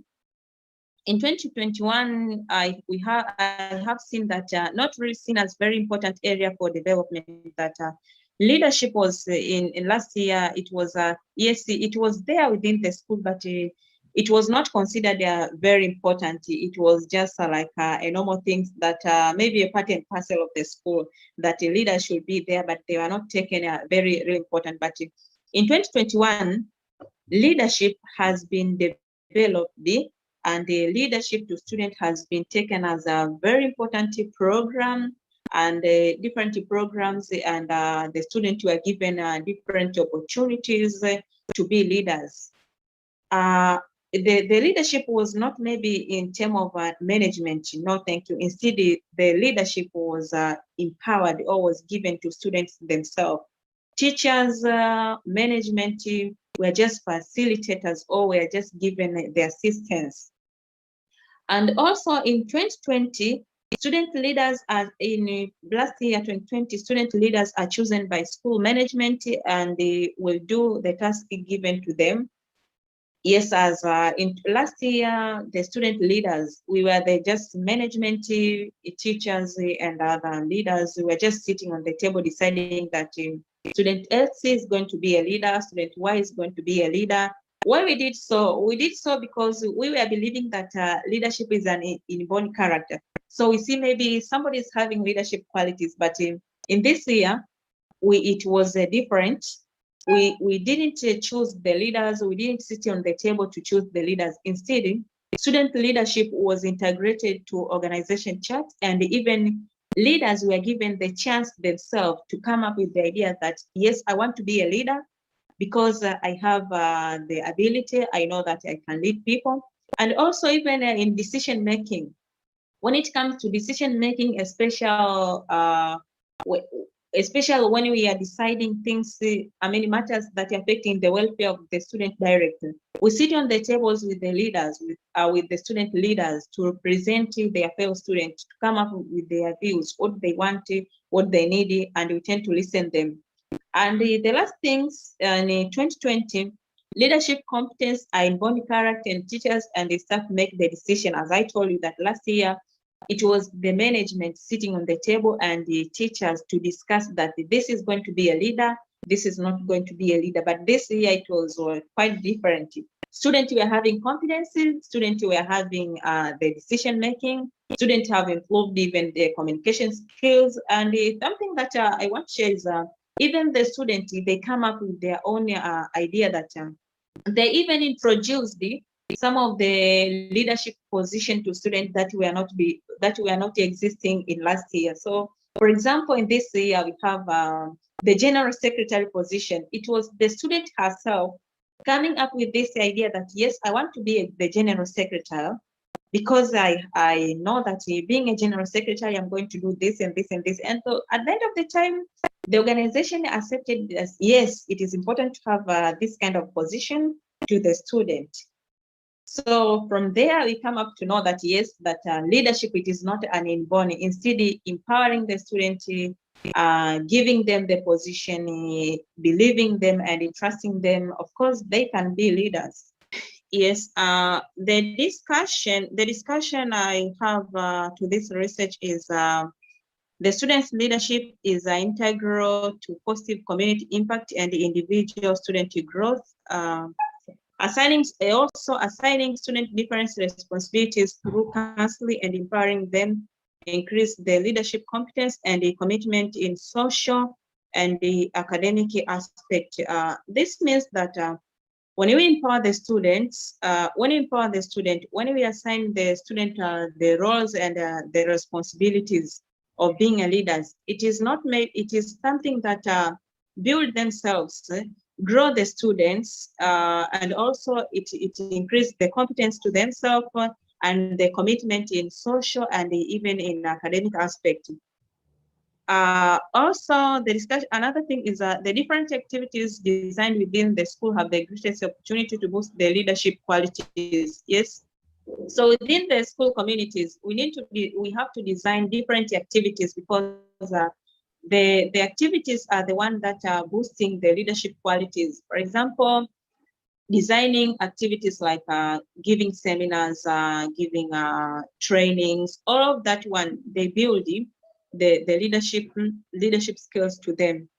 Also, even giving them the chance to attend different workshops that are concerning to leadership. Can be leadership to students, even leadership to elders. All of that one boosts the leadership qualities to students. The last thing is students come up with their own interest to be leaders and the position they need to lead. Yes.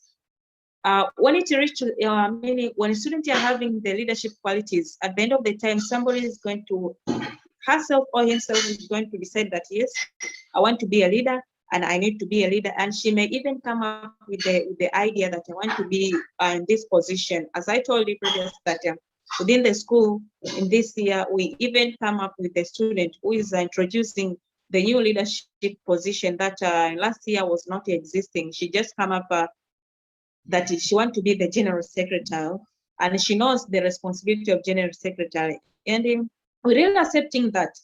But why she come up with that kind of idea, it was just because she's having the leadership qualities and she's having the leadership skills. Because somebody may not understand that I need to be a leader if you don't have even the skills of being a leader.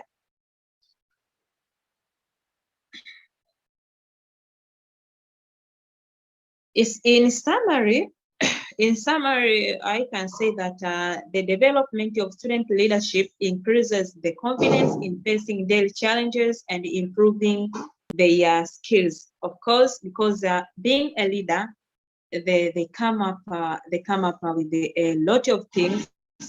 They tend to do a lot of activities. So a lot of the activities they are doing increases their confidence in facing the daily challenges. You know, the leaders within the school, they are part and parcel of the council. So they have even the matters that are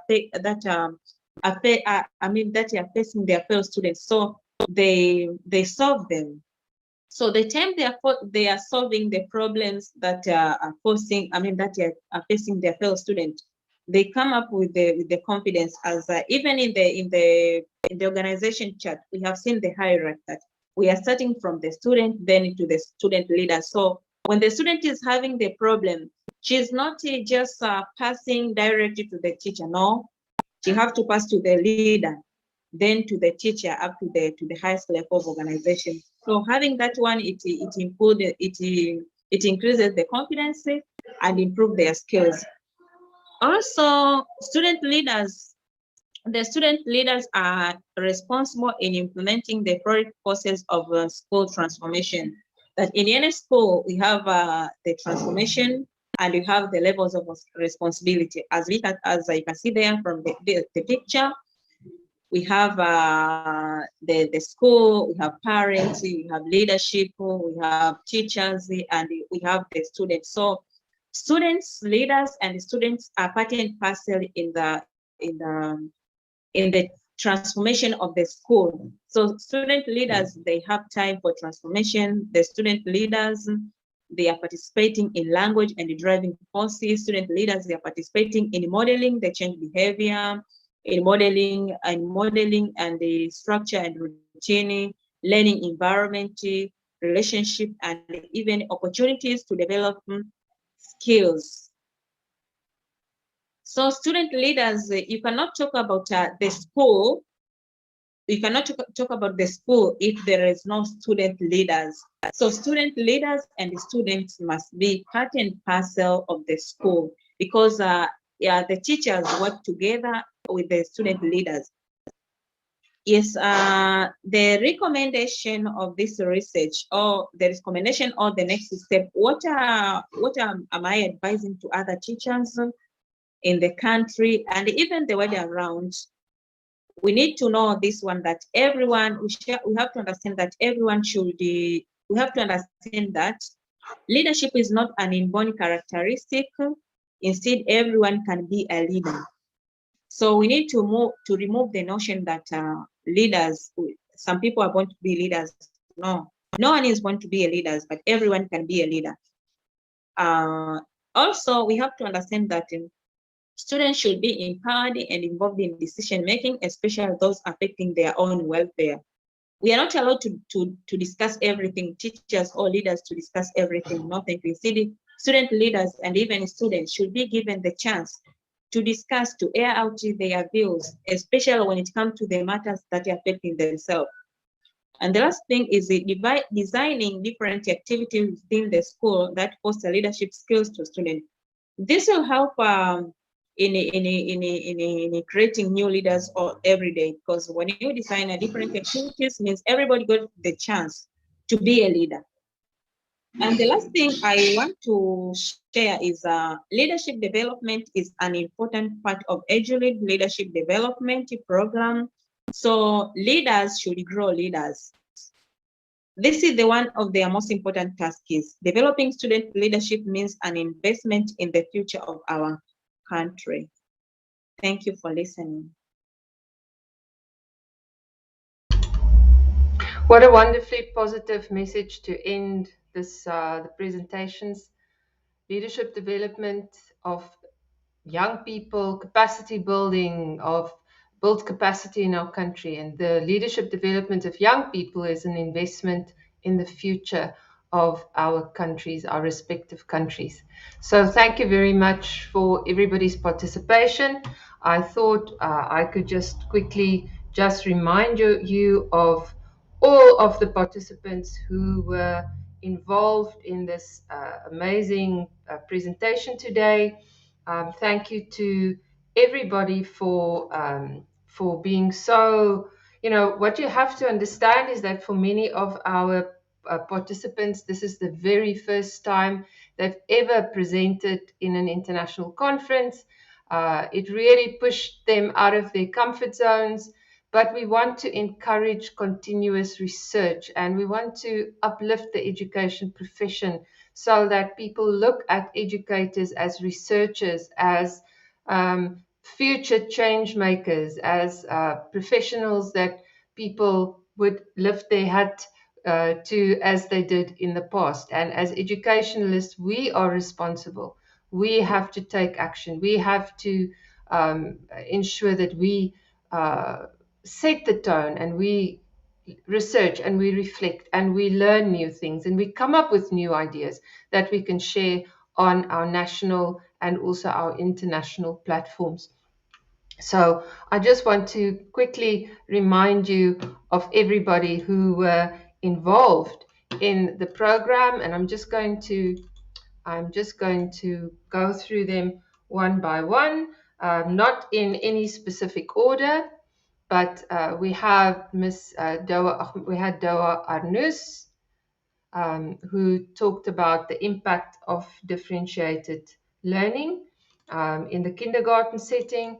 We had Dr. Amal Farhad, who talked about professional development programs and whether that is enough to actually ensure that change happens in a school. We had Mrs. Amira Sanjar, who talked about data and using data for improving student achievement and performance, especially with grade 1 reading. Then we had, we had Mr. Nuruddin Barake, who talked about data, using data in solving a problem at the school. And in this case, it was problems with an online examination that suddenly happened during COVID. We also had Mr. Muhammad Abdelaziz, who talked about improving organizational management through planning and communication structures. And that was, I saw some people commenting that was a real scientific presentation. We had Mr. Kombo Ramadan, who talked about strategies for parent engagement, seeing parents as a powerful partner in the homeschool partnership and the learning of their children. Magda Saleh looked at involving and engaging stakeholders to solve problems during a crisis. We just listened to Madam Salmu, who shared with us the importance of growing school leaders in her school, not just in her school, but for school leadership in general. We had Madam Ajabu Mwambu, who spoke about resource management as an essential component of effective school management. We also then had, sorry, let me go to the other arrow. We had Mr. Hassan Anyanda, who talked about thinking skills development in his school and how that is changing the way that students develop 21st century competencies. We had Mr. Mr. Harun Mchao, who started the day in an interview where he reflected on the changes in his school. And we also had Mr. Rashidi Bilingi, who reflected on improved outcomes due as a result of improved supervision in schools. So thank you very much to everybody who has participated in our conference. Really want to encourage you to please go to YouTube, watch those videos, share the videos, write comments in the Facebook group. The whole conference is also will be there, available for you to watch. And next weekend, next Saturday, the 23rd and 24th, it's the turn of Indonesia, where we have 19 or 20 of our coaches. That conference will be conducted in Bahasa Indonesia. And then the following weekend, we have the Kyrgyzstan EduLead Conference, which will be conducted in Russian. So this is a truly trilingual program. It's inclusive. We try to involve as many perspectives as possible. We try to get the perspectives of the leaders, and we really are looking forward to also reading your feedback on the feedback forms so that we can see how you experience this conference and what we can do better next time. Technology enables us to do this live across different countries and different continents, and we are really thankful for the NAMA Foundation for this opportunity to participate, to lead this program, as well as the support from our respective NICE organizations, in this case, NICE Tanzania. Next week, it will be NICE Indonesia, and then the last week, it will be NICE Kyrgyzstan. So the EduLead program is going forward. The coaches, the various EduLead NICE organizations will lead in future the rollout of the program. We have these amazing coaches who've been trained, who are competent, and who can support in those respective countries with the continuing process of the program, as well as with the assessment of the NAMA schools using the NAMA index. It was lovely to have you all here. Thank you for all your comments on the Facebook group and on the YouTube group. I'm truly thankful. I'm also thankful that our coaches put in so much effort. You have to understand that they are not just doing this full time, they are educationalists, they are principals, they have a full working schedule and calendar. And with COVID this year, with everything being disrupted, they still managed to stay focused, to do this research, and to also start a process of reflecting and connecting across continents. Thank you very much for everybody for watching and for your participation. And next weekend, as I said, it's Bahasa Indonesia for the Indonesian EduLead program. Have a lovely day. Thank you for your time, and we'll see you again.